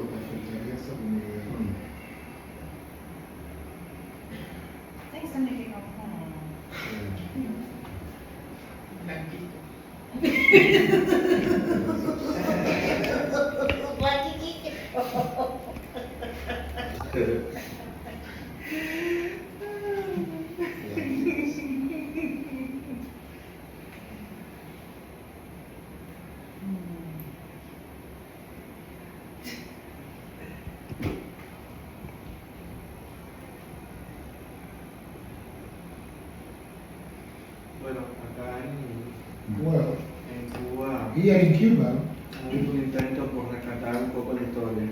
have been an attempt to rescue history a little bit. Porque a veces la historia la hacen los vencedores Sometimes history is written by the winners, y obvian muchas de las and cuestiones they put fundamentales. aside many fundamental things when they write that history. Entonces acá, por ejemplo, And for example, here ha habido una intención de estudiar la historia de la iglesia en Cuba, have been an intention to study the history of Cuban churches, preferentemente al protestantismo. preferably Protestant churches. Y entonces ahí encontramos misioneros patriotas, And there is where we find these patriot missionaries, pero también but also we encontramos find documentación some documentation, del documents diálogo entre las instituciones norteamericanas of dialogues between U.S. institutions y las iglesias en Cuba. and churches in Cuba. Y cómo desde Estados Unidos, And we see there how from the United en States, conexión con lo que decía, connected with what Martin was saying, veían entonces a Cuba como they saw Cuba, lo que necesita ayuda, okay, they are the ones needing our help, necesita educación, they need education, they are the ones needing our education, a Cristo, they are the ones that really need to know how to create Christ, necesita desarrollo, they need development. desarrollo de la perspectiva americana, ¿no? Of course, when they talk about that, it was from the U.S. perspective, when they put that in the document. Those poor people, they need us. Y en este sentido, And in that sense, podemos encontrar también cosas we interesantes can find interesting things que podemos hoy tenerlas en cuenta para nuestra lucha. that we can have them into account for our struggle. Es por eso que la identidad es una cuestión muy fundamental. And that's why I say that identity is a key issue here. Y no permitir que me compare And I should not allow anyone to compare tu myself posición desde tu cultura, from your position, from your culture. You cannot compare me with anything. desde tu creencia de que From eres your mejor, perspective, from your belief that you're better than me. porque no eres mejor que la mía. Because you and your culture is not better than mine. Simplemente somos culturas We diferentes. are simply different cultures. Aquí con esa filosofía So with that philosophy, vino de España, de from Europa, Spain, from Europe, vino para América, they came to America. diciendo unos salvajes, They were saying they were savages, y más salvajes eran ellos, and they were more savages than us. porque acá se vivía en comunidad, Because here, people were living in community mientras before que they allá came. estaban en estructuras And there they were having those structures already. de reinados y todo The eso. king, the queen, all those structures of oppression. Y hoy se está hablando un poco And también today they are talking also about de justicia restaurativa, so that just restoration of justice. que no vale solamente pedir Restoring perdón justice is not just asking for forgiveness por el mal cometido, for the evil you exercised on me, sino también que hay que restaurar. but we need to restore. Porque bueno, To restore. hay cosas que ya no se pueden recuperar. Some things cannot be recovered. Una vida humana muerta, por ejemplo. A human life that they killed cannot be recovered, Pero sí hay cosas que se pueden but there are recuperar. things that we can recover. O sea, yo cuando estuve en Carolina del Norte, When I was in North Carolina, Stan me llevó a la comunidad de Cherokee. Stan took me to the Cherokee community, Y es triste la historia de esta and it's gente. very sad to see what is happening there in that community. Es impresionante It's el impressive. sufrimiento de este pueblo The suffering of those indigenous people, norteamericano. in the U.S. Y lo vemos también en muchas otras formas. And we see that in many other forms and ways. En muchas maneras. In many ways. Pensamiento mejor. That de que yo soy way of mejor. thinking that I am the best, I am the neighbor of the world, I am the one telling you what to do. En Cuba, por ejemplo, el oriente y el occidente. Here in Cuba, for example, the eastern part of Cuba and the western part of Cuba, El occidente es lo mejor, La Habana, el always they say western part of Cuba is the best thing, development. Havana is the capital city. There are people expressing some jokes about how Cuba is Havana and the rest is landscape. Lo vemos en los Even mismos lugares. things like that. We see that En los even barrios. even in neighborhoods. No es lo mismo el verano donde ustedes están. It's not the same Vedado neighborhood where I stay than Pololodi, Marianao. It's not the same. Y así So we see that everywhere. Las mismas universidades. Even in universities. Creo que no es lo mismo estudiar en Harvard, ¿no? It's not the same to study Harvard Estudiar en otra. than to study any other Además school. y así nos No, estamos bueno. educando. So we are being educated in that way. Y entramos nosotros And we también en esa replicate lógica. that. And we enter into that dynamic. En creernos We que es lo be mejor. the same. Y ese es el modelo a seguir. Thinking, okay, this is the best, and this is the model we need to follow. That's what they are imposing on us. Creo que es una invitación también que So it's an nos hace invitation a that we should think about this one. poder valorar lo que somos, We need to assess what we are, nuestra identidad, nuestra our cultura, identity, our culture, y poder valorarla y and then we need to give it preservarla, its proper value. We need to preserve it, y no dejarnos intimidar o and we shall not be por una persona intimidated que se crea mejor que by nosotros. other people that they believe they are better than us.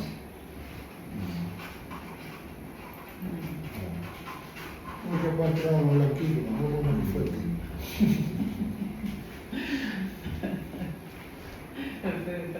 It's very funny. I thought you can bring your blanquitos very strong here.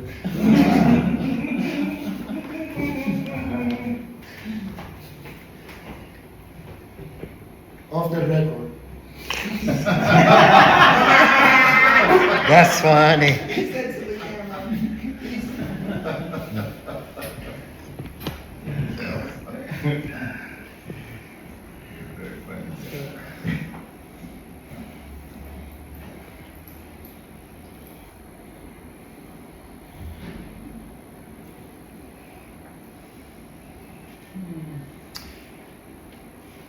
Although off camera, the thing, and I'm a preacher, the thing last night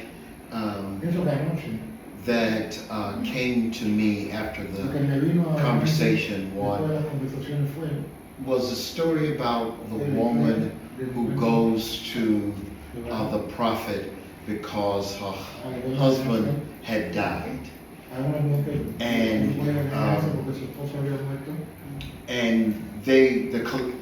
the bill collectors were coming to get her sons. And the prophet said, what is it that you want? And she tells him the story. And he said, well, why are you telling me? And then he says in the next breath, what do you have? And she said, I only have a little oil. And his instruction was to her, was to go back home, take that little oil, every pot she had and every one she could borrow, and pour the oil in it. So her, and this was the most important thing, he said to her, and you go in and shut the door. Oh, I missed that. Shut the door. They go in, they shut the door, they get all the pots and bring them in the house, and they borrow every pot, etc. They shut the door, they shut in, and they start pouring the oil into the pots. Every pot they had, every pot that they borrowed. Oil. And when they got to the last pot, she asked for the next pot. And they said, Mama, they all gone. We used up every pot we had, we used up every one we borrowed. And so she then went to the prophet, and the prophet said, told her what had happened.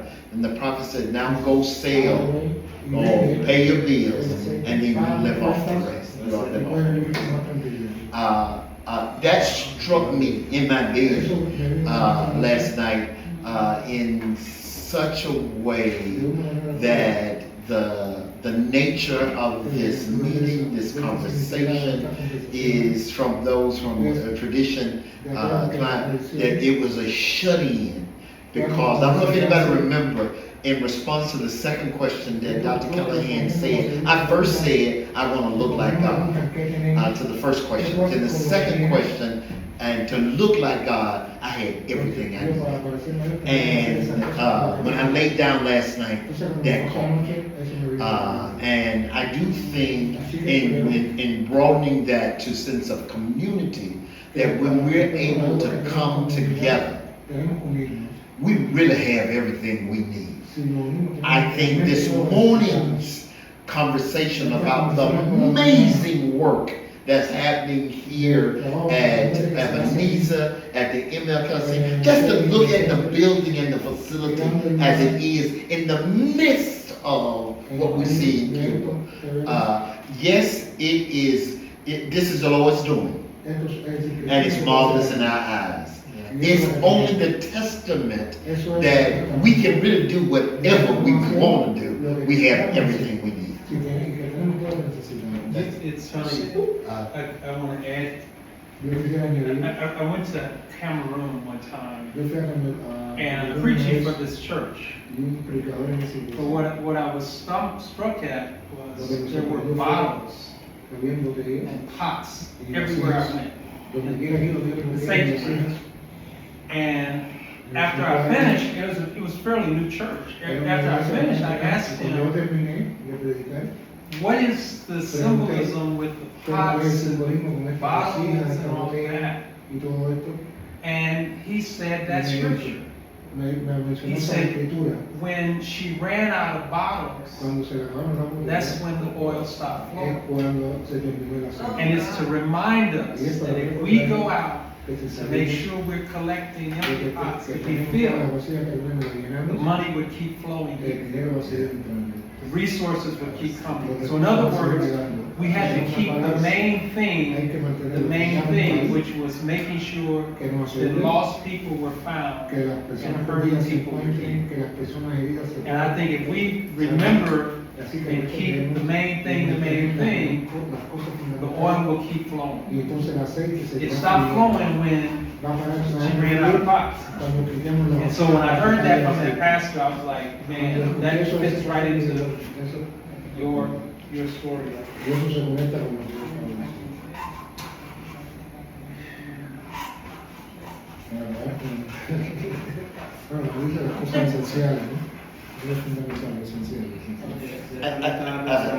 I was also thinking in that woman that was in debt. First, why she got in debt? Right. Sometimes there are systems that provoke or produce bad indebtedness to people. Because they place you in a position that you are in disadvantage and they do not allow you to get developed as a human being. So thanks that we have people like the prophet that can help people to make proper decisions in order to get things. But I also think that we need to go beyond this. And we need to get rid of those systems that are still putting people down in misery. Bueno, todo esto me ha recordado también all this brought to my mind la uramba. Uramba. La uramba es una práctica de las comunidades negras del Pacífico. Uramba is a practice from black communities in the Pacific region of Colombia. La gente se reúne para alguna actividad, puede ser festiva, recreativa. People get together for any activity, could be a festivity, recreational activity. Y cuando se convoca a la uramba, and then when they call for uramba, las personas saben que deben llevar algo. When they say we're going to have a Mugamba, people know they should contribute with something to that gathering. Para compartir con los demás. So they will share that with the others. Yo creo que las comunidades negras en todo el mundo conocemos esas I think that black communities everywhere know about those practices of contributing for others. Generalmente es comida. Normally, generally would be food. Y es, al final hay mucha comida. And at the end there is a lot of food there. Sobra la comida. There is surplus food there. Y cada persona puede llevar lo que tenga, que puede ser poco individualmente, pero puesto en común. Whatever they have could be a little thing individually speaking, but when all of them are there together, everything is multiplied. Y la teología de la liberación And then with the theology of liberation, gusta mucho del texto de la repartición de los panes y los peces. they talk a lot about this scripture of the bread and fish. Porque la lectura popular de la Biblia o la lectura de liberación de la Biblia que se ha hecho de ese texto Because the liberating reading that we have done from that no text es la de un acto mágico is not just of a de magic Jesús, act made by Jesus, sino que todo el que tenía alguna cosa en su bolsa but just lo puso en común. y lo anyone having compartió. something in the bag, they put it there on the table for a common meal. Y al final sobró. And at the end there was enough. Entonces, yo creo que la preocupación no debe ser si tenemos o no tenemos los recursos. So I think that the concern shouldn't be if we have or if we don't have the resources, Sino lo poco que tenemos, cómo lo ponemos en but what común. the little we have, how we put it for common use. Porque también hubo, en lo que he leído de la historia misionera When I read about this history of the en América missionaries Latina, in Latin America, también hubo misioneros que llegaron a sostenerse, no por la convención bautista o por cualquier convención, sino vendiendo Biblias, por ejemplo. ¿no? because I know about some missionaries that came, but they were not came with the support of the Baptist convention. They came and they tried to support themselves by selling Bibles or doing other things. O haciendo alguna cosa, ¿no?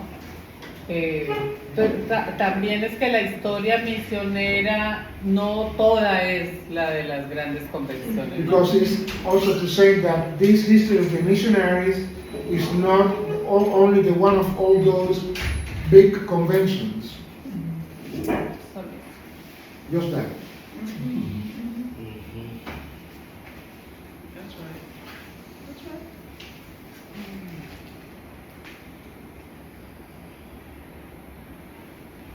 So I'm about to say a lot of words, but I don't know how my brain is kind of spinning. Hay muchas palabras que creo que decir, pero no sé cómo mi cerebro me está dando tantas vueltas. I'm thinking about Estoy the pensando agenda acerca de la agenda que tenemos. and how, you know, when we look through history Y cómo miramos a través de la in historia all of our worlds, en todos nuestros mundos, there was an agenda y siempre hubo una that they agenda came with. con la que ellos vinieron. And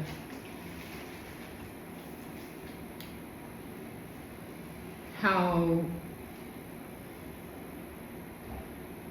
it was disguised, Cómo estuvo disfrazada. and it's bringing to mind the scripture about what we wrestle with.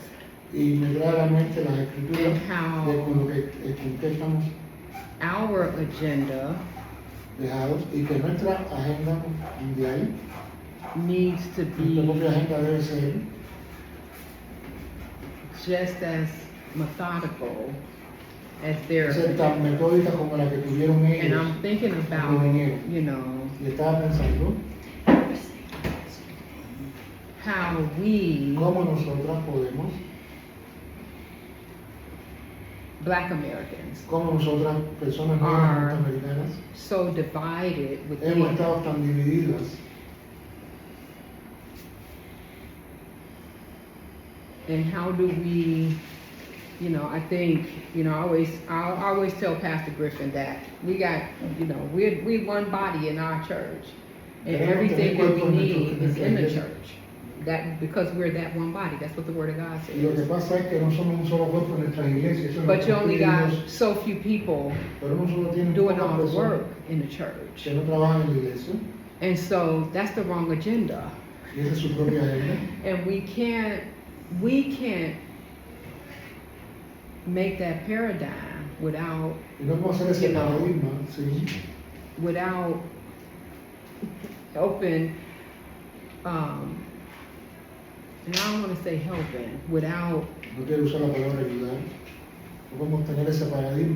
paradigm shifting. And I say this all the time, and you know, some people just get tired of me ranting. I'm an 8 on the Enneagram, by the way. So, you know, that fighting spirit is just within me, and I'm a Leo. I'm a healthy 8. You know I'm a healthy 8, stop it.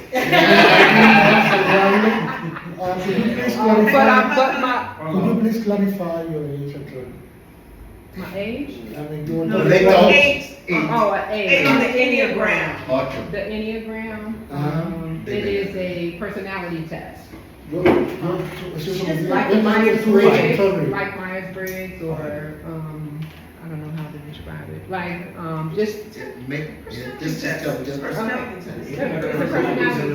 She's a sociologist. I'm sure she knows. En sociología es una prueba de personalidad. What's the name of the test? Sorry.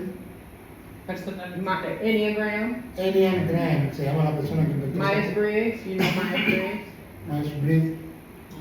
Son esas personas que inventaron esa prueba. Una familia. We should talk about that. Okay. No, because it's like virtues and vices. But that's not the point. Yeah, that's not the point. So I'm just saying that, you know, my fighting spirit. I'm all about you know, supporting the underdog and, you know, fighting for what's right. And I think that, you know, when I think about Black people in America, let me just say Black people in America. I always feel like we're upside down in how we are, you know, how it was meant to be. And I think that until we get there, now, until we, like, I see so much hurt and so much pain in our Black men. I see so much hurt and so much pain in our Black women, but when I think about the Black man, it grieves my heart when I see them downtrodden and lost. Now there's so many good Black men, but there's so many that haven't been able to overcome some of that stuff. And we see it every day. And I think, you know, when I work with kids a lot, and I work with women a lot, those are my two passions. And when I see broken families, you know, God made the family, and families are broken, and I think that's upside down. And I see it a lot in my people. And until we get that right, we won't be able to get it right. And sometimes I feel like, you know, we're on a hamster wheel because Black men are kings and the head. And I don't always feel like they know it. And so if they don't know it, they can't teach it. So it doesn't get passed down from generation to generation. And all the brokenness gets passed down from generation to generation. And that impacts the work, Y eso you know, impacta el mundo which de la then obra puts de us on this producción. hamster wheel. Y un proceso So que that's, se repite you know, constantemente. I don't know, that's just where I'm at. Eso es lo que yo quería liberar de mí. Gracias. That comment reminds me of the character from Things Fall Apart. Eso me trae a la mente un personaje del libro Las cosas se deshacen de I Cuba. feel like he never understood his regality. Y pienso que nunca entendió ese And personaje always de trying realidad. to overcompensate. Y siempre está tratando de vencer a él. Regality. I mean, not knowing, because he didn't know Y he sin was saberlo, cuál era su verdadera realidad.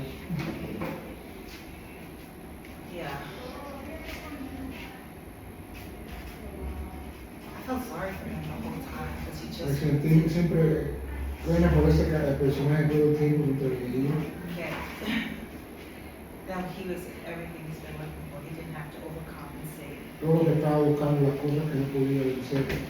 How he repaired his relationship with his children, Tratando de reparar sus relaciones con sus hijos. and maybe appreciate his wives more. Tratando de darle más aprecio a su esposa.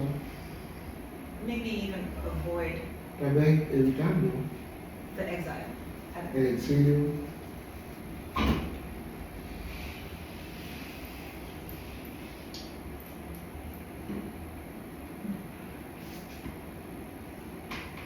I guess a Yo pienso que, curiosity, observation, question, I don't know which one hablando de preguntas que van that's a emerging from me lo que está saliendo de mí is as we talk about whiteness, cuando hablamos de los derechos, de los derechos, ¿no? we talk about Lo que es correcto o no. white theologies and Cuando hablamos ways de that la they vida infiltrate que se ha infiltrado, black space, black voice, black espacios pulpit, negros, black los púlpitos classrooms. negros, las aulas negras. I'm left to think about a couple of things. Un par de cosas que First that comes to mind is Howard Thurman's grandma. How, sorry? Howard Thurman's grandmother. Por ejemplo, lo que me habían de mi abuela, Howard Thurman's a black Christian mystic, como la mística de la mentor to Dr. King to some degree. hasta llegar a Dr. King. Morehouse man, graduate of Morehouse College, class of 1923. De la clase que me gradué en el 83. And you know, Howard Thurman is home from Morehouse, and he is reading to his grandmother. It's something that he Entonces hay una cosa que regularly decía did. que él llegaba a la casa y le leía a su abuela. His grandmother born in slavery, and as a result, non-literate. Cuando su abuela no sabía That's the leer. nature of what it meant to be chattel Eso era in the U.S. context. And as a college student, and I'm assuming before that, he read to his grandmother. Él leía a su And abuela. in reading to his grandmother, you all remember that he read the Bible to her. Y le leía la Biblia. And he was not allowed to read Y no se le permitía any leer. Paul to her because she equated Paul, the Apostle Paul, to the sermons that were slavery validating, slave obey your master type sermons. Submit to those who have authority over you. She equated the Pauline canon with the upholding of slavery, the sacralization of slavery, and to a great degree. And so she told her grandson, do not read me any Paul. She was able to say, with the exception of like the love pieces of the Pauline canon, right? Yeah, the love is type pieces, right? That was one of the exceptions. I think he said there were Sorry, three. but I'm lagging behind what you're saying. I'm sorry. Would you repeat that? Sure. So she did not want her grandson to read any of the Pauline canon, with the exception of the Paul's letters from the New Testament. La carta de testimonio de él y por la abuela la que no quería que le leyera. Okay? With the exception of the passages, particularly the 1 Corinthians 13, the 1 Corinthians 13, where Paul talks about love, gives that love treatment. And so that struck me again, and I've sat with that many times. Because when I think about some of the toxic theologies, the bad theologies, I still got to ask myself, to what extent it's not just the way we use the Bible, but the actual parts of the Bible itself maybe need to be discarded. It's a curiosity for me. Can we have the authority to curate a canon within the canon that actually allows us to build a theology of liberation, a spirituality of liberation? So, to what extent is the Bible the problem? Not just the way we use it, but can the Bible itself be a problem? Can we say that and still be practicing Christians, right? Question. I don't have an answer to it. Just a curiosity. Just offering curiosity for me from yesterday. Because, I don't know how often in confessional spaces we get to critique the Bible as part of the problem. And I know one of the ways that I skirt around it in my congregations has been, it's the way we've used the Bible that's the problem. And that may very well be true. And this idea of scriptural inerrancy is part of one of those uses that may be the problem. But the book itself, what do we do with the book itself, considering what is in it, how we interpret what's in it, and how we have used what's in it publicly? The other question that is less an observation, but a question that lands for me is this contortion that I often find people, let's even say myself, trying to be a public liberation theologian as a pastor, while still holding on to these conventional doctrines. Is there, what is at stake with trying to hold on to some of these staple doctrines? Original sin, existence of hell, atonement, sacrificial atonement theologies. We can run the list of those. Am I really practicing liberation theology when I think about, if I don't fully interrogate what some of the implications, some of the social lived out implications of these theologies are? Primarily, when I think about original sin, which is not necessarily biblical, but it is what we have, right? Is all of humanity has been cast as an interpretation of it. All humanity has been cast as sinful because of the sins, air quotes there, of two biblical characters, right? This idea that this biblical articulation of human foreparents committed sin, therefore we're all sinners. I don't see that terribly different from the way that black bodies have been criminalized because of the crimes that were really committed by a handful of black people.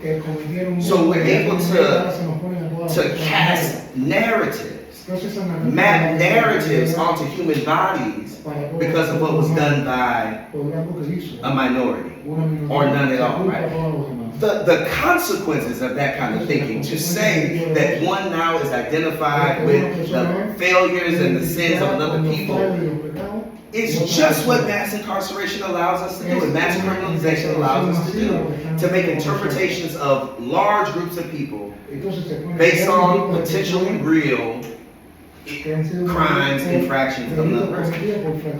If I'm not really interrogating those conventional doctrines and possibly even discarding those.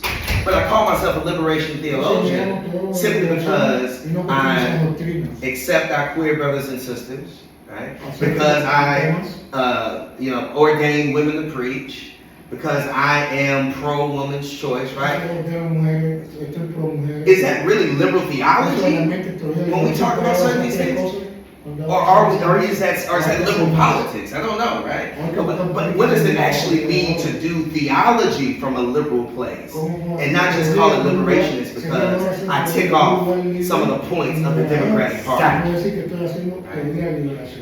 So when I think about a theological reimagination, it can't just be, am I including people who have been formerly excluded?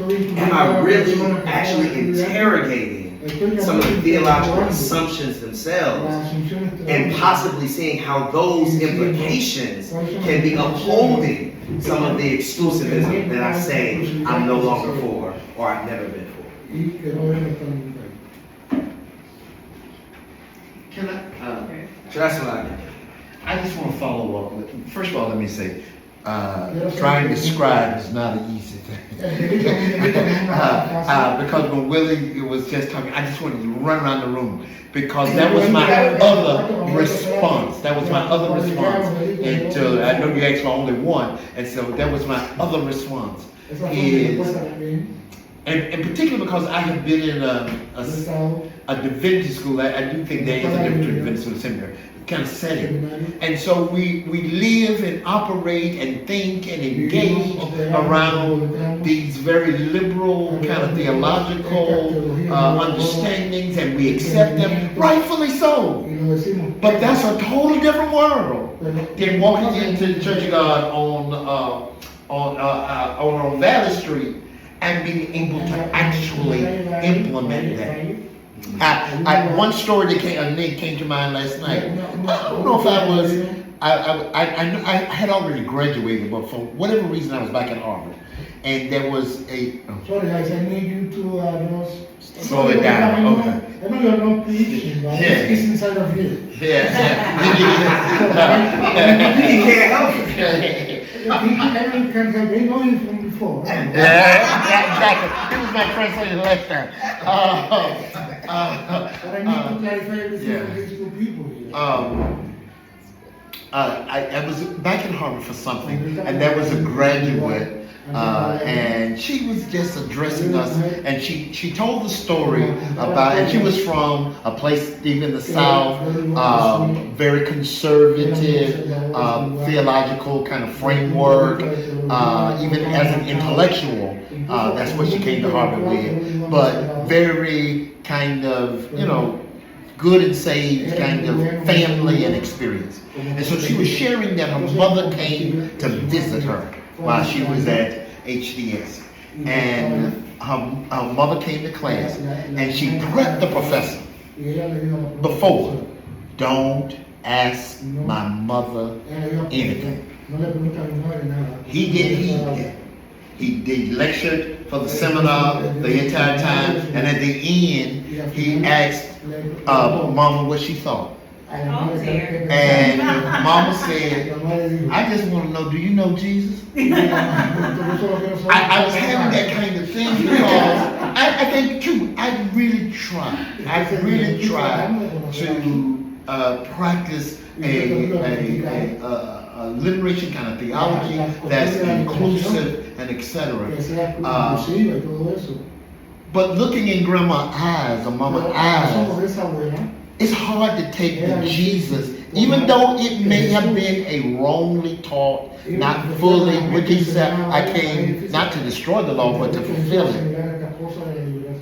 To take that Jesus away from her that easy. And so I think I may have said something to somebody else. The idea came to me about being on the ship. I think maybe we were talking about cruises last night. You don't know that the ship is turning when you're on the ship. You don't only know that the ship is turned once the ship is turned. Okay. And so being able to marry those two is not as easy as we say. And I think as pastors, we gotta love the people where they are. And our responsibility is to shepherd them to these new greener pastures and still waters. That ain't an easy job. But I also want to say that my deliberation is not starting with where the people are. It's have I done that kind of work? I have plenty of friends who went to seminary for credentialing purposes, and somebody said seminary didn't go through them.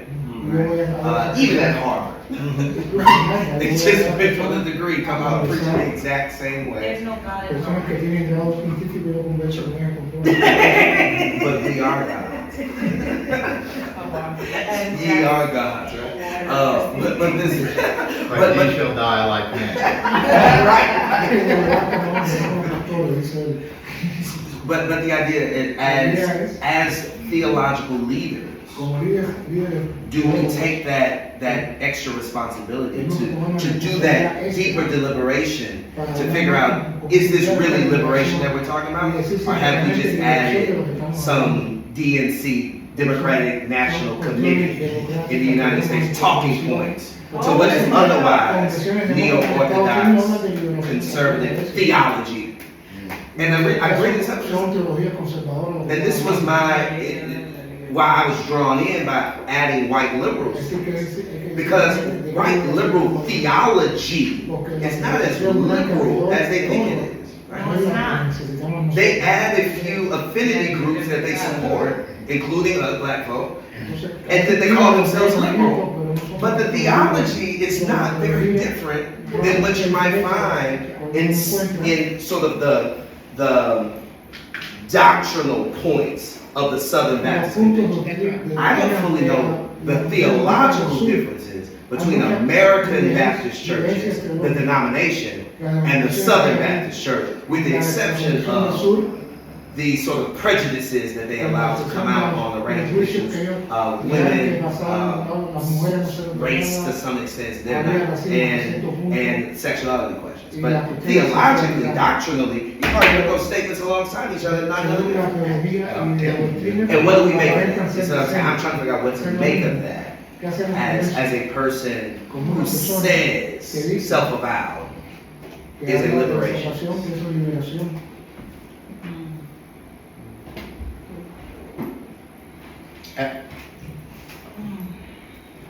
Well, how I think about this also is like I feel like this work is emergent. I see this in historical context. I think this is really important work. I think we're onto something. And I know it's not the first of this kind. But I wonder if we might, I think there's a move. I'm just thinking of two other kind of spaces where there is, at least from the US context, intentionality about, well, at least four now, but it being diasporic in our intentions and relationships. And these are people of my generation, Gen X. They're not the legacy organizations that many of us have, critiqued. A lot of these institutions are dying, back to yesterday's conversation. But then there's some that are coming on the scene as well. New Black-led, decidedly liberatory organizations. My own work around disrupting anti-Blackness in storytelling and narrative is decidedly diasporic. I'm part of another coalition of Black-led entrepreneurial systems where there's going to be an effort to retrace the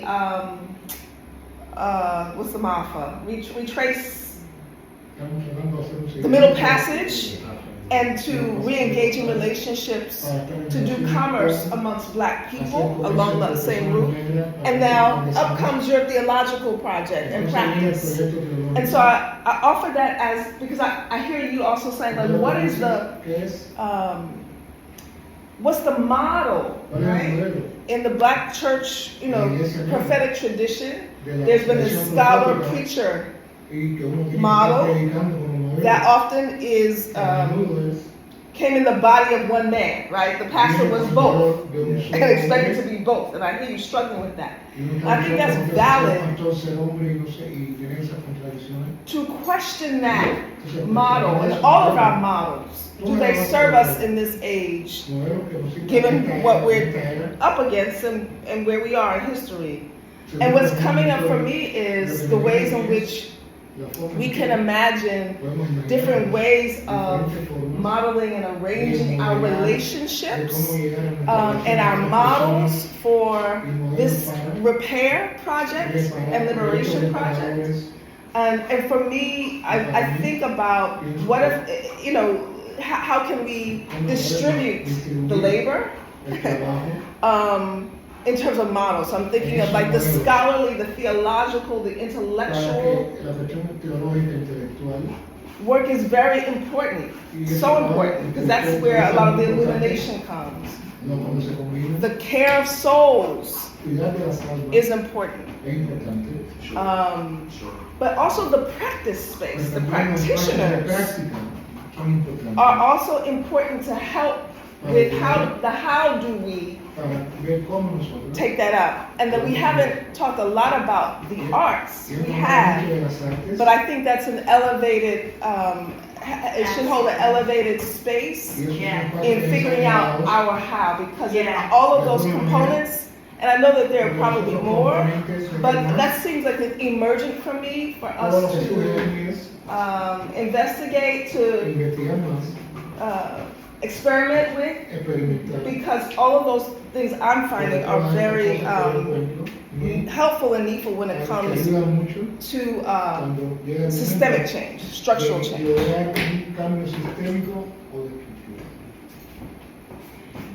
Can I just piggyback on that and what you said? I think since we all, and I've mentioned this before, but I wanted to say it directly, I really think we could do a documentary with every piece of data that we are recording in an art form. And I think, I don't know if we can release it in the States, but I could even see this as a Netflix sort of thing, the beginning, because I think this is the start of the reemergence of the Black church. I think we're doing it now. So I don't know what the legalities. Huh? Sorry. I said Skip Gates didn't do it. Skip Gates didn't do it? It's a documentary series on the Black church. Hay un documental No offense. Netflix. But, in the act of I think the act of worshiping starts in the prostration of it all, right? So as we even dabble and wrestle with this question, I think, is the emergence of whatever we're looking for. So all this to say is I believe this is a revolutionary act, and I'm grateful to be a part of it.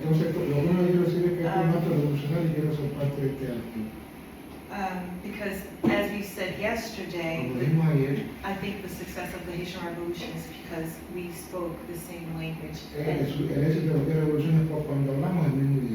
it's been intentional ever since to divide us.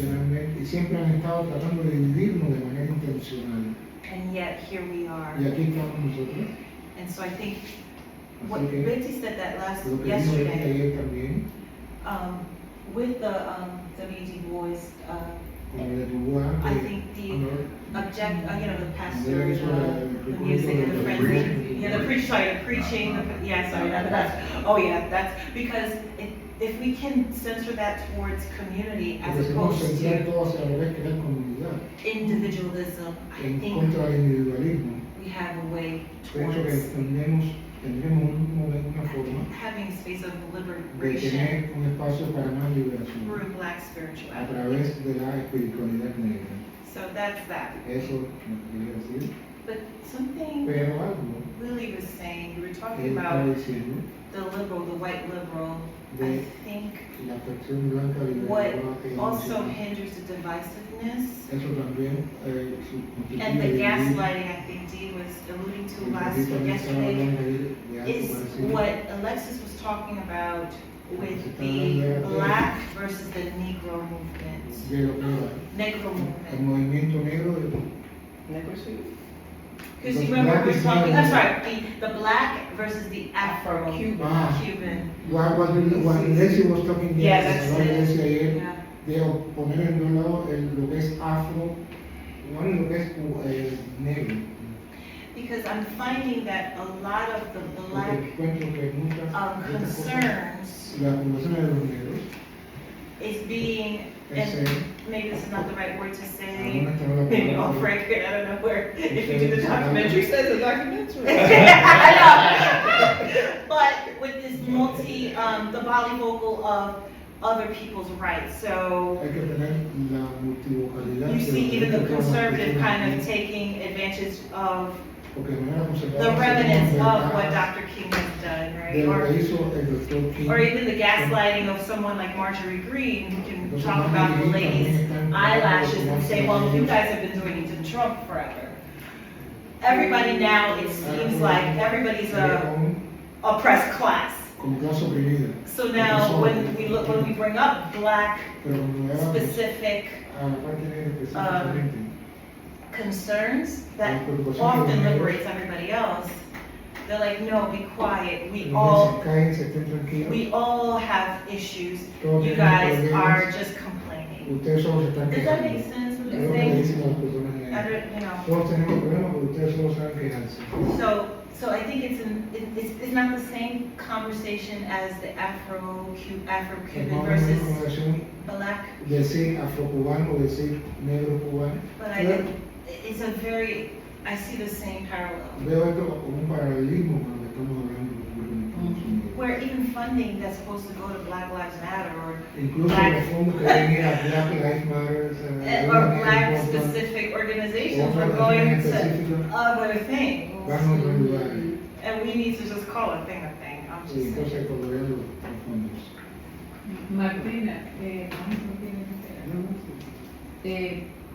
precisamente esta diferencia entre lo negro y lo afro, que también se da en Colombia, tiene que ver con esta discusión que trajo aquí Willy. Porque lo negro es una autoidentificación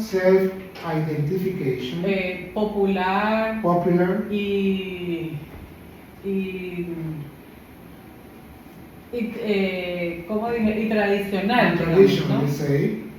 Decirse yo soy negro, o soy del pueblo negro, o soy de comunidad negra. I'm coming from a Black community. When you say things like that, pero lo afro, it's different as when you say Afro. Lo afro viene de la academia.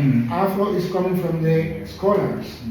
Que cuestiona lo negro como una invención sobre los pueblos africanos secuestrados y homogenizados en el término negro. Amalgamation when they were brought here. Entonces, pero las personas aprendieron a identificarse como negras y como negras resistir el racismo. And also as Black people that want to be resilient against racism. Entonces cuando les dicen, no, usted no es negro, usted es afro, you are not black, you are afro, pretendiendo desde la academia enseñarle al ignorante, pobre negro que no sabe, please, you are an ignorant, you are not black, you are afro, you are coming from Africa. Las personas so people make rejection to that afro term. Pues a veces esa es nuestra actitud como académicos, our attitude as academicians, as scholars, we tell people,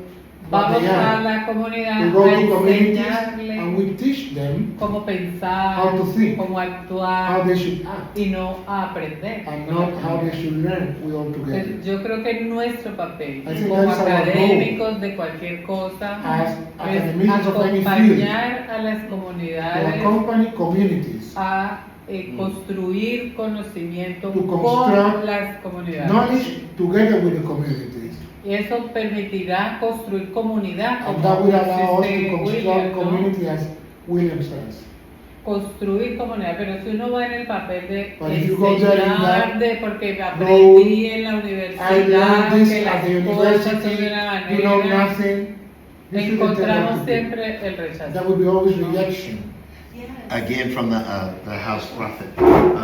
On tomorrow morning when we go to visit the network, the neighborhood network, and on Friday morning when we go to the alley. I spent at least 3 days the last time I was here about this very same dynamic. Me and Alexis had a long conversation in her office at the university because of this and the intellectual academic thing about Afro-Cuban and the people on down, you know, in the community doing the real work and engaging. Black folks.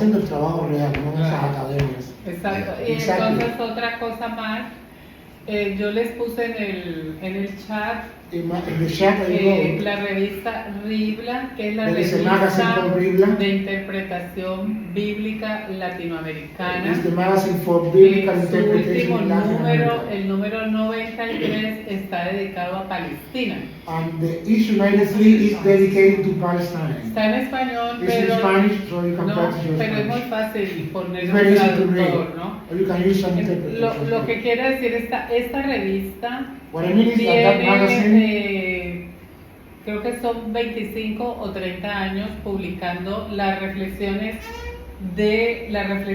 populares de la Biblia. in that magazine we have been for 25 or 30 years publishing the popular reflections on the Bible. Hay teólogos, hay biblistas de universidad, pero sus reflexiones son desde el pueblo. There are theologists, there are people from the academy there, but their reflections are taken from the people. Y digamos que lo académico se pone en función de la reflexión popular. And what is the academy is put in function of what is popular reflections and not the other way around.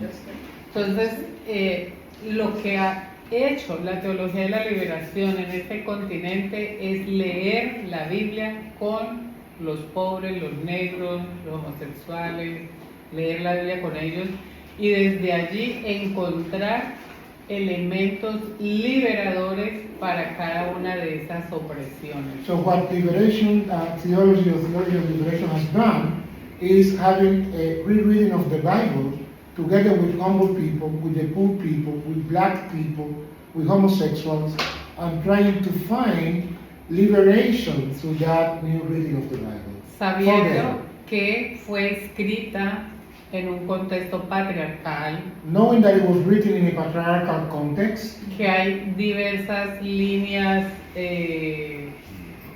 teológicas, la de el pueblo, tradiciones, digamos la tradición oral, knowing that there are different traditional, pero la tradición sacerdotal, entonces que algunas veces habla el pueblo, pero otras veces hablan los sacerdotes. So we know sometimes the people is the one speaking, sometimes are the priests. Nivel de poder. They were in a different level of power. Entonces, no, la Biblia como la interpretamos desde esta parte del continente al menos no es como un libro santo que Dios escribió con su dedo, no. So the way we interpret the Bible in this part of the Americas is not as that saint book that God wrote with his own fingers. Es un libro que contiene la palabra de Dios, pero él no es toda la palabra de Dios. It's a book that contains God's word, but it's not the whole word of God. Ni todo lo que hay es palabra de Dios. And not everything that is God's word. ni es la última palabra. Dios sigue hablando. And it's not the last word. God's still talking to us. Entonces, That's very UCC. UCC. What is UCC? My denomination. United Church of Christ. United Church of Christ. La iglesia Es cuando él estaba dando su intervención. When you were having your speech here now, Estaba recordando el proceso de liberación. I was thinking about my own process of liberation. Que no es singular, es It's plural. not singular, it's plural. Porque cada día nos estamos liberando. Every day we are getting rid of, getting liberated from. Y yo lo he podido lograr cuando me he quitado el velo de la vista. So we only can attain that when you unveil your eyes. Y quitarse el velo de la vista. And to unveil your eyes. En palabras de Paulo Using Paulo Freire's words. Él le llamó concientizar. He called that to gain consciousness. Entonces, en español está concienciar. In Spanish we have, let's say, become conscious. Become conscious, but then we have, it will be sensitized and gain consciousness. Could be more or less like that. Concientizar como elemento humano. So as a new thing is to sensitize people. Porque dice, él trabajó con las comunidades pobres. He says, I work with poor communities. Y tuvo en cuenta que es bueno que las comunidades pobres tengan conciencia de su situación. So it's good that these poor communities gain consciousness about where they are. El porqué de su situación. Why the situation is that No way. echarle la culpa al pecado. You shouldn't be blaming the sin you committed. Y en ese sentido, yo recuerdo lograr mi concientización con respecto a la raza. So I got my sensitizing process regarding race. Porque desde niño yo escuché decir que mi pelo es malo. Since I was a little kid, people were talking around me. Your hair is bad, you have bad hair. Y el pelo de los blancos es pelo bueno. The hair that white people have is the good hair. Entonces, mi raza. I grew up like that. Y ser blanco es lo mejor. So for me to be a white person was the best thing. Hasta que incluso aquí en el centro fue cuando yo vine a coger conciencia. Here in the center I gained consciousness on that even more. Y me pude liberar. And I got free. Y pude decir como dijo la mujer tsunamita en cantar los As the Tsunamite woman said in the chanting of chantings. Negra soy, pero soy hermosa. I'm a black woman, but I'm a beautiful black woman. Entonces, y así me he estado liberando de muchas So I've been getting rid of many things like that, in that way. Porque la colonización cultural es muy Because that cultural colonization is very systemic. They put their race, gender, culture, everything is there. As she said, the agenda they were bringing. So you have to be in a constant liberation process. So you need to unveil yourself and you feel free, liberation. When you learn not to discriminate a person due to sexual orientation or the color of the skin, because I do not feel myself that I'm lesser than the other because I studied in another province and not in Havana. I shouldn't feel diminished because I am coming from a small town and not the big city. So those kinds of liberations, I've been getting them. And regarding the church, the door to enter into liberation is the Bible. Without the Bible, you cannot attain changes. We discovered that. So the thing is not what the Bible says, is the way you would interpret what is written there. They have been selling to us a biblical interpretation. They gave us the glasses to read what they told us to read. And with those glasses we are reading the Bible. So what we did was, okay, I need to get rid of these glasses. And then I put a new glasses of my Afro glasses, my black glasses, I learned interesting things from the Bible. Y Jesús nos dio un método de leer. Jesus gave us a method to read it. En clave de liberación. Having the, is key of liberation. Key of liberation, but in music you call it. Y por algo lo crucificaron. And he was crucified because of that. Entonces eso nos da una lectura. Quave and quasi-quave, those terms in music score. De un pueblo unido. Claro, quave, quasi-quave. So we say, Jesus says, this is not a united people, this is a diverse people. Jesús mismo con los fariseos y los saduceos. Jesus says, los fariseos y saduceos.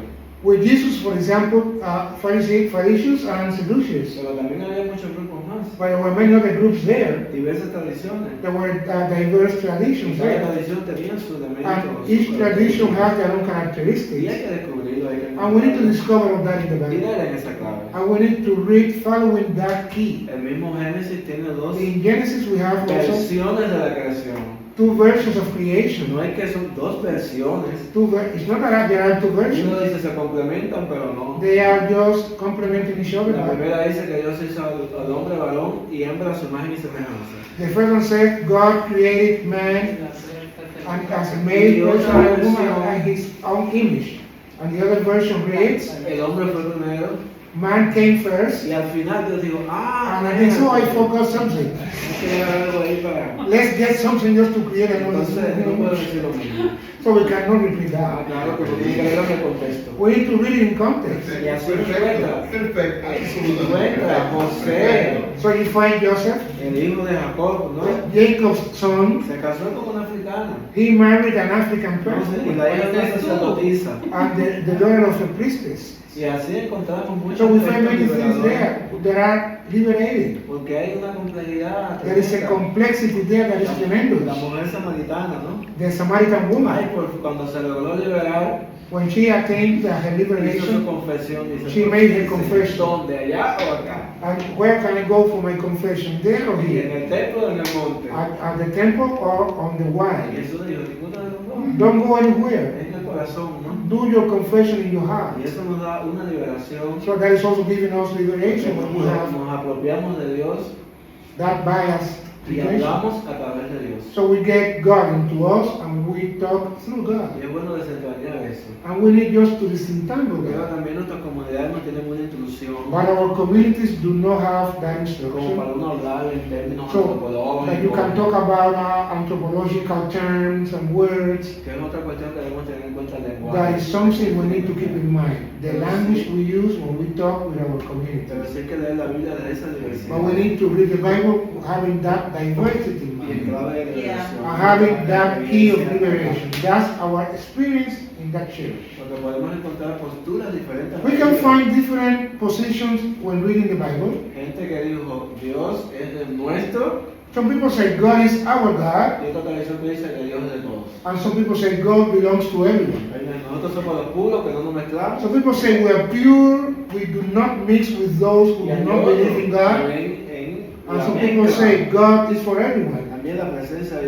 And the presence of God in their lives. So there is a great diversity on these two. There are some prophets that are near to power, closer to kingdom. They are not the same as the prophets that are closer to the grassroots level. That diversity is also there. So I have become an addict to this adrenaline that is produced, this liberation of this cultural colonization that have been done to us. Some people feel they are superior to us. And they want to make us feel that we are inferior. Yeah. And that shouldn't be. So una cosita más. Just one little thing. Una cosita. Es que Willy también mencionó. Willy was also mentioning. pusiste una discusión enorme. You put a huge motion on the table, the discussion. Entonces, yo Dice creo que fue intencionado. Sí, yo sé, I know. Yo conozco. Que los términos como libertad, Those terms liberación, like freedom, ¿no? liberation, Como tú mencionaste, as you were mentioning, se usan por muchas bocas, como they are put in many mouths in an indiscriminate way. Como que necesitamos, por ejemplo, Milei, Pensamos Milei from Argentina. Argentina presidente, él está hablando de la libertad. He's talking about freedom. Necesitamos libertad, pero es la libertad para hacer negocios. Freedom to make business. Él habla del anarcocapitalismo. He's talking about anarcho-capitalism. Entonces es que nadie me detenga, que Meaning no no one haya can stop me. barreras, que nada se interponga I'm unstoppable. en I'm mi not barriers. propósito de hacer dinero. Nobody can be on my way, on my path. There is no barrier on my way to make money. That's what Entonces, he's preaching. esa That is freedom. libertad, pues no es la que necesitamos That's not the nosotros, freedom we need. no es la que necesitamos los pueblos, That's que not the pasamos freedom hambre, that que the no people- tenemos que calzar, que no tenemos educación, que no tenemos medicina. Esa libertad no es la nuestra. That's not the freedom the people that are suffering hunger.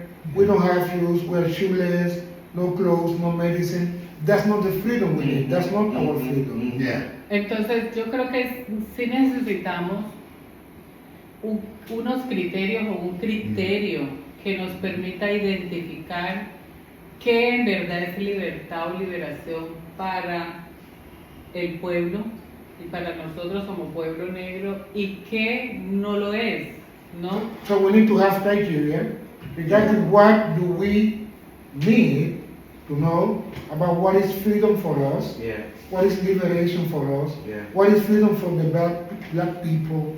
We need to know that. Entonces, lo que se ha construido desde el sur, lo que se ha construido desde el sur, es como principio, es la defensa de la vida toda.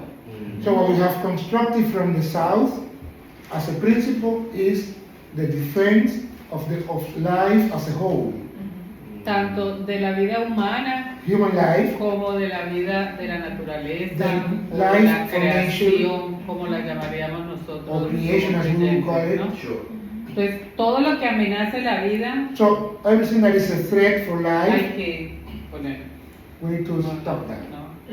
Y entonces ahí vemos cómo pensar en producir dinero So when you see people just thinking about se to produce money, convierte en una money, amenaza para becomes la a vida threat for tanto life. de los seres humanos como human de la life, and naturaleza, even nature. ¿no? Entonces, ese es, digamos, el criterio que se ha construido desde So ese that's the lado. criteria we have built from the south. Toda, la vida toda, no solo los Life seres as a humanos, whole, sino not only la human beings, creación toda. but also nature, the life of nature. Yeah, this need to distill what we actually mean by certain Hay que words. destilar lo que nosotros estamos realmente queriendo decir. As you were talking, I started thinking about Mientras usted just the hablaba, word estaba justice. comenzando a pensar en la I palabra think we've justicia. said justice many times Decimos here. justicia muchas veces. And justice is a word that Donald Trump uses. Y justicia es una palabra que Donald Trump usa. And when Trump's talking about Y cuando justice, Trump I'm habla de pretty justicia, sure yo estoy seguro, he's talking about law and order for está certain hablando folk. de Obviously la not law and order ley for y el himself. orden para una cierta clase, no para todo el mundo. But for some people, justice is law and order. It means locking people Para alguna up. gente, justicia It means significa ley y solving orden. poverty, solving failed public education, No significa solving resolver la pobreza, resolver el problema de la mental educación. health apartheid No with significa jails and la salud police and pública. courts. That is a real interpretation of justice Esa es la verdadera definición de for justicia. people and for certain people in the states. Para And the algunas personas en same Estados word, Unidos. justice, can have that more egalitarian social justice begin to do it. But the same word used in the same country in political discourse has very different definitions. And you know, I don't know, without context, 20 years from now, my son could read Donald Trump talking about justice and believe that he's talking about. And my son could assume that Donald Trump is talking about the same justice I'm talking about. That's the history of, I mean, people have taken Bible words, all of those, and polluted them. Eso es lo que pasa con muchos han tomado las palabras de la Biblia y la han contaminado. We have a whole history. Tenemos toda una historia de eso. You know, I mean, look at when the revolution in 1770, it was about freedom. La revolución de Estados Unidos era por la libertad y igualdad. You know, people were enslaved. As they step over chains. Right, as they were stepping over chains. And Era even la people esclavos. were mocking those in the colonies for this, like, how you gonna ask for freedom? Entonces So we co-opt those words. You know, even now the word missionary is so polluted.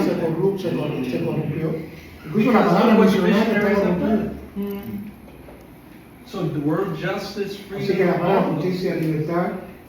are all co-opted by people. Han sido tomados por las personas.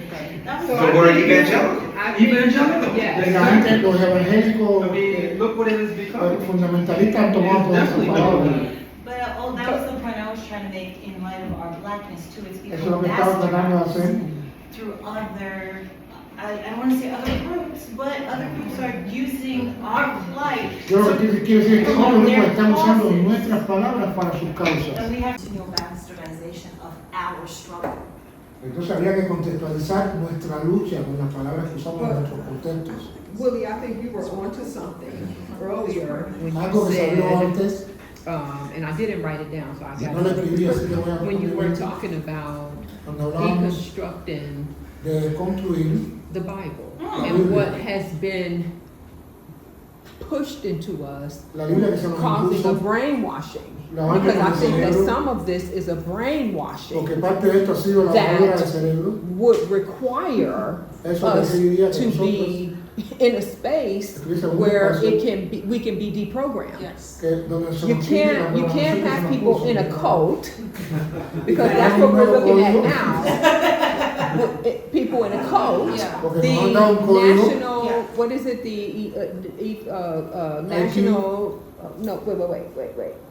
The Christian nationalism is a cult. Hay un código And clearly these people are brainwashed y lo que hacen es to lavar el think cerebro de las personas. that it's getting ready to be right for them. Because Y the ponen a las personas reality listas is para servirle a ellos. that they're on the same level that we on if they ain't got Ellos no bottom entienden line. todo lo que necesitan hacer con nosotros. You know. And so I think Así que creo that que one of the una de las questions preguntas from yesterday was how might we get what we want? cómo podemos llegar a tener lo que queremos. And I'm thinking about Yo estaba that pensando part. de eso. Pastors have Los a pastores captive audience tenemos a una that audiencia keep con coming nosotros back. que siempre And viene a so if we're vernos, really escucharnos. trying to be liberated, Entonces para tratar de estar liberados and this radical change, this tener radical cambios thing radicales, that has to happen in order for us to get to, it's got to son be las cosas radical. que tenemos que hacer siempre Because if radicales. it's not, then we're going to slow trail it there Si vamos and we're muy going to miss the despacio, boat. vamos a We're going to perdernos miss el it. barco. So this radical thing Así que that estas has cosas to radicales que happen tienen que is that we pasar, have to step outside of what we've been doing tenemos que that's apartar lo not que hemos really estado working so haciendo well for y us empezar a hacer cosas por and do nosotros. something different. Y hacer And algo that diferente. is to say, you know, I think about, because I'm a black woman and I Yo preach soy that una everywhere. mujer. People might not know that. Yeah, So I I'm know. always telling people that I'm a black woman. and so, as a black woman, Mujer negra, I'm looking for partnership, estoy buscando asociaciones, you know, compañeros, and parejas. I'm looking for people to, I want to get there, but I can't do it by myself. And so I forgot my thought. That's why I'm buffering here. My husband will be like, you're buffering. But, you know, I just believe that pastors have opportunity here. We have opportunity here to do something when we go back, right? I'm not a pastor, so all you pastors have to figure out how to set aside what we've been doing and say, okay, we have to do, I know what I was going to say, it's back to me now. Thinking about the scriptures, right? And being submissive. People have taken that and they have oppressed women with the scripture of being submissive. We have to be barefoot and pregnant, basically. We can't have a voice. Now, who wouldn't want equity? Who wouldn't want to live in a world where we're all on, like, I don't want to see anybody hungry or thirsty or see women, like reading one of them books almost made me have a heart attack the way this man was beating his wives. I was like, oh, I had to put the book down several times because I'm like, what in the world? And it was very triggering. And I said, I can't, I got to put it down. So I didn't finish that book. Because it was like, I mean, why? What's happening here? We got opportunity is all I'm trying to say. And what you said struck me. You know, I'm like, yeah, that has to happen in order for people to say, oh, well, that is a thing, that's a truth that could be. Now, I do believe, I often tell people that I have to, you know, read the Bible with one eye open and one eye closed, because some of the stuff in there is like, whoa, who wrote this? Where did this come from? You know, and I believe what the Bible's saying, but I have to step back a little bit, because my relationship with God is not all this crazy nonsense that happens, that people have taken and used as a way to keep us oppressed. And so that's my point. I think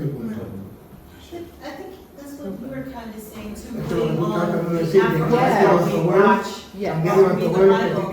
Because in the Abraham story, Hagar is the most important person for me. Yes, absolutely. But because she was a woman, I mean, women, they get no respect. And it's slavery.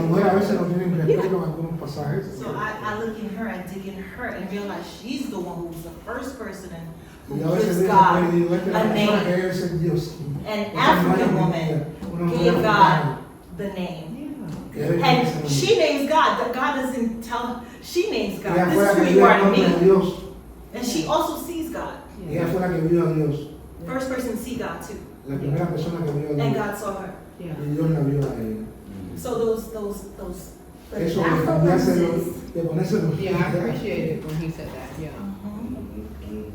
May I track onto this? The work of a colleague, Sister Rob's, Melva Sampson, is coming about. She's my birthday. Okay. Really provoked by your provocation and lament, even feeling that tug, and yours, right? And yours, Bill. All the pastors, right? In one way or another, it's like, how do we live this out? How do we shepherd the people? And your provocation about being radical, I just continue to say, like, I think we're living in a particular time in history, and I wonder about my colleagues, right? We went to seminary together one way or another, and I don't envy pastoring in this time because of all of the things. It's hard as a minister myself to even find a house where I feel like I can serve and get fed That's asking for a lot. I'm still gonna check out your recommendation. But I also wonder if it's time to relinquish some of those structures that are not serving. Yes.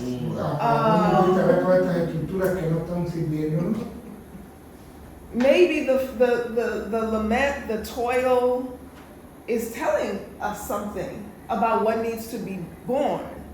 And how can you know, be able to embrace the new thing if you're holding on to the old thing. I love the black church. It formed me. It's the best education I ever had. So I don't say this lightly.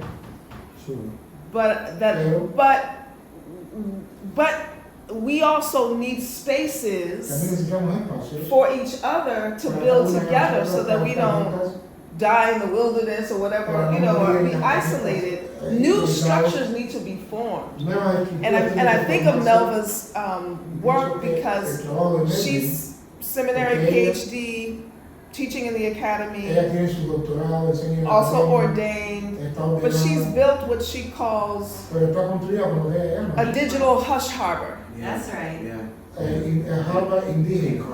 Online, through Facebook, every Sunday, she preaches a text, which may or may not be based on the Bible. She may bring up womanist text. She's a self-described womanist. And then after the preachment, then there's a private Zoom room, which is called Talking Back to the Text. And it's that kind of more democratic understanding that God speaks to all of us, not just through one. And again, but that's a breaking off from traditional ways of pastoring. That where the kind of questions you ask really are taken up. Like the text is held very loosely. And about the harmful nature of the text. And what is the real text?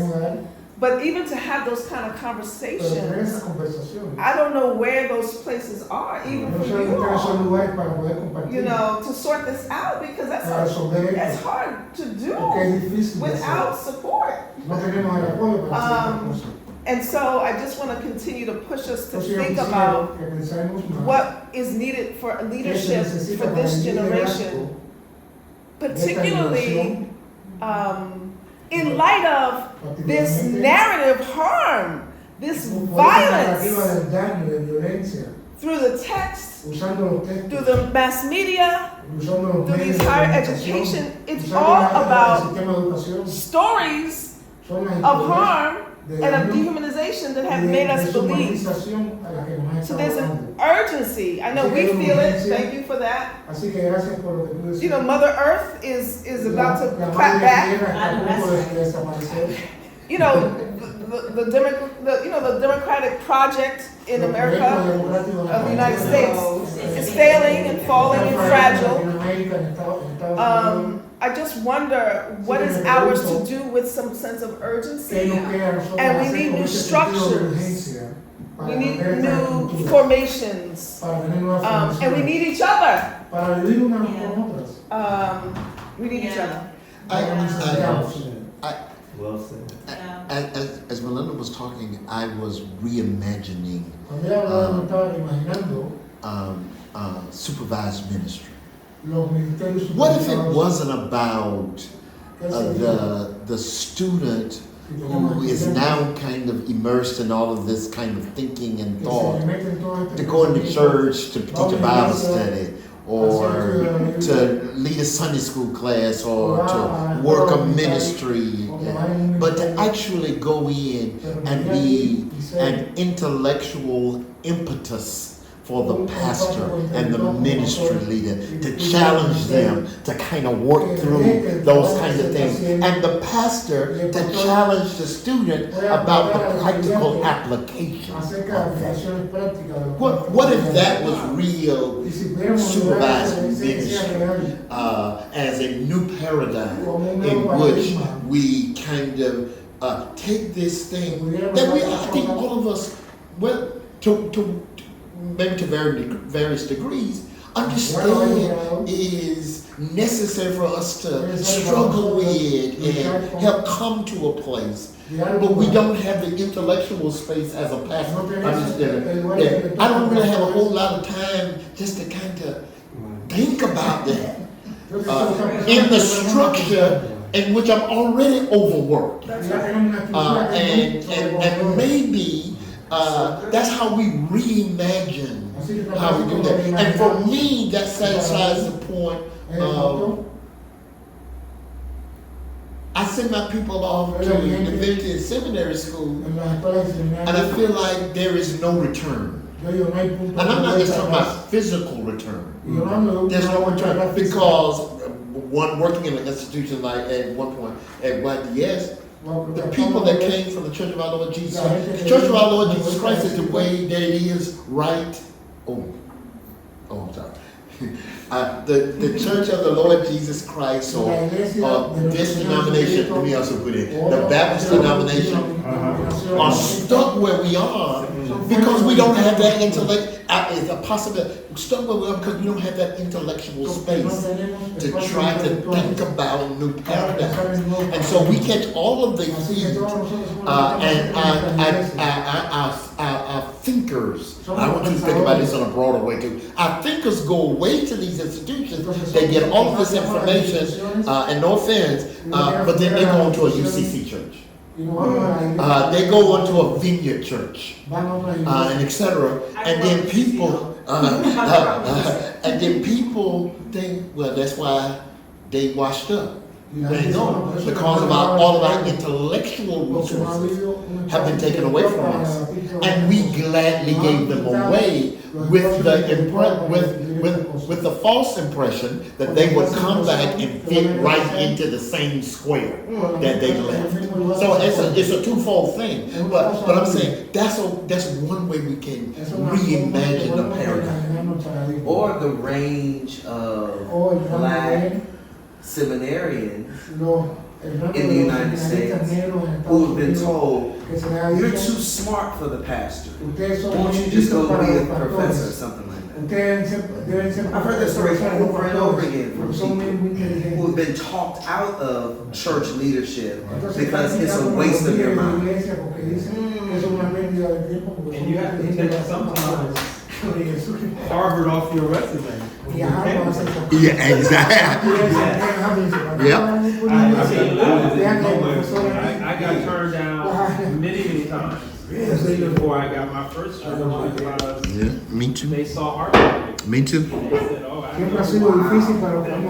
he's not going to be a pastor. He must be some kind of scholar or whatever, and we need a pastor. And even if we go to places, people who appreciate the fact that you've gone to Harvard and this is my own personal experience, and I was a lawyer, was so intimidated by you. This is not I apologize. No,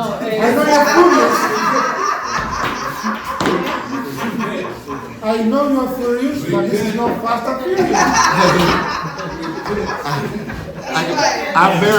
I'm very passionate about it. So no, because he's asking a question regarding what you're saying. Oh, okay. Regarding how is considered the status of a pastor in the U.S. How people consider the status of a pastor. Is it low? How people consider a pastor in the U.S. He's asking about it's high. It's pretty high. People's consideration, meaning I would say it's contextual. Meaning people's consideration. How people see a pastor in the U.S. in your congregation.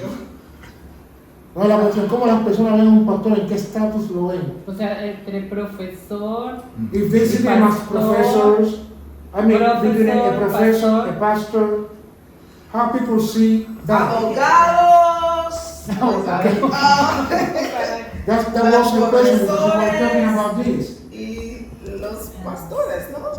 Could be like that, okay. I don't know. I'm not sure. In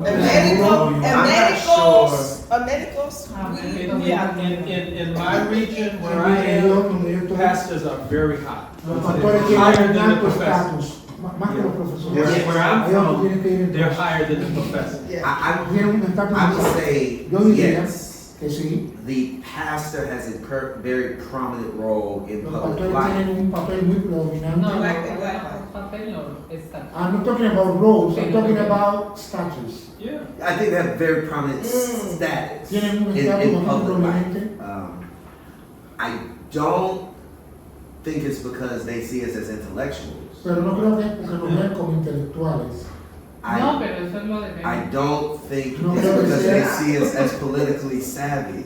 Como personas que tenemos un conocimiento político. I think it's que sort of son- seeded to us by the nature of an interpretation of the pulpit Es as porque a la forma que ellos powerful, hacen, as a lo ven de la powerful. manera que podamos ser capaces de interpretar desde el púlpito. You talk to black bodies, and that's what they want access. Hablamos a cuerpos negros y eso es lo que esas personas quieren ver. That's what they want access to. Eso es lo que quieren tener acceso a But personas from a negras. black perspective, I think she's also Right, asking in how our black community. people see pastors. Yeah, how. How how- our community see, how our people see the status.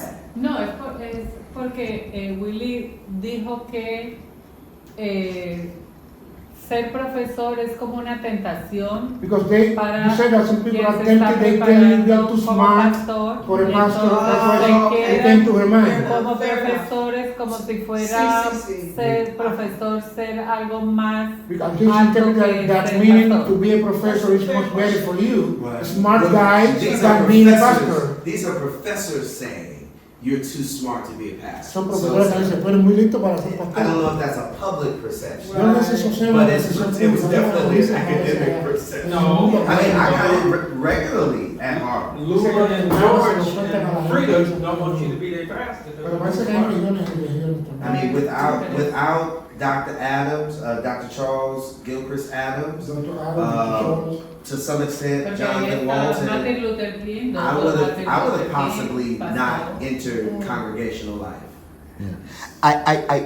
To Betty Ruth, I think what Betty Ruth is trying to get to is how pastors are perceived by the black people. And I think the confusing nature was in the sense of I kind of almost agree with D. I think that in the community, the importance of the letters behind our name are not as great. Are there some churches where that is necessary? Absolutely. But in the majority of churches, I don't think they're looking for us to be theologically educated. I think it's contextual again. I will say that again, particularly among black people. I think black people who go to church have a high respect for black clergy. But we're seeing a very sharp decline in black church attendance. It's slower than what's happening in, white U.S. churches. It's slower, but the decline is happening. And there's a serious move amongst black millennials in the U.S., black Gen Z in the U.S., and younger black Gen X. That they don't trust black clergy in any particular way. And I think we have to figure out what to do about that distrust that exists between black church, black clergy. Because we want to say, they're just not coming to church. Sometimes because they don't trust the office of pastor. Brianna Parker did this research in consultation with a Barna group, which is, it's a religious shop that does data. It's not Pew. It's not even the PRI, but it does work. It's mostly evangelical from my read. I could be wrong about it. It just feels really evangelical. But in the study, which was called The State of the Black Church, in the study called The State of the Black Church, which was released 2021, 2022. It was in the pandemic, I remember. There is high distrust amongst younger black U.S. folks and black churches and black clergy. And that's the part that I don't know that we always own with black clergy, that we could be part of the problem. I would also. They see So why is that? Why is that? So according to the stats, it was related to the various scandals. So they think we all want money. We are not inclusive enough, so we don't hit the justice markers of inclusivity. There was another which was strange, is they don't think we know how to run businesses. Like actual organizational leadership, they don't think they were good at that. But again, I want to say, I think that's because, again, one of my opinions, that is because the majority of pastors are not theologically trained. That's why. I'm not saying that's the only reason, but I think that's a major indicator. Whereas here in Cuba, in Colombia, it is critical to be trained. And we have to come from certain kind of churches in America. My church in Baltimore that I came out of, I had a law degree when I was licensed, but I could not be ordained unless I was theologically trained. That's not the norm.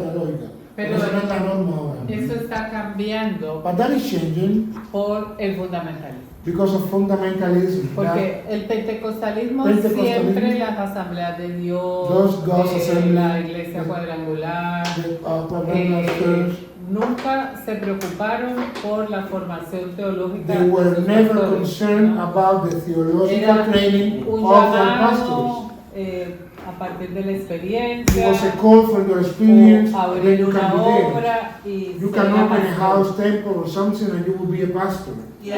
Sigue siendo así, ¿no? So is it still like that in some parts of the US? Sí, también. Y en las iglesias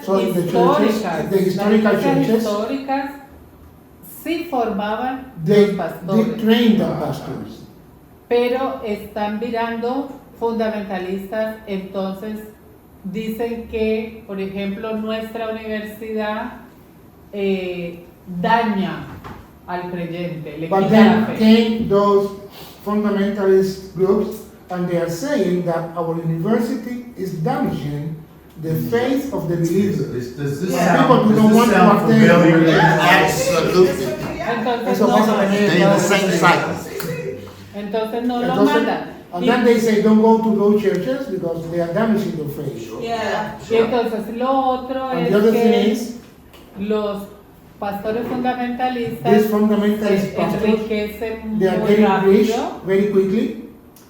Y dentro de la población en general, And I mean the population in general. no creyentes de población I mean en not the general, believers, but the population in general. los pastores evangélicos antes tenían una imagen de personas honestas, probas, de buena gente. The image of pastors among the general population before years ago was they are humble people, honest people, people that you could trust.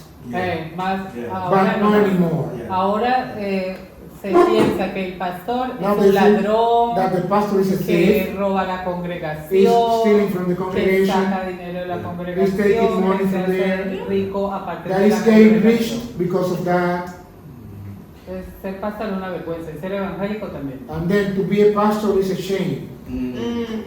And so sex scandals were also. Incluso escándalos sexuales que se han dañado eso también. Sí, pero nosotros no somos tan, las sociedades latinoamericanas, Latin American societies, no somos tan sexualmente morales como los Estados Unidos. we are not having that high, I mean, like the Victoria. we could mention the Scarlet Letter. We are not that moralist as you used to be. I mean, remember you inherited that from Great Britain directly. O sea, por eso. It's the Victorian. That's it. Ningún presidente de There's un no país president in Latin latinoamericano American countries dejaría su cargo por un escándalo sexual. would leave their post due to a sexual scandal.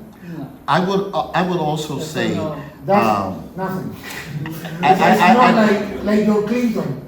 I mean, not your Clinton, like that Clinton. I also think that a thing that plays a part, and particularly in the black community and the black church, is the introduction of white fundamentalist Bible colleges in our community. And so now every preacher and it's not just storefront preachers now. All those preachers who have those degrees from those Bible colleges have created a greater sense of distrust for those of us who have been legitimately theologically trained. I want to go a step further. And so, and as much as I appreciate and I saw as a move of God about full gospel, that also began to introduce titles such as bishop and prophets and apostles and all of those kind of things and archangels and etc. And wait a minute, those of us They got the archangel. I forgot. They got some of the archangels. Okay. So, but again, he's an archangel. But those of us, we know that. But because of our silence about that, we have given credibility to that, and because some of these people are our friends. I'm just being honest. And first of all, I had to stop using "doc" in the pulpit. But I think I silence. You stop using doctor.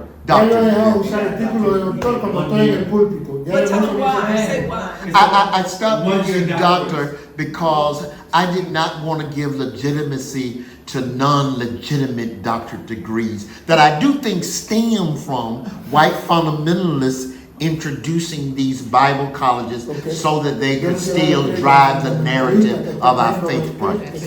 Yeah, for sure. You still have an archangel. En Buenaventura. En Buenaventura, Un pastor. There is a pastor. Fue a predicar invitado. He went to preach. He was invited to preach. Él empezó con su presentación. So he started introducing himself. Yo soy. Yo tengo una teología. I have a theology. Tengo una maestría. I have a master's degree course. Tengo una especialización. I am a specialist on this and that. Tengo un doctorado. I have a doctorate or a PhD. Y una señora de la comunidad. And one person from the congregation. Oremos por el pastor para que Dios lo sane de todo eso que tiene. It must be very good. Please tell us. Please tell us. Adiel is lost it.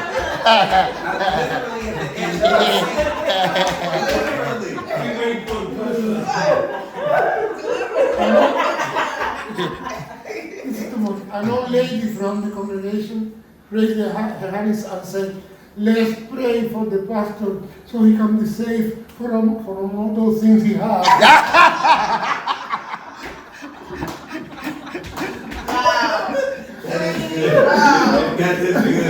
Let's pray for him. He has been polluted. Let's pray for that pastor who's suffering from all those things.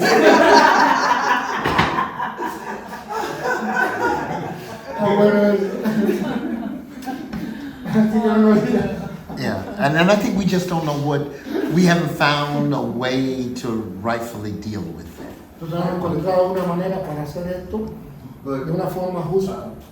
To return to a comment that Melinda was making about the time in which we live. Acerca del tiempo en que estamos viviendo. The moment in which we live. El momento en que estamos viviendo. There's a lack of trust Hay una falta de confianza. regarding just about every institution. De todas las instituciones, las personas desconfían de todas las instituciones. At least in the United States. Por lo menos en los Estados Speaking Unidos, for the la United gente States. desconfía. Estoy hablando por los Estados Unidos. There are many people who don't trust Eso the que no church, confían las iglesias, but they don't trust the pero government. tampoco confían en los gobiernos. Many of them don't trust their neighbors. Even no confían en sus vecinos, muchas de esas personas. So they don't believe, Así que no creen, or they have difficulty believing, o tienen dificultad para creer what they see with their own eyes. lo que no ven con sus propios ojos. And it's easier for them to believe what they see on their telephone. Entonces es más fácil para ellos creer en lo que ven en sus teléfonos. And so when Melinda was Entonces cuando talking, Melinda estaba hablando, I was reminded of me vino a la mente John the Baptist. John el Bautista, Because at the time that of his activity, porque en el tiempo de su actividad, at least the Bible says that he went out into the desert, que salió al desierto, not a place that's dry or sandy, no un but lugar seco y arenoso, simply a place where there are no people. un lugar donde no había gente, He went to a place where there were no people, él fue un lugar donde no había personas, and he preached a baptism of repentance. y predicaba al Bautista de cómo arrepentirse. Where nobody is. Y no había nadie para pedirle que se arrepintiera. But there was already a place where people could go Pero era un lugar donde las personas pudiesen haber ido to deal with their sins. para lidiar con sus pecados It's in Jerusalem, en Jerusalén, in the temple, en el templo, with the priests, con el sacerdotes, sí, and sacrifices. y los sacrificios. And there was an order Y había una orden ahí for centuries. que estaba ahí por siglos. But the Bible says Pero la Biblia dice that in various places que en varios lugares, that when he went out there to cuando salía, macrobiotic diet, con dieta microbiótica, Yay! Well done. camel hair, con el pelo Coat. de camello, con abrigo de pelo de camello, no underwear. y sin llevar nada debajo, And he's preaching in the desert. le estaba predicando en el desierto. Yes. And then it says that people who were in Jerusalem, La gente que estaba en Jerusalén, they left there. salieron de Jerusalén, And there are three regions, basic regions at that y hay tres time regiones basadas en eso, of human activity. de actividades humanas. There's the city, Está la ciudad, there's the countryside, está la parte del campo, where Wahir, the places of el campo sí, the Guajiro, Complicit, or the places, Campesino. okay? But then beyond that, pero más allá de eso, there's the desert, estaba el desierto, where no one lives. donde nadie vive. He's the only one out there. Es el único que está allí en ese desierto. And they came from Jerusalem, Y salieron de and they came from Judea, salieron de and they Judea, came from the surrounding areas, y las and they came alrededores, from all over the y place salieron de todos los lugares to go out into the desert, para ir al desierto, to deal with their sins. para ver sus pecados allí.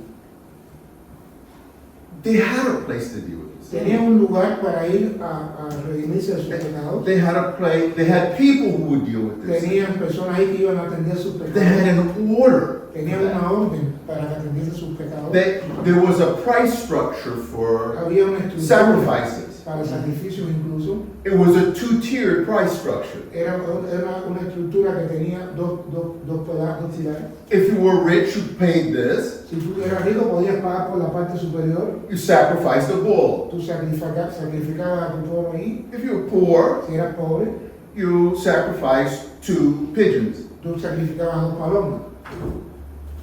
It's well established. Todo estaba bien establecido para tú purgar tus pecados.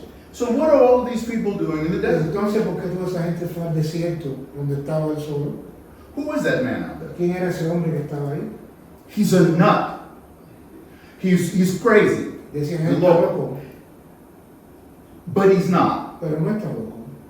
Why is he not? ¿Y por qué no está loco? Because of those people who go out there to him. Él no se considera loco por todas esas personas que fueron ahí. So, all of these years, people have been telling me, well, he's charismatic.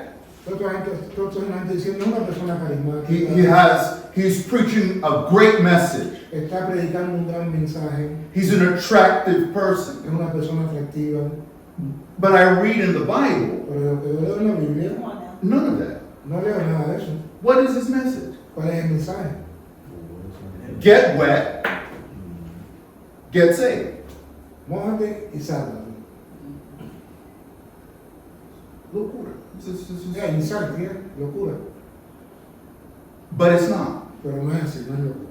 The people went out there La gente fue allá afuera. because they already knew they couldn't get what they wanted in no Jerusalem. podían conseguir lo que estaban buscando en Jerusalén. They already knew that. Ellos lo sabían ya. The people decided that he was not crazy Decidió que él no estaba loco. because the times have changed Porque los tiempos han cambiado. and the institutions Y las instituciones han that cambiado. were, I'm almost finished. No, you hope the money. But no, I'm not. Talk, Doc. But the institution, no, this is the Bible. This is That's all. I'm following Pastor Yale. Because when he said, at the end of his remarks, he said, whatever you're going to do, you need to use the Bible. Do you remember that? And that hit me because I study the Bible. That hit me like a slap in the face. So I go back to this, and I'm thinking about this, and Melinda started me on this line of thought. And as the commentary went on, I think that every now and then, there are moments when the people decide that they no longer have faith in their institutions. And I believe we are in such a moment now. You know, some people will tell you that these things have always been so. And what we're going through, previous generations have gone through.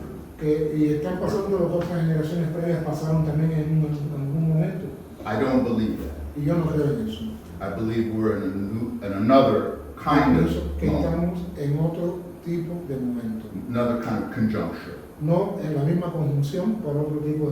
Conjuncture in which many people no longer believe in those institutions. Ya estamos en una conjunción en que muchas personas no creen en sus instituciones. And the church is at the top of the list. Y la iglesia está en la parte superior de la lista de esas instituciones en las que ellos no creen. They will go Ellos irían somewhere else. a otro lugar. And they're simply waiting for John to show up Y están solamente esperando que aparezca Juan in his crazy clothes, con su with his crazy diet, with his crazy preaching. Con su locura, con su sermón loco. And they will determine that he is not crazy. Y van a determinar que él no está loco. And what happens after that Y lo que happens. pasa después de eso sucederá. Because as we know, Porque como sabemos, of all of those people, and there were multitudes that went out to see him. fueron multitudes que van a Yes. There was one there. And because he was there, we are here. Y debido a que esa persona, entre esa multitud estuvo ahí, nosotros estamos. And so I don't believe. Así que yo no creo. It's my humble opinion. En mi opinión muy humilde, I don't believe that we're going to no creo que find the help that we want la ayuda que queremos in the established institutions. No, certainly not in the city. no en That's la right. ciudad, Not even in the countryside. incluso tampoco en los campos. We're going to have to go out Vamos to a tener que salir to do that. para hacer eso.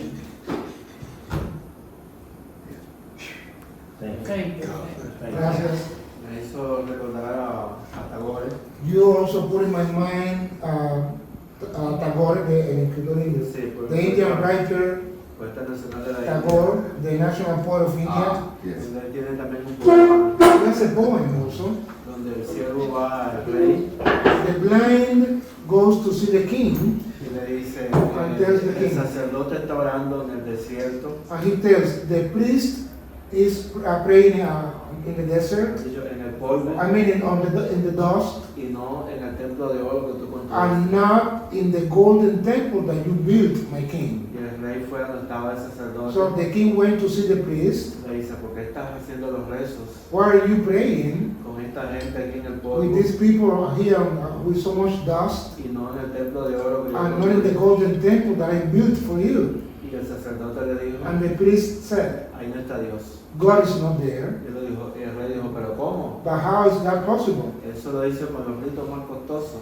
I built that palace with the most costly rituals. Un templo con la cúpula de oro. It's a temple having that people of made of gold. Y el sacerdote dijo, And the priest said, recuerdo que ese momento I remember that in that moment había pasado una catástrofe there was an event and a disaster, y mucha gente se quedó sin casa. and many people were left without Y houses. cuando tocaron a la puerta, And when they knocked on the door, tú le dijiste que no había posibilidad. you told them there were no possibilities. Y cuando empezaste a construir ese templo, And when you started building that temple, Dios te miró y dijo, God looked at you and pobre said, hombre, oh, poor that no guy. puede hacer una casa para sus hermanos, He cannot build a house for his brothers and y quiere sisters. hacer una casa para And he mí. wants to build a temple for me. Dice, ahí no está Dios, God is not there. ahí está el baúl de tu orgullo.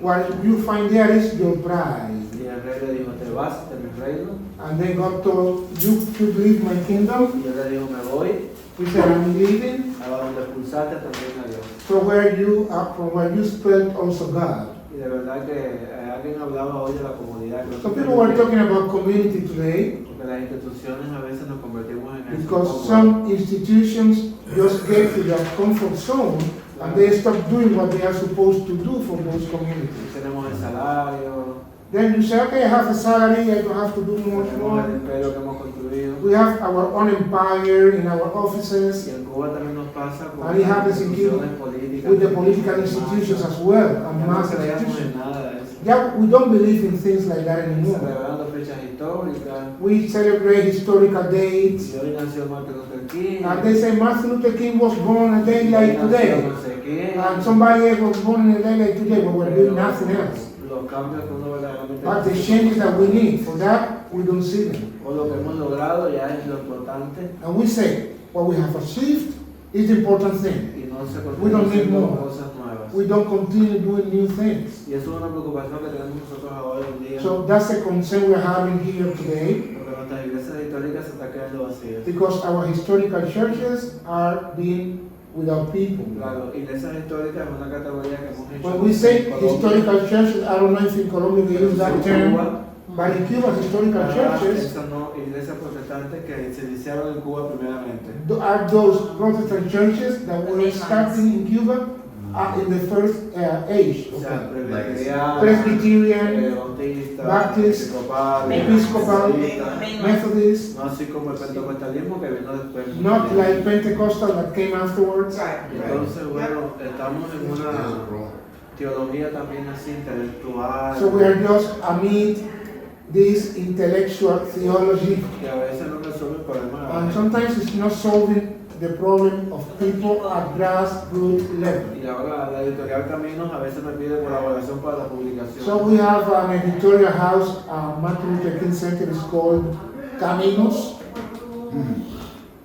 Pathways, and sometimes they ask me to write some articles for that magazine. Y me trajeron un libro para, como propuesta para publicar So they brought me a book as a proposal to be published de un teólogo importante alemán. from an important German theologist. Y le dije, bueno, desde el punto de vista académico está bien. And I told him, okay, from the academy it's okay to talk about this book, to talk about these theological things on this high hate, Pero no resuelve el problema cotidiano. but it wouldn't solve the day-to-day problem of the people at this level. Tenemos el honor resuelven. Entonces, si So, quieren publicarlo, if you want to publish that, hagan una tirada poquita. so please don't publish too many volumes. Porque no se va a vender mucho, ¿no? You won't sell a lot. You won't be able to Va a sell it. terminar en los seminarios, It will be just in the seminaries, en la biblioteca, in the libraries, and nobody para will read personas that. que no producen nada. Because that will be reflections that are not producing results. Entonces la gente necesita conversaciones como People esta, need teología talks correcta. and gatherings like this, Esa de tipo de Juan el Bautista. just like John the Baptist, Y de verdad que es también una teología arriesgada. because it's a risk theology. Por eso a veces We no call it usamos risky mucho. theology. Estamos dispuestos a sacrificarnos, And sometimes people are not willing to sacrifice things when they a are in the perder la pulpit, comunidad de los manjares que deben because we don't want to lose the comfort zone of our delicatessen. O estamos dispuestos a comer miel silvestre y langosta. que We don't es want- una langostita, ¿no?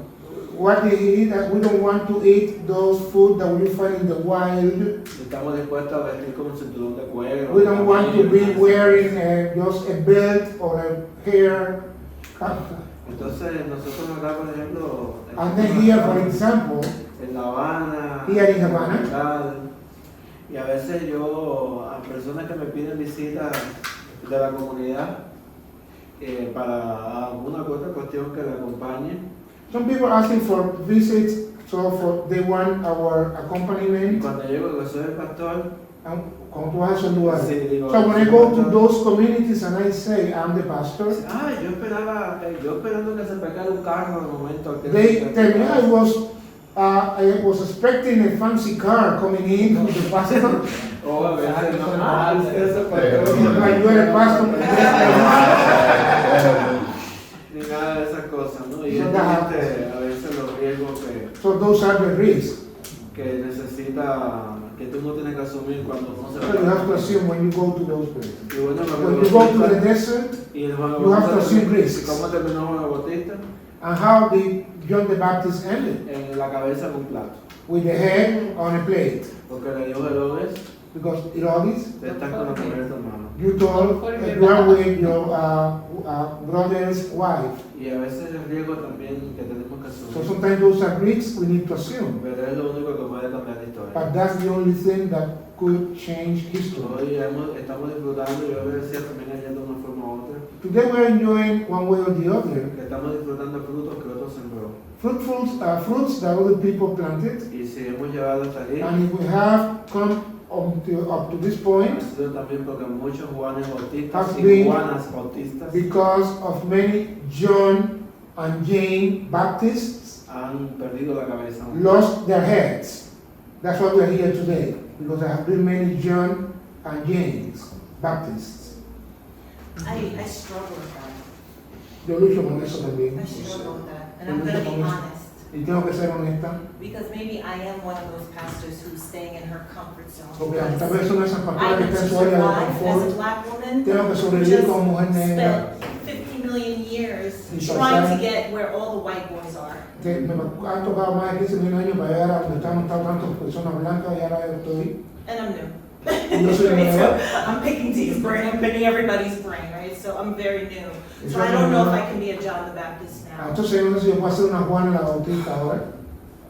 And I think Yo pienso, I'm not disagreeing with you. yo no estoy en desacuerdo con lo que tú But dices, I'm also pero también talking this out loud so I don't estoy hablando en voz alta beat myself up for not being where you are right now. y me critico a mí mismo no ser como tú ahora, I think there's levels. pero I'm pienso not que hay there. niveles. Not that I'm not going towards that. No es but que yo vaya en ese camino, que yo no vaya en ese camino, But I need to survive pero necesito right sobrevivir. now. Ahora mismo necesito sobrevivir And I'm just being honest. y estoy siendo honesta. You know? Please do. And I also think, and maybe Y también you pienso guys que- may know better than me, Tal vez but I conozcan esto mejor remember que yo. watching James Cone talk. I don't know if No, he actually James came to Cone White hablando. Yes or if it was something I was watching, I can't No sé si remember. fue algo que yo estaba viendo en algún lugar, But how he felt guilty that he wasn't outside. como se sintió culpable de ser, Protesting with estar afuera, cuando estaba And luchando con here todo he el was mundo. in the institution writing, and Y I cuando estaba en la wonder, institución era distinto. I guess I wonder, you Entonces me know, pregunto if he did go out, si salió, would we have his writings now? cuando tenías un lugar para estar dentro. I don't, well, I didn't, and it was not my intention to No fue mi suggest intención para sugerir that we imitate John the que Baptist. imitemos a Juan el Bautista. But that wasn't my intention. Eso no fue mi intención. What my intention Mi was, intención era, I'm just saying, I'm talking about what I said, estoy hablando de lo que yo dije. not necessarily what you heard, No, no, a lo mejor no fue lo que ustedes escucharon necesariamente, but, or what I tried to say. o lo que yo traté de decir. What I tried to say. I was pointing not to Yo estaba señalando, any one person's agency. no hay ninguna agencia de ninguna de las personas, My comment was more about the times in which we live. del tiempo en que estamos viviendo That's hoy all. en día. Eso fue solo eso. Now, to go back to Pastor Yale's Para comments luego about the el Bible comentario de él acerca de la Biblia and its use, y de la forma en que se usa, he insisted that we use the Bible. que cuando usemos la Biblia, It's indispensable, yes? que algo que no puede estar en usar la Biblia,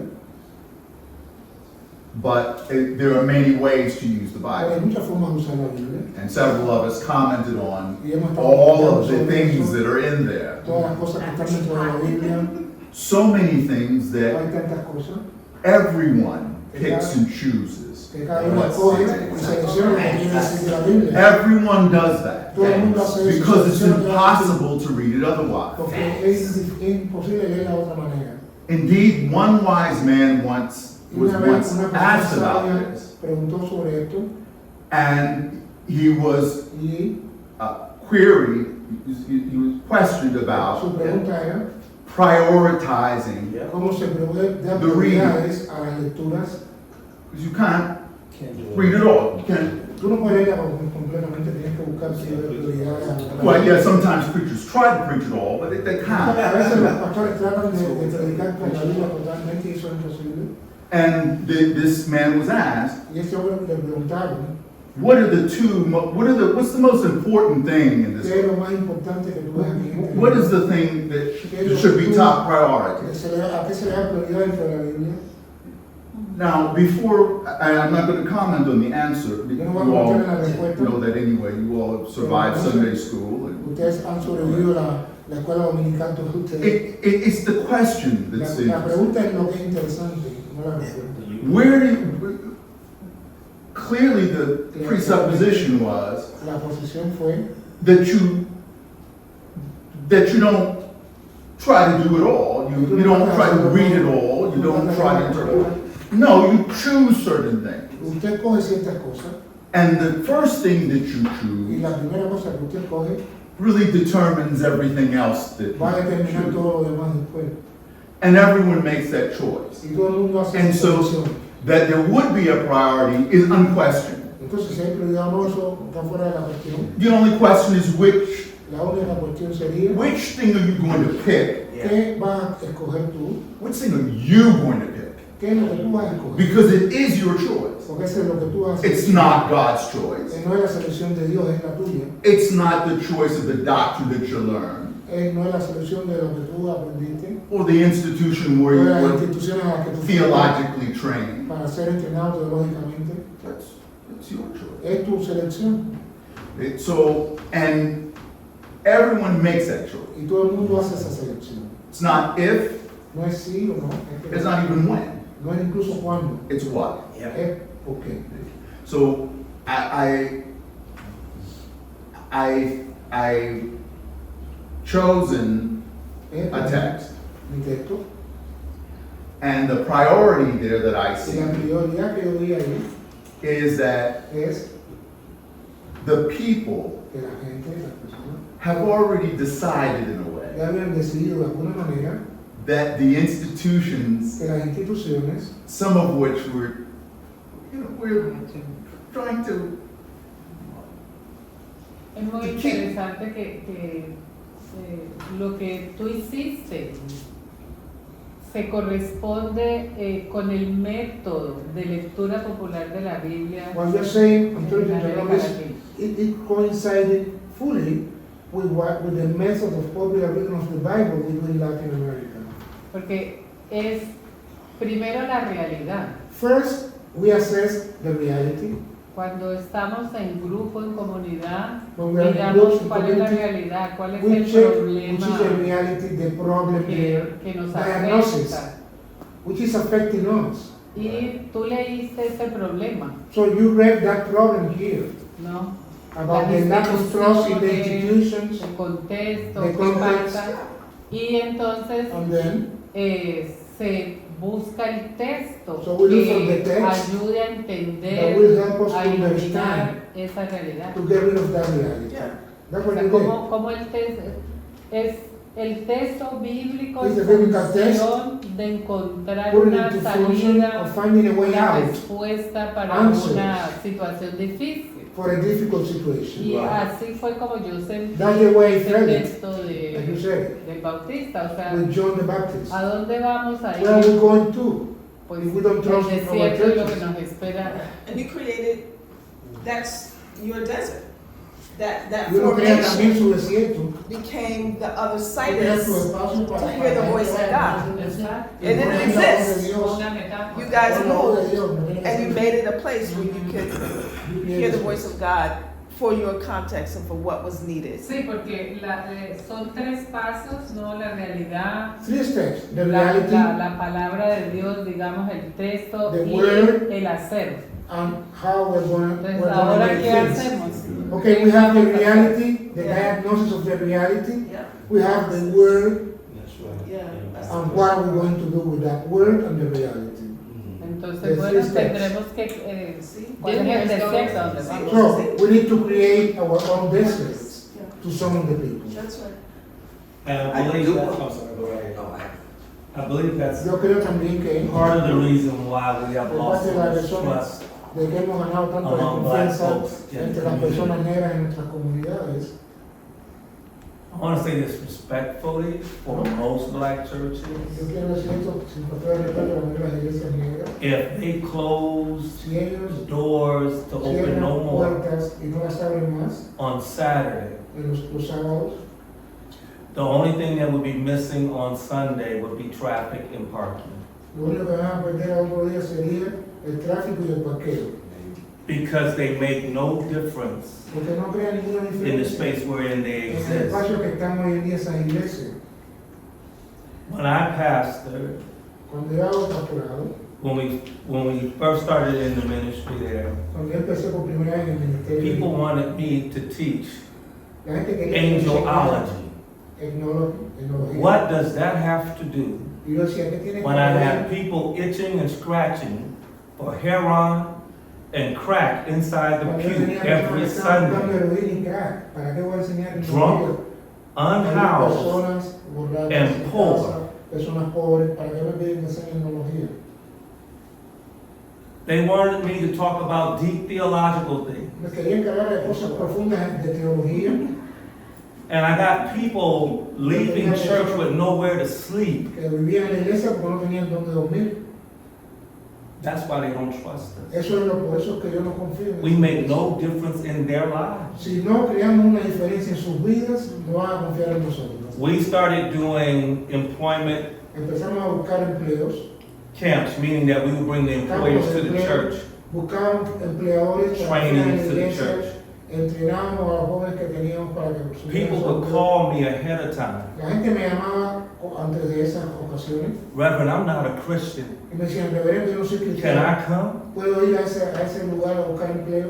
I'm a black Moor or I'm black Muslim. Yo soy musulmán negro. I want to come. I don't have a ¿Puedo job. ir Can I a come? trabajo? ¿Puedo ir? Where are they getting that from? ¿De dónde ellos buscaban conseguir That they eso? can't come. ¿De dónde está? That is our practice. And that comes out Esa of es la práctica theology. común que hemos estado viendo, que son excluidos. If we don't figure out how to impact their lives, Si no nos damos cuenta de cómo crear un impacto en sus vidas, beyond them coming to our Bible study en lugar de ir a nuestros estudios or de sitting in Biblia, our pew on o a Sunday, sentarse en nuestra iglesia, we have missed everything. hemos perdido todo lo que teníamos que haber hecho. And they have wrote us off. That's why they go into the desert. Por eso que se van al desierto, porque no encuentran lo que tienen que encontrar en nuestros lugares. We can't offer them housing, No les ofrecemos viviendas, help and deliverance from their addictions, no podemos ofrecerles cómo salir de sus adicciones. someone to sit with them Alguien está enfermo, while they're having con ellos. schizophrenic Alguien es esquizofrénico. and bipolar Hay personas episodes bipolares, con episodios bipolares, without calling them a demon. sin haberlo llamado possessed. demonios o poseídos, porque hay que llamarlos así. That's why they don't trust Por eso us. es que no confían en nosotros, porque empezamos a llamarlos de esa manera. Why should they trust anything that takes from them Entonces, lo que es que ellos están and confiando gives en them cualquier so cosa little? que le da muy poquito a ellos y le está quitando muchas cosas. En eso van a confiar ellos. Alguien que le quite mucho y le dé algo de poquito.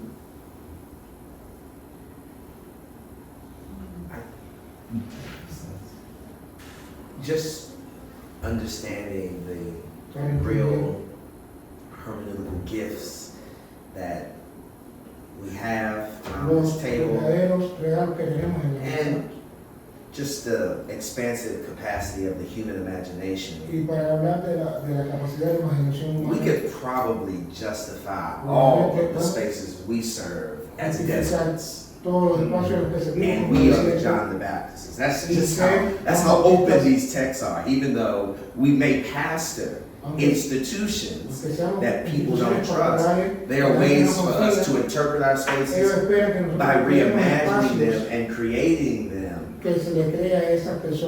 that it does become one of those life-giving places in the middle of deserts. So I did want to say that part in response to Martine, that I think there are a range of ways we could interpret what it means to cultivate deserts where people who are starving for life can find us. And maybe that's a part of the project. Even if we are in institutional churches, historic churches, that maybe it's our job to turn them in to deserts. Because I think we're very clear of what the religious mood is, what the religious temperature is in a place like the United States, which is very white, very capitalist, very patriarchal, very heteronormative. We can run those spaces. And so, although that wasn't Doc's intention, I think just listening to him and however we heard him, it still is an invitation to figure out how we responding to what they gave to us, and that is there's a very anti-institutionalist movement that exists in the United States. I think part of why Black Lives Matter movement looks the way it looks, it's configured the way it's configured organizationally. Let's say early on, let's not say since they've gotten all that corporate money. let's talk about when Mike Brown died. When Mike Brown dies in Missouri, that movement that was created, that was decentering male leadership, that was centering queer and women, black women's leadership. A movement that says, no, we're going to be leader-full and not just leader-centered, right? That was one of the fruit of this anti-institutional, or this institution suspicious moment that exists in the United States. And for those of us who carry on in these institutions, who are trying to bring life into these institutions, at some point we have to figure out how are we responding to that anti-institutional, institution suspicious mood that exists in the country. I know that's what I've been attempting to do as a pastor who has to keep lights on, has to keep the staff paid, but also understanding there's a hunger for something beyond what we have known as Black church for at least the last 40 years that we have to respond to. That is a God mandate for us. That is what Spirit is breathing on us to figure out how to do. So I say that the other part that struck me about Martin's comments is we also have to talk about clergy sustainability in very real ways. We sort of trivialize how clergy, particularly clergy our age, are strapped in so much education debt. I don't know what it means to be a black woman in ministry, but I know the jobs are scarce. I know the appointments that they give out in the African Methodist Episcopal Church are generally small for black women. Black queer women, they don't even get appointments in many cases. I'm assuming the United Church of Christ does the same thing to black women. Well, no, that's true, but the types of churches that are offered together are not the types of churches that they get men for their first appointment. And so this question around clergy sustainability, while we talk about cultivating, that kind of John the Baptist spirit, right? That John the Baptist capacity. I think we have to raise these questions because we do still live in a capitalist culture, society, economy in the United States, which is true everywhere. And survival and sustainability are things that we also have to talk about when we say we have to reclaim, reimagine, and restore, reposition what the black church does. Because, maybe someone says, well, the calling is the risk. You accept the calling, you're taking the risk to be poor. Jesus was poor. I mean, that's a lot easier to say than it is to do. And I do wonder, and this is not what you said, but it's jogging my thinking, how many of my friends are not as courageous because they do have to put food on the table for children? How many of my friends are not as courageous because, child care is exceedingly expensive in the United States? How many, we want folk to take risks. But it's easier for some of us than it is for others because of the cushions that we have, the second jobs that we have, the congregational personalities that allow us to do this courageous justice work. But there are a whole lot of churches with less than 50 people. The pastor probably is not bivocational, and if they are bivocational, who knows if that's even sustainable? I don't know what the answer is. I'm just putting on the table that it's hard to be a black woman in ministry, particularly considering the types of churches that bishops and the types of churches that denominations make available for them. And they still find ways to be courageous, knowing the paycheck may be costly. We got to lean into that too, as we talk about how we reimagine the black church, reminding ourselves that most black pastors have less than 150 members.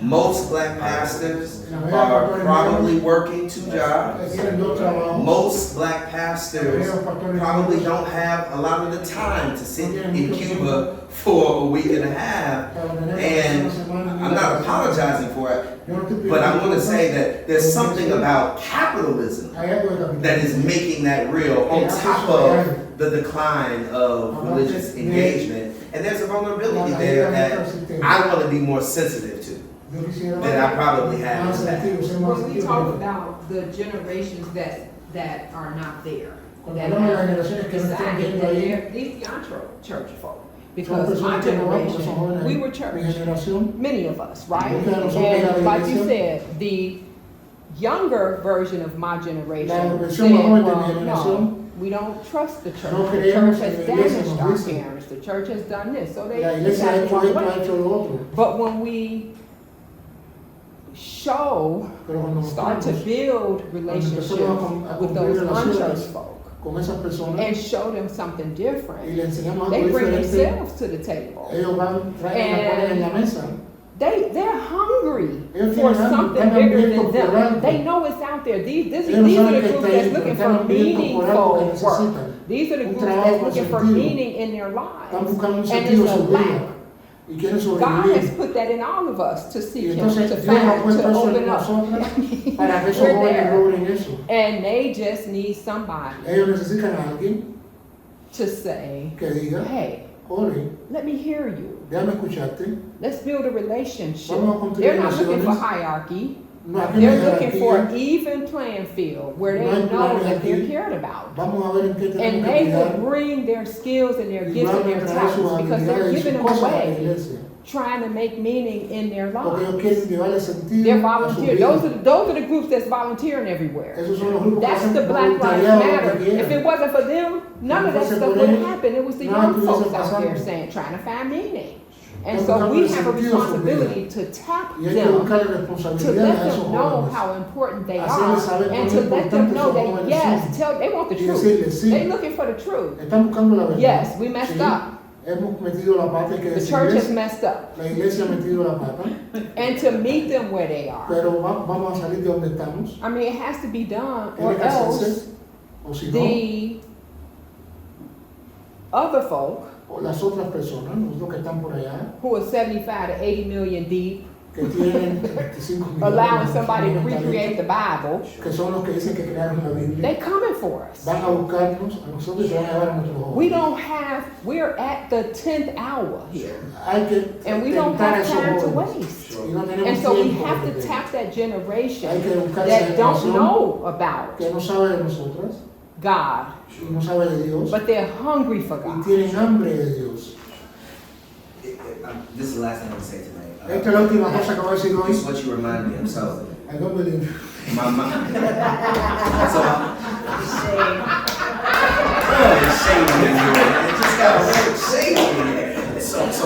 So my mom. We're talking about trust here. So my mom is Gen X. I'm a millennial. Yo soy del milenio, la generación del milenio. And so my wife and I, our first child, we had him before we were married.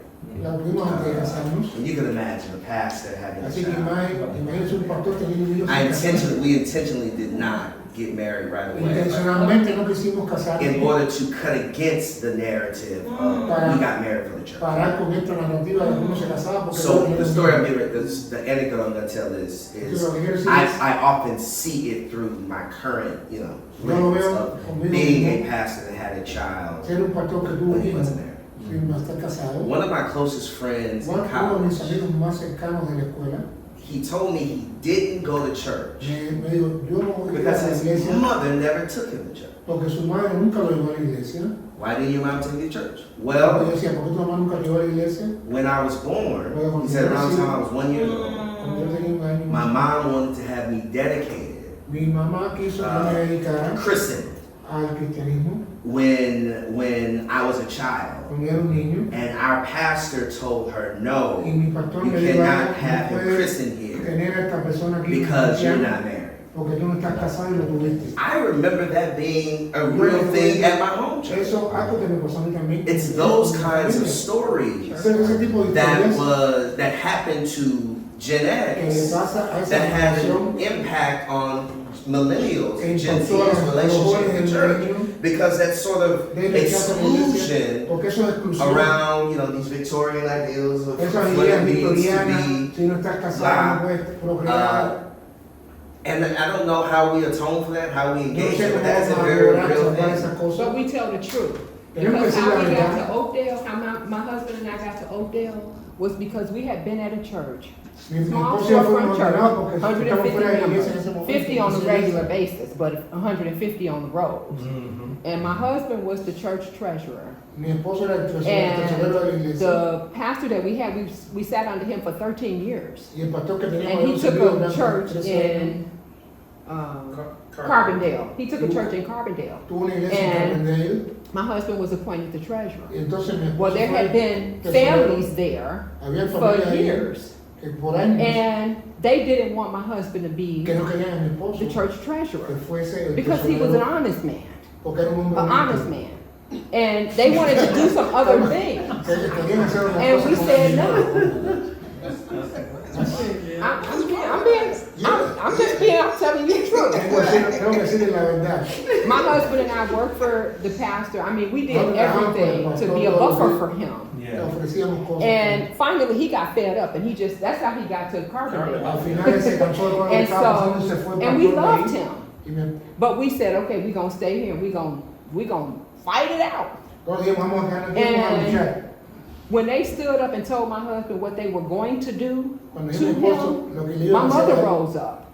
My mother said, and try it if you want to. And she was ready to fight everybody in the church. And I'm like, you can't do that in the church. You can't fight the people in the church. But she was ready to fight them. And I told my husband, Inglewood. And I told my mom, I said, I gotta get out of here because this is not God. So I left the church. But my husband said, baby, I can't leave. Because I'm here for a purpose. And I said, then you on your own. Because I'm going to lose. When you got my mama finna fight the church folks, and me trying to hold her back, I had to walk away from that. I had to walk away from that for my own sanity. He stayed there for 1 year. For 1 year after I left him there. And he came to me and said, we got to find a new church home. That's how we got to Oakdale. And she's been fighting us ever since. Well, that's but what my point is that if we didn't have the personalities that we have, we would have walked away with church hurt. We would have walked away with church hurt. And never gone back to the church. But we know that there's something there. It's something else. And all I'm saying is that we don't have time to waste because it's in all of us.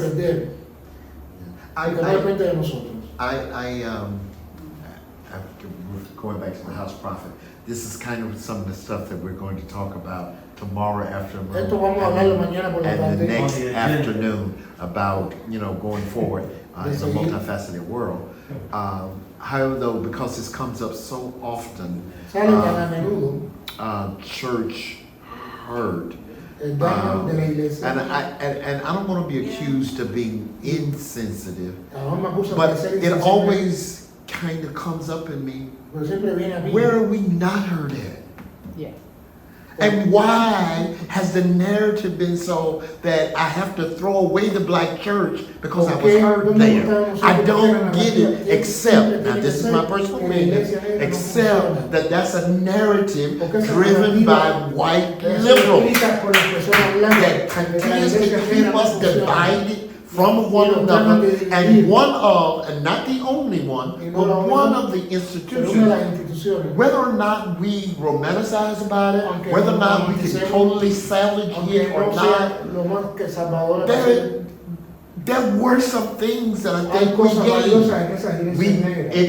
we may have out-timed them.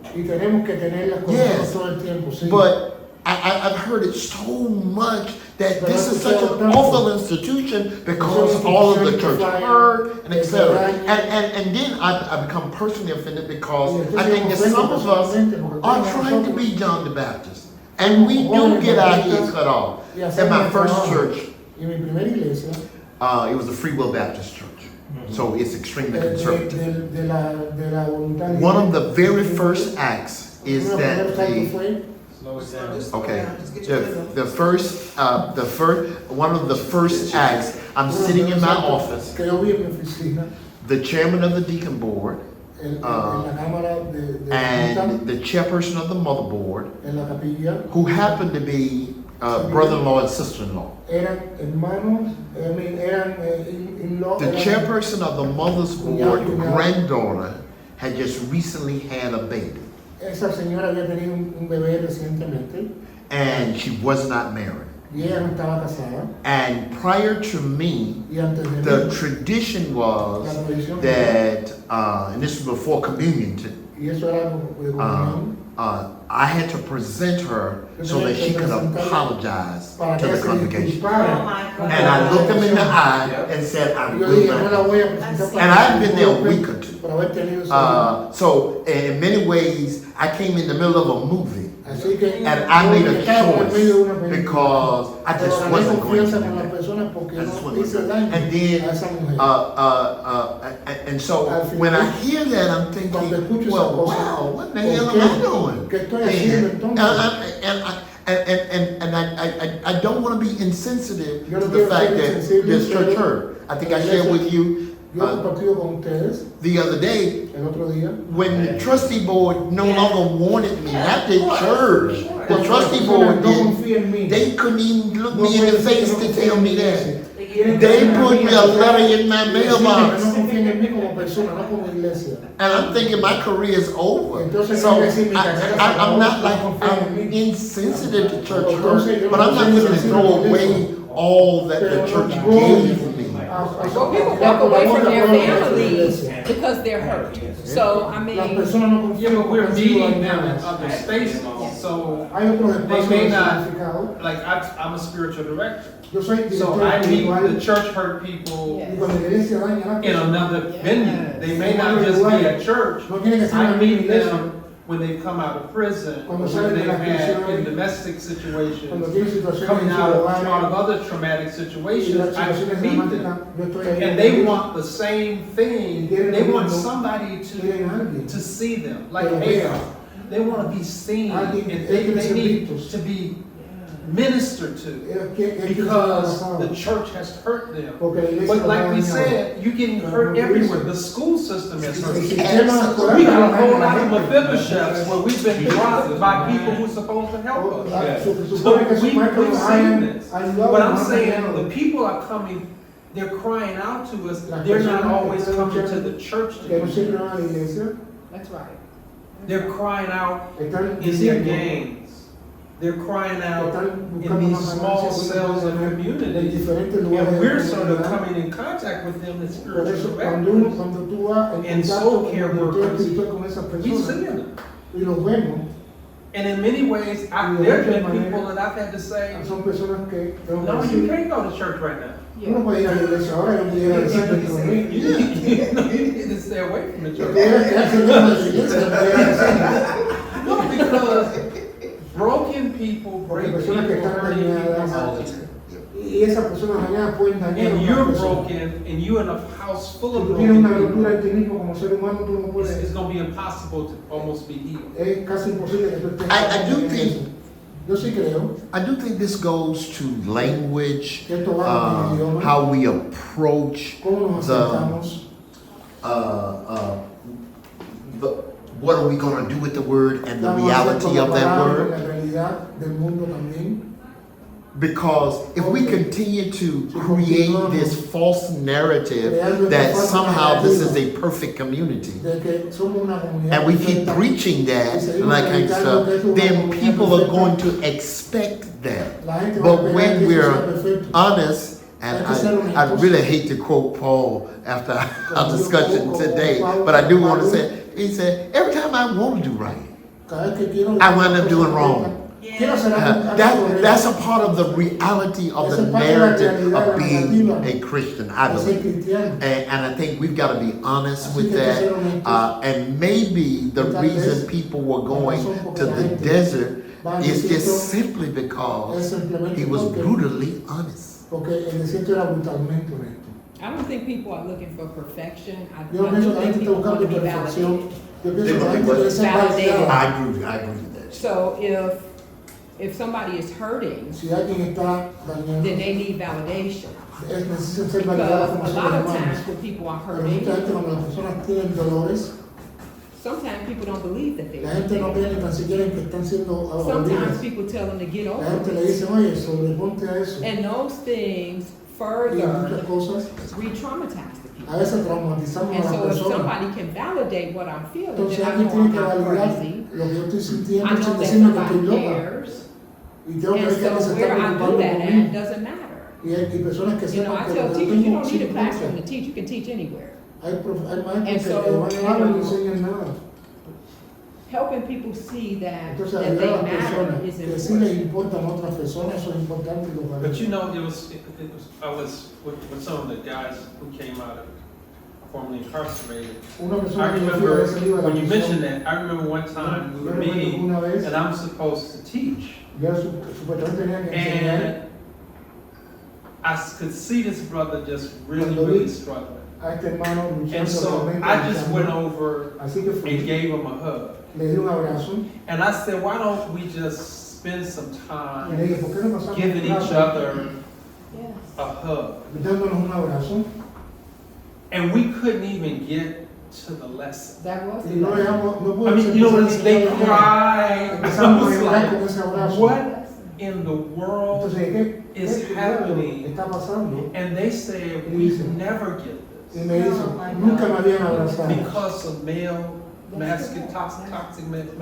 We Porque don't esa get this. falsa masculinidad de no abrazar And a otro so hombre. they were like, I mean, just crying. Entonces estaba llorando por eso. And you're like, what in the world? Because they need some kind of place where they feel Porque están en un seen, mundo donde ellos se ven así heard, y se ven and heridos. somebody had some level of compassion. Y no hay amor ni compasión por esas personas.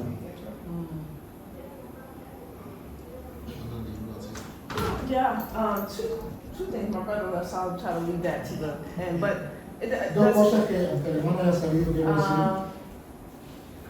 He's not talking. Well, I'll just, so also about the distrust for institutions. Esta falta de confianza en las instituciones. And Black Lives Matter movement was mentioned.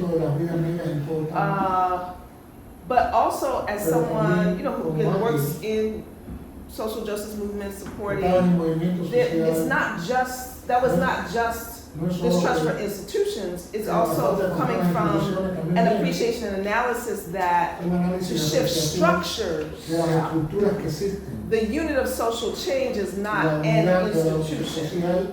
You know, it is networks. A network way of moving is the kind of solution or form you need to take care of that particular kind of issue or problem, which I think brings us back to the piece of like, what are we? What are we trying to do? And what does it require? What reform is required to attend to that kind of problem? It is more in the we than it is in the individual institutional people. And that's why my heart goes out to y'all, John the Baptist, in your own, all these deserts by yourself. Because it's not sustainable. That's not sustainable. For your heart, I don't know the material answer around, like, you know, but for your gifts, for your own nurturance, it's not sustainable. By yourselves, working under that old model, trying to revitalize the whole thing in a circle and a square. So that's one piece that brings us back to we. The other thing I think I observed around the generational piece for the Black church,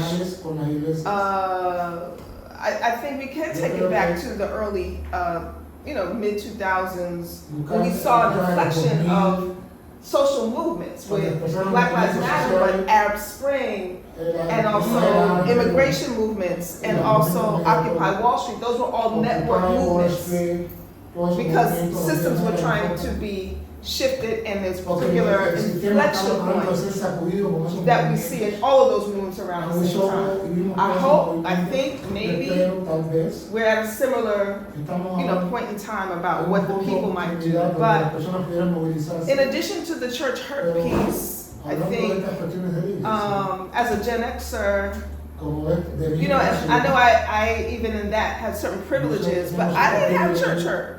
I think many of us didn't. Not that there wasn't people being hurt in different ways, but I'm saying that for you, perhaps, and your husband, or for you, you had something to pull you back because you knew it could be better than what you were experiencing. But that's not the case where we've lost the connection to this generational piece, where for many reasons, some of it we moved out to the suburbs, we weren't doing it, all of the sociological reasons why, that there was a disconnect already generationally that I think happened between Gen Xers and millennials, But in addition, and aside from the church hurt, I saw and witnessed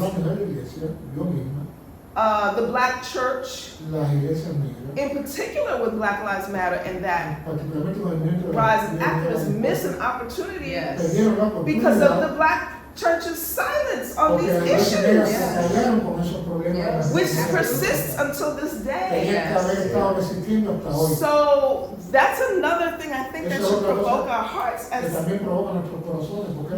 Jesus and justice loving people. Maybe there are people not coming to the desert because in mass we're not speaking the words of justice and freedom that these millennials want in the workplace. They don't want to work no place that's not, ecologically sound and making contributions that they're not interested in. So, in large measure, I think it's the black church's seeding of its prophetic lineage and silence in the face of destruction and where we are, and has made it irrelevant. So I think what I saw with my comrades and young people in their leadership, in that movement in particular for black people, was rising to the occasion of leadership. And not even, the black church was irrelevant. Yes. They made it do what it needed to do. And that's a judgment on us. That's a judgment on us institutionally, that we just didn't matter. Black lives matter generally, but black church didn't matter. And it didn't matter when COVID hit either, because it was silent. The church was silent and missed opportunities. And still now. When I came to my city back home 11 years ago, the local police chief was meeting with some of the gang members. The local police chief was meeting with some of the gang members and asked the gangs, like, who should I talk to about issues in the black community? A white man about my age, I'll be 54 in a month. He told me they told him, because he assumed there was going to be black clergy. He offered that up, and he said, no. He offered, should I go to the black church about these issues? And the community said no, that they're not in this conversation. That's scary. When it comes to saving black life, we ain't even in the conversation. I just want to make a point of order for Dr. Callahan and the team. I quote what Melinda said, silence can create non-relevance. And I put in parentheses because what popped up in me was, which can be implicit for complicit. I think our silence does. It says that whatever white people driving is the truth. Wait, say that again? Whenever, because of our silence, because we're not speaking out, we become complicit with the norm. Whatever white people say, that's what it is. Yeah, it's sellouts. Oh, great. Can we get a break? Break. We all tapping out? Yeah.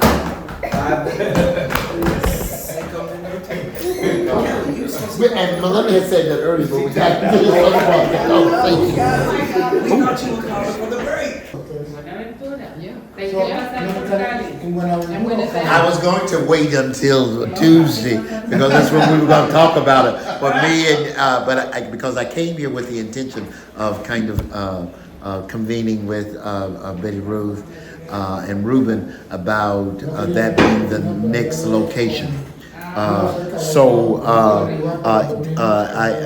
had promised Alexis to come today with the date for next time. So yes, Bonaventura, June the 9th, I think. I think it's after Hampton. I think it's the Hampton that first week, ain't it? Yes. Yeah, it's the week after. Night. I call Pentecost is June 8th. And so June 9th. Starting on June 9th. I love how you do that. I love how you doing that. We're meeting in the upper room in college. June 9th. But we're gonna communicate. Put it on my calendar. Yep. And people can start thinking about, because as I indicated in the introduction piece, part of what we do on Tuesday is kind of give some feedback for the planning of the second one, but also what voices you believe should also be here, and other people, and that could be individuals or just kind of voices, and so I can start communicating with them sooner than later.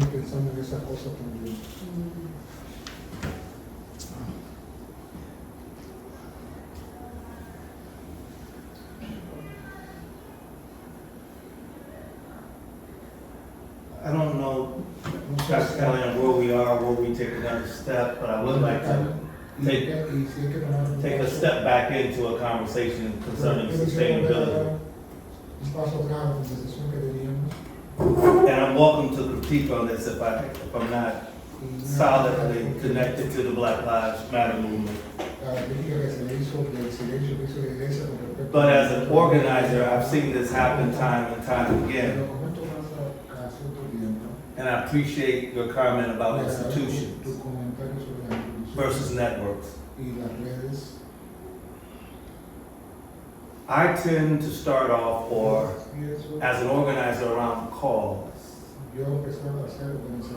to save Black life, move people up and out of poverty.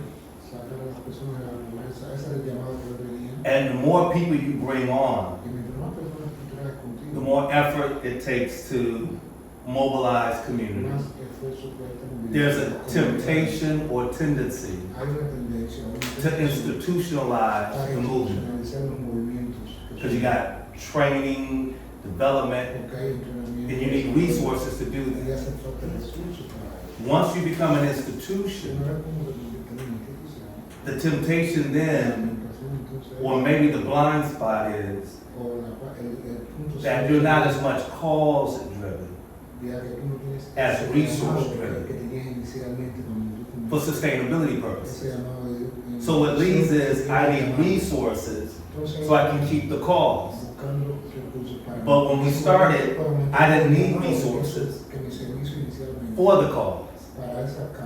The resources came because I stayed connected to the mission, the reason we started this. The Black Lives Matter side, you hear many of the organizers say, we were empty and broke. We spent everything we had. No one was checking for us. We hadn't had a vacation or was able to step away from it. And they just emptied out for their own mental health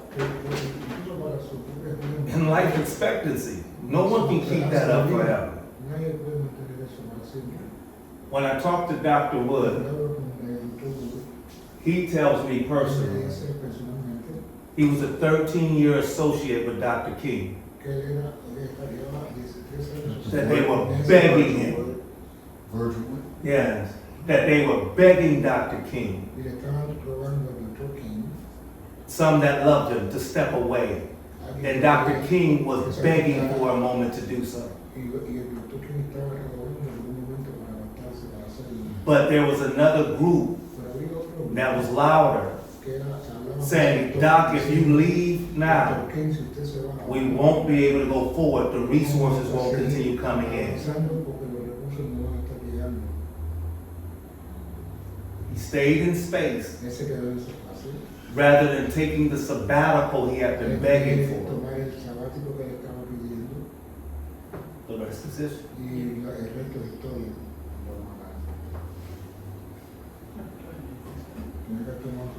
So for me, I know I'm inclined to institutions. It may be my natural makeup. But I do know the temptations and the tension with trying to move people through an institution.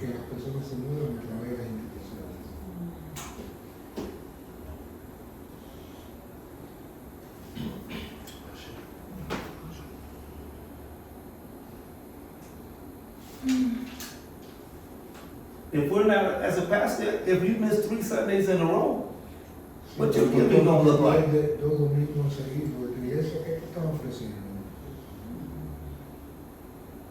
We hope that it's sustainable.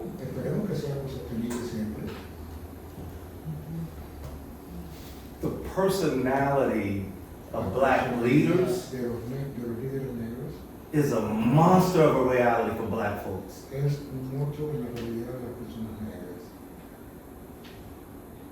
And I don't know what we do with that.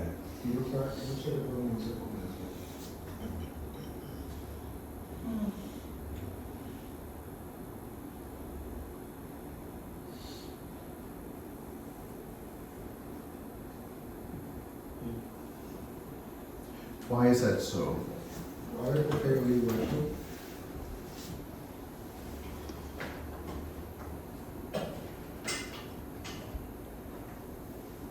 If you're asking what, let me ask, is the question centered on why do black people cleave to personality?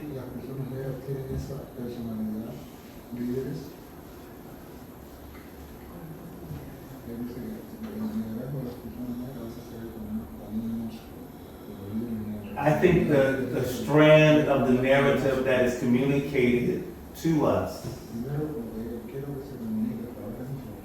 is centered on individuals. And sometimes we miss the people of the movement. So whoever's out front, people assume is the most important to our next steps.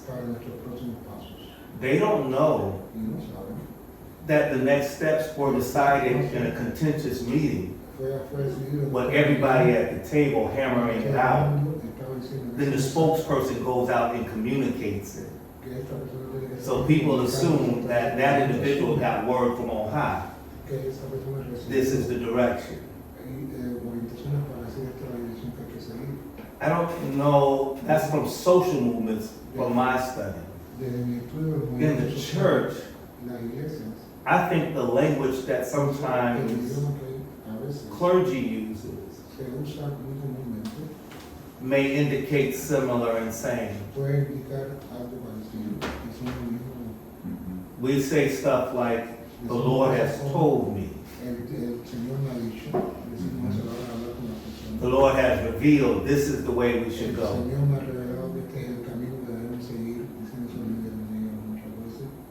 So, if the Lord only talks to you, and if you're not there, what are we going to do?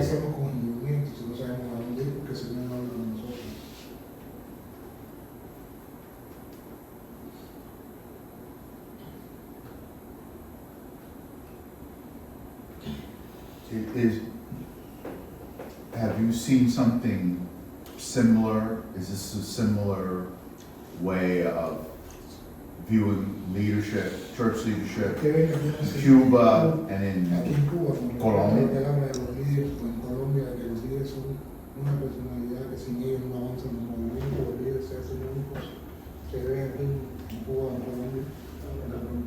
Al menos en Cuba, At least in Cuba, reconocemos el liderazgo formal e informal. we acknowledge formal and informal leadership. O sea, el que está impuesto por... The one that is just, I mean, you are, I don't know, given a post Pero formally. también que sale de las masas. But also we have leaders coming from grassroots. Y tenemos esos dos tipos de liderazgo. So we have those two kinds of leadership. Que tienen sus diferencias. And they have their own differences. Hay liderazgos que han sido educados en el ambiente institucional.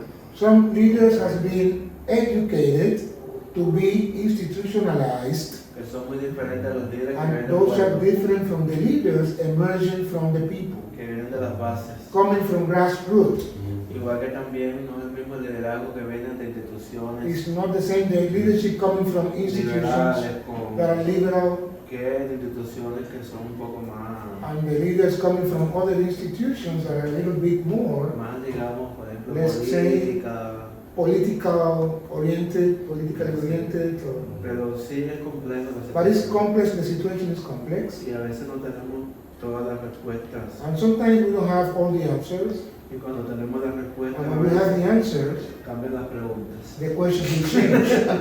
Y el contexto And then the context va also cambiando. is changing. Y parafraseando el acto de Efeso, And to paraphrase Ephesians, no estamos los días en un mismo país, que no estamos todos los días en un mismo país. we are not every day in the same country. Cada día es un país diferente. Every day is a una different comunidad country and a diferente. different community. Entonces hay también muchas maneras de So luchar. there are many ways to fight. Y cada quien a veces quiere, algunos quieren validar que mi forma de lucha es la única. Some people even validate or want to validate that the only way to fight and struggle is the one I have. Y hay muchas maneras. Hay muchas maneras. Y cada cual según su And there are many ways to fight. Y cada cual también según su posibilidad. And each one will be according to his or her Según possibilities, su característica. their characteristics. Según también muchas cuestiones también del contexto. Maybe many things also regarding the context in which they are evolving. O sea, yo me considero también un líder privilegiado I consider myself a privileged leader en Cuba, ¿no? here in Cuba. O sea, estoy en la capital, I am in the capital city. he viajado, I have traveled several times to several different countries. no estoy mal, no soy el que me molesta económicamente, pero no estoy I am mal. not in a very good economic position or anything like that, but I'm not that bad. Que no es igual a un pastor del campo. It's not the same as a pastor in the countryside. Necesito tener 3 o 4 trabajos para vivir. That pastor needs to work in 3 or other places to survive. Entonces las demandas de liderazgo no son iguales para ese pastor So que para the mí. demands to carry out that leadership is not the same for that pastor as the demand for me. Pero por otro lado, yo no nací, yo no vine del cielo. But of course, I didn't just came here from heaven. Yo vengo también de una familia muy pobre. I'm also coming from a very poor family and humble family. Somos 7 hermanos. 7 brothers and sisters. Y el único que fue a la universidad fui yo. And out of the 7 siblings, the only one that could attend university was Y me. mi hermana mayor tuvo que trabajar muy duro para que My older sister and older brother had to work hard for me to attend the Y siempre university. fui a la universidad con lo mínimo. I always attended university having minimum things covered, Pero tuve un propósito ahí. but my purpose was there, Encontré también una comunidad que me acompañó. and I found a community that accompanied me. Y aparte de eso, uno se arriesgó a estudiar, And then I took the risk to study and study. a ponerte las orejeras para no ver You have to cosas. wear that blindfold they put to horses so they don't deviate from the path, just straight ahead. Con eso le digo que no llegué hasta donde llegué del fly. Así. So I want to tell you that I'm not here just because. Hacer también un proceso. I had to undergo a process. Y a veces la gente tampoco quiere ver ese proceso. Sometimes people do not want to see that process. Leaders have to undergo. Lo que tú dijiste ahorita. So I understand what you said about risks, sustainability, and things. Y hay, digamos, diferentes, hay necesidades puntuales que tenemos. There are some prime necessities that we need to satisfy. Necesitamos a buenos bautistas que estén en el desierto, We need many John the Baptist in deserts, pero también necesitamos aliados que estén en el palacio. but we need also allies that are in the palace. Y aquí llamamos en la educación popular el método de pinza. And we call this, in public education, like the plier method. Por arriba y por abajo. We need to press from top and underneath. Y también trabajar con el And then we sistema. work with the system. Que lo conversábamos acá también. I was talking with her about that.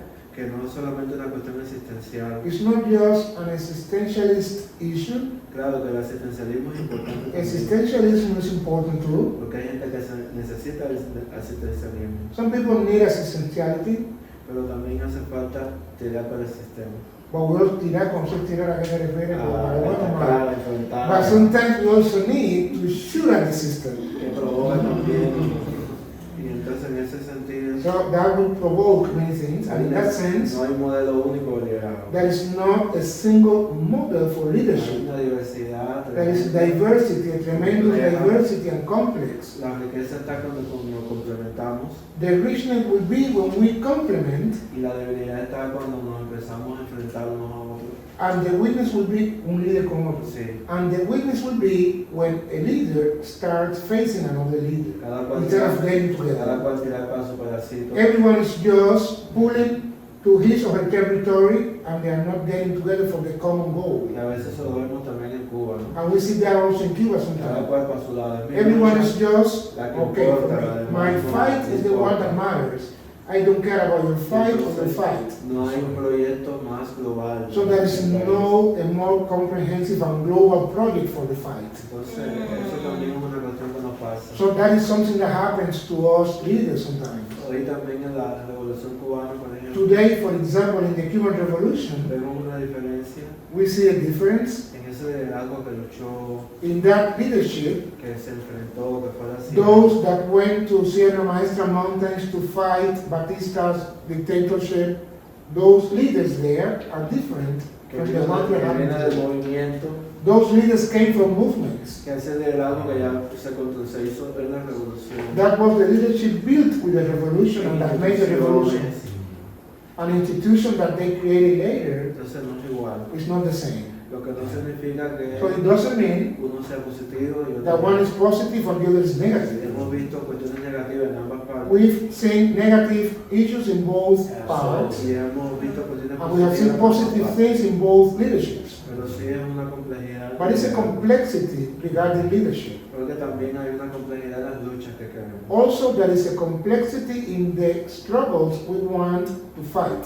La cuestión de la que viene por la discriminación racial. One regarding racial discrimination, Por la desigualdad de género. inequality regarding gender is another A veces struggle. creemos que solucionamos un problema y no lo solucionamos de fondo. Sometimes we think we are solving a problem or we solve a problem, but we didn't went deeply enough to solve that problem. Por We ejemplo, en Cuba, pretend that we. en Cuba, para que sean todos iguales en la escuela, vamos a usar uniforme. For example, in Cuba they said, for us to be equal in the schools, every person, every student attending the school will be wearing a uniform, the same Es uniform. igual el uniforme But it's not the same the uniform de la mamá que tiene condiciones, of the mother that have better economic conditions que los muchachos que vienen as de the la uniform of the one that are coming from que vienen ya con poor sus families. uniformes más desgastados. The uniforms of those poor students are worn out because the mothers cannot buy new ones. Entonces la escuela And they have to repeat the uniform for years. es gratuita, So the school is free, pero cuesta. but it costs. Y no es lo mismo la mamá soltera que, So it's not the same a single parent, a mother that is with his children, que el niño que viene de una familia pobre. and the boy that is coming from the poor family. Entonces recuerdo a veces a nuestras abuelas I remember our grandmothers, for que nos example, daban una bandeja de dulce they were having a tray with some pastries, para venderla por el barrio. and they move around the neighborhood selling pastries in the neighborhood so we can have some money. Y sin embargo otros niños no And other children, tienen necesidad de eso. They didn't have the need to have their grandmothers selling things Porque su familia because their families, toda. they had resources, Pero they que were estaba, coming from el other que estaba places. arriba no veía eso. But then, the leadership of the country on the top did not see that. Dice, no hay problema. They were saying there is no problem, education is free. Pero los líderes que están abajo ven entonces. But those living at grassroots level, they see all those problems. Y a veces hay resistencia. And sometimes there is resistance Problema. to acknowledge that we have problems from the top leadership. Y esa es a veces la complejidad que tenemos. That's the complexity we have. En la, digamos, en el ángulo de mira que tiene el liderazgo. It would depend on the angle in which you put the sight of your rifle to attack the problem. Hay algunos que son mucho más amplios. Sometimes you can see the problem in a wider angle, Y hay unos que son muy limitados. and sometimes you need to be a real smart person to hit that problem.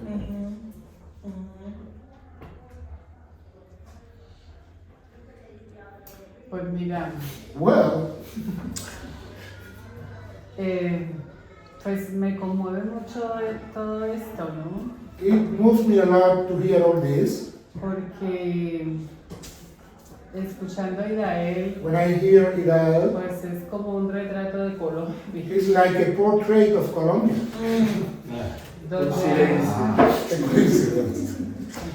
Donde no hemos hecho una revolución. We haven't made a revolution there.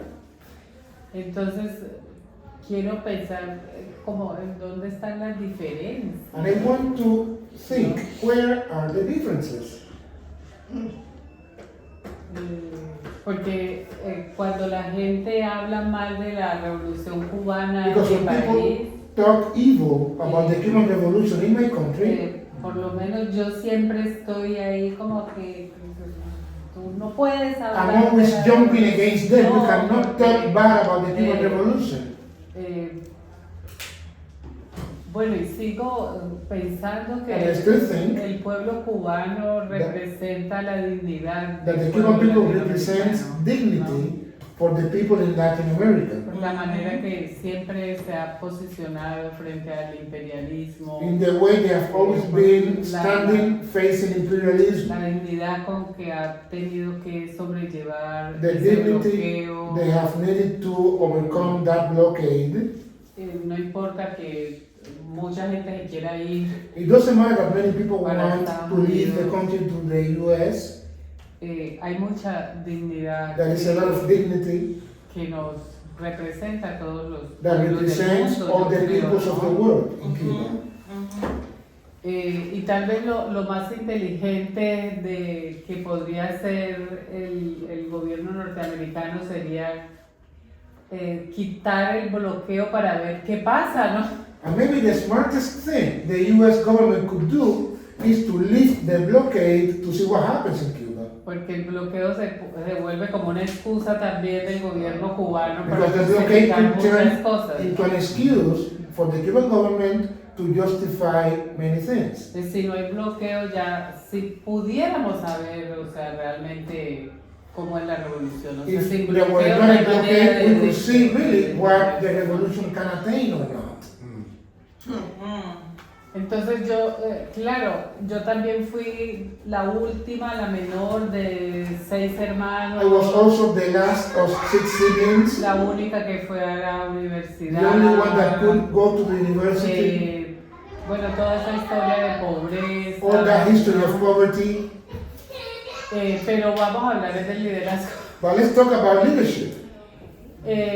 Cuando Idael hablaba de esta metáfora de perder la cabeza como Juan el Bautista. When Idael said that metaphor of John the Baptist losing his head and being put on a crane, pues pensaba que en Colombia eso no es una metáfora. I thought that in Colombia that is not a metaphor. Y tal vez sea una de las diferencias Or maybe that's one of the más differences grandes con Cuba, ¿no? regarding Cuba. La violencia que vivimos a diario. The violence that we live daily in Colombia. Y por la cual And for which se puede perder la vida you can lose your muy life fácilmente, más si eres un líder. easily and even more if you are a leader in Colombia. Pues si eres un líder indígena, If un you are an líder indigenous negro, leader, a black leader, mujeres líderes, women that are leaders, o sea, se asesina they líderes will todos los kill días. you. Todos They los kill días leaders se every day in asesina Colombia. a alguien, ¿no? Every day they kill leaders in Colombia. Gente que lucha por la tierra, People fighting for the land, por la defensa de la naturaleza, de los ríos, people fighting defending nature, rivers, against extractivism, por derechos humanos, people fighting for human rights, por el racismo, o sea, people fighting against racism. es siempre muertos y There are always people dying for that in Colombia every day. Entonces ser líder es una cosa peligrosa. So being a leader in Colombia is a dangerous thing. Y me he dado cuenta que en Brasil también. I have realized that in Brazil is the same. Marielle Franco, que fue asesinada She was killed. por una mujer negra, A black woman, lesbiana, lesbian, en Brasil, in Brazil. asesinada, ahora se sabe Now we know por Entre la policía y between the police funcionarios públicos and public officials asesinaron a were the Manuela. ones behind her killing. Una mujer negra A black woman de barrio pobre from a poor neighborhood. que llegó a ser peleador de concejal. She became a council member in a city and she was killed.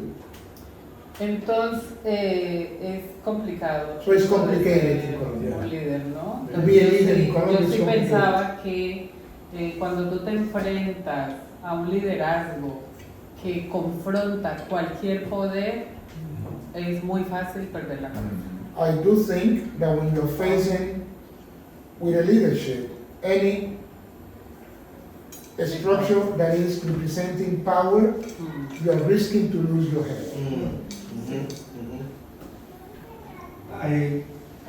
I was honored to speak at the University of the King Lectures. That Sunday I preached. Ese domingo yo estuve predicando. There were a group of black Colombians from the hill, from the north, that came to the service. Colombianos que venían del norte y estaban fueron al servicio religioso. They sang a song. Cantaron una canción. It was not a praise song like some churches have. De adoración, no era una canción de adoración. It was a sorrow song. Era una canción de tristeza. The interpreter told me Y el intérprete me dijo, they were singing about the death of their loved ones. estaban cantando acerca de la And this was muerte de before I sus seres preached. queridos. I left there realizing Yo salí de ahí dándome the cuenta proximity of death de la proximidad que tiene la muerte for the leaders in para los your líderes country. en esos países. I was stopped in the hallway at the Yo estaba university. en el pasillo de la universidad. A black woman asked, she was trying to speak to me in Spanish. Una mujer negra estaba tratando de hablarme en español. I couldn't. Yo no pude. But the interpreter Pero el intérprete told me she was telling me about the murder of her family. me dijo, ella está tratando de hablarte sobre el asesinato de su familia. It was very real for me. Eso fue algo que me movió mucho. How close death is Ver cuán cercano uno tiene la muerte for black leadership. por tener el liderazgo negro. In America, En Estados Unidos we have a reality, tenemos una realidad, but not like that. pero no es como esa. Sometimes leadership is given A veces el liderazgo se le da as a promotion como promoción to stop movements. para parar a los movimientos, promueven líderes para que detengan los movimientos. So they give you the title black leader Y te dan el título de líder negro, pero es para que te tranquilices and pay you y te pagan por eso. security, Y te dan seguridad incluso parade you out in front of everyone. y te ponen aquí frente a todo el mundo. Y son people A that veces, a government veces sí, a veces sí, a veces no. A veces corporations, corporaciones, las corporaciones. It happened with the Amazon leader. Cierto, Estrategia. Hmm? A estrategia. There is Sí. that strategy. That's a strategy they follow. Sí, strategy. Yeah. Yeah, Eso strategy. es que sí, compran a los, they buy them out. Right. Lo Yeah, compran a los that's líderes. it, that's it. Y quizás es individuales y quizás es Even institucionales. whole, yeah. Sí, los dos. So some of our organizations Algunas de nuestras organizaciones are tapped into corporate. están atrapadas en corporaciones. Corporate feeds them, Y las corporaciones las alimentan dilutes the message, y ya pierden el mensaje. Cuando empiezan a recibir cosas de stifles la the corporación movement. y se para el movimiento.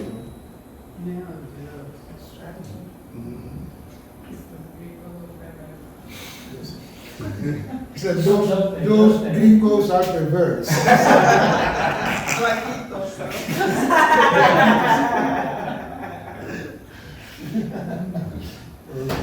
Qué bárbaros. Entonces, es difícil saber a So it's veces, difficult to know sometimes ¿qué líder es realmente auténtico? Por Which is the decirlo authentic así? leader sometimes. ¿No? Sí.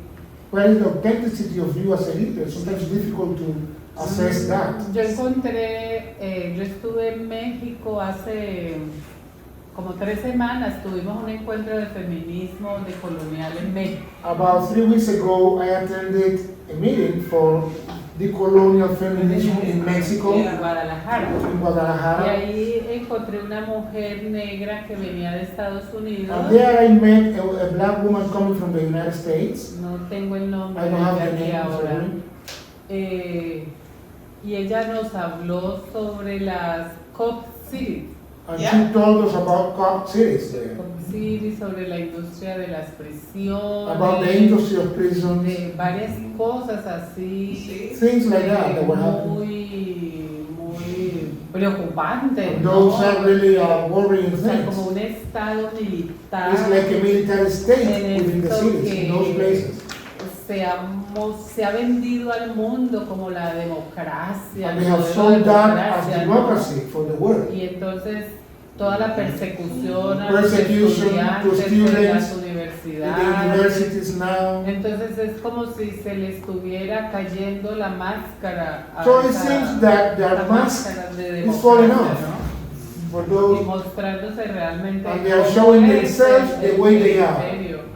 that empire. Y una cosa que ella decía And es something que- she was saying, porque Angela Davis ha sido siempre como para el resto del mundo como un modelo de líder, ¿no? because Angela Davis, for example, has been always as a model for leadership in the world. Y ella decía, y And lo she used to repito say, aquí, que estamos en confianza. now that we are here having trust with us, among us, I can say this, what she said, Pues que Angela Davis tuvo un pool de abogados blancos grandísimo que fue lo que le permitió a ella sacarla de la cárcel. she told me Angela Davis had access to a huge pool of white lawyers that could take her out of prison. Mientras que el otro joven con el que ella But the estuvo other en la young cárcel person that no was tuvo- implicated with her no didn't have access to those tuvo lawyers. ese soporte He didn't have that support. y que ella había terminado pues un poco como comprometida con So esa she ended up being committed organización with que those la sacó a organizations ella de la that bailed her cárcel. out. Eso fue como, For me, that was like a shock. no. Ahora entiendo un poco. Now I understand what you're saying about now. About that. No sé.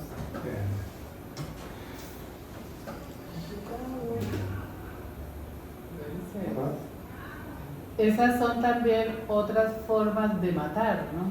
Those are other ways of killing leaders. Yes. Yes. Yes. Yes. Without blood. Without blood. No bloodshed, but you are taking the leader out. Absolutely. Absolutely. The organizations that have to raise money for legal justice Hay organizaciones que buscan dinero, tratan de conseguir dinero or para justicia legal. widening the tributary for economic opportunity or economic justice. Ampliar las oportunidades para justicia económica. They're getting the resources Ellos from tienen white power recursos structures. con estructuras de poder blanco para tener esos recursos para la justicia. So how far do we think we're really going to go? Entonces, ¿hasta cuál lejos tú crees que pueden llegar esas instituciones con ese dinero? When Pharaoh funding the freedom movement. Who? When Pharaoh is funding the freedom Pharaoh movement. está dándole fondos al movimiento de liberación. Who's Pharaoh? Pharaoh from the Bible. Pharaoh de la Biblia. Pharaoh, Moses. Moses, ¿no? No. Moses. No. El faraón, ¿no? Faraón. Cuando el faraón está dando dinero a los Ah. movimientos de libertad, a eso refiero a ese como un So it stream. Así que son una cuenta que entienden y cuando hablan ya pueden ver. Of course. And a lot of those people are Christians. Y muchas de esas personas dicen que son cristianos.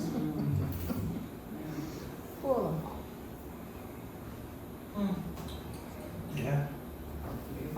Complejísimo.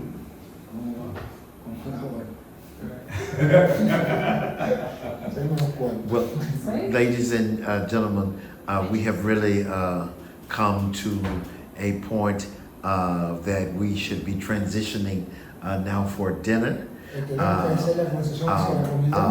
This does conclude, and I encourage you in individual conversations to continue this conversation, in particular as we begin to reflect on our own complicit nature of our oppression by, for whatever reason, and to begin to think and develop internal as well as external tools in order to combat. And I'm Dr. Callahan and the team will eventually be in touch with all of us as we try to fashion something out of this piece as well. Or fashion something out of this piece. And I'm having even new ideas and thoughts about that. And we'll talk again about that piece on Tuesday.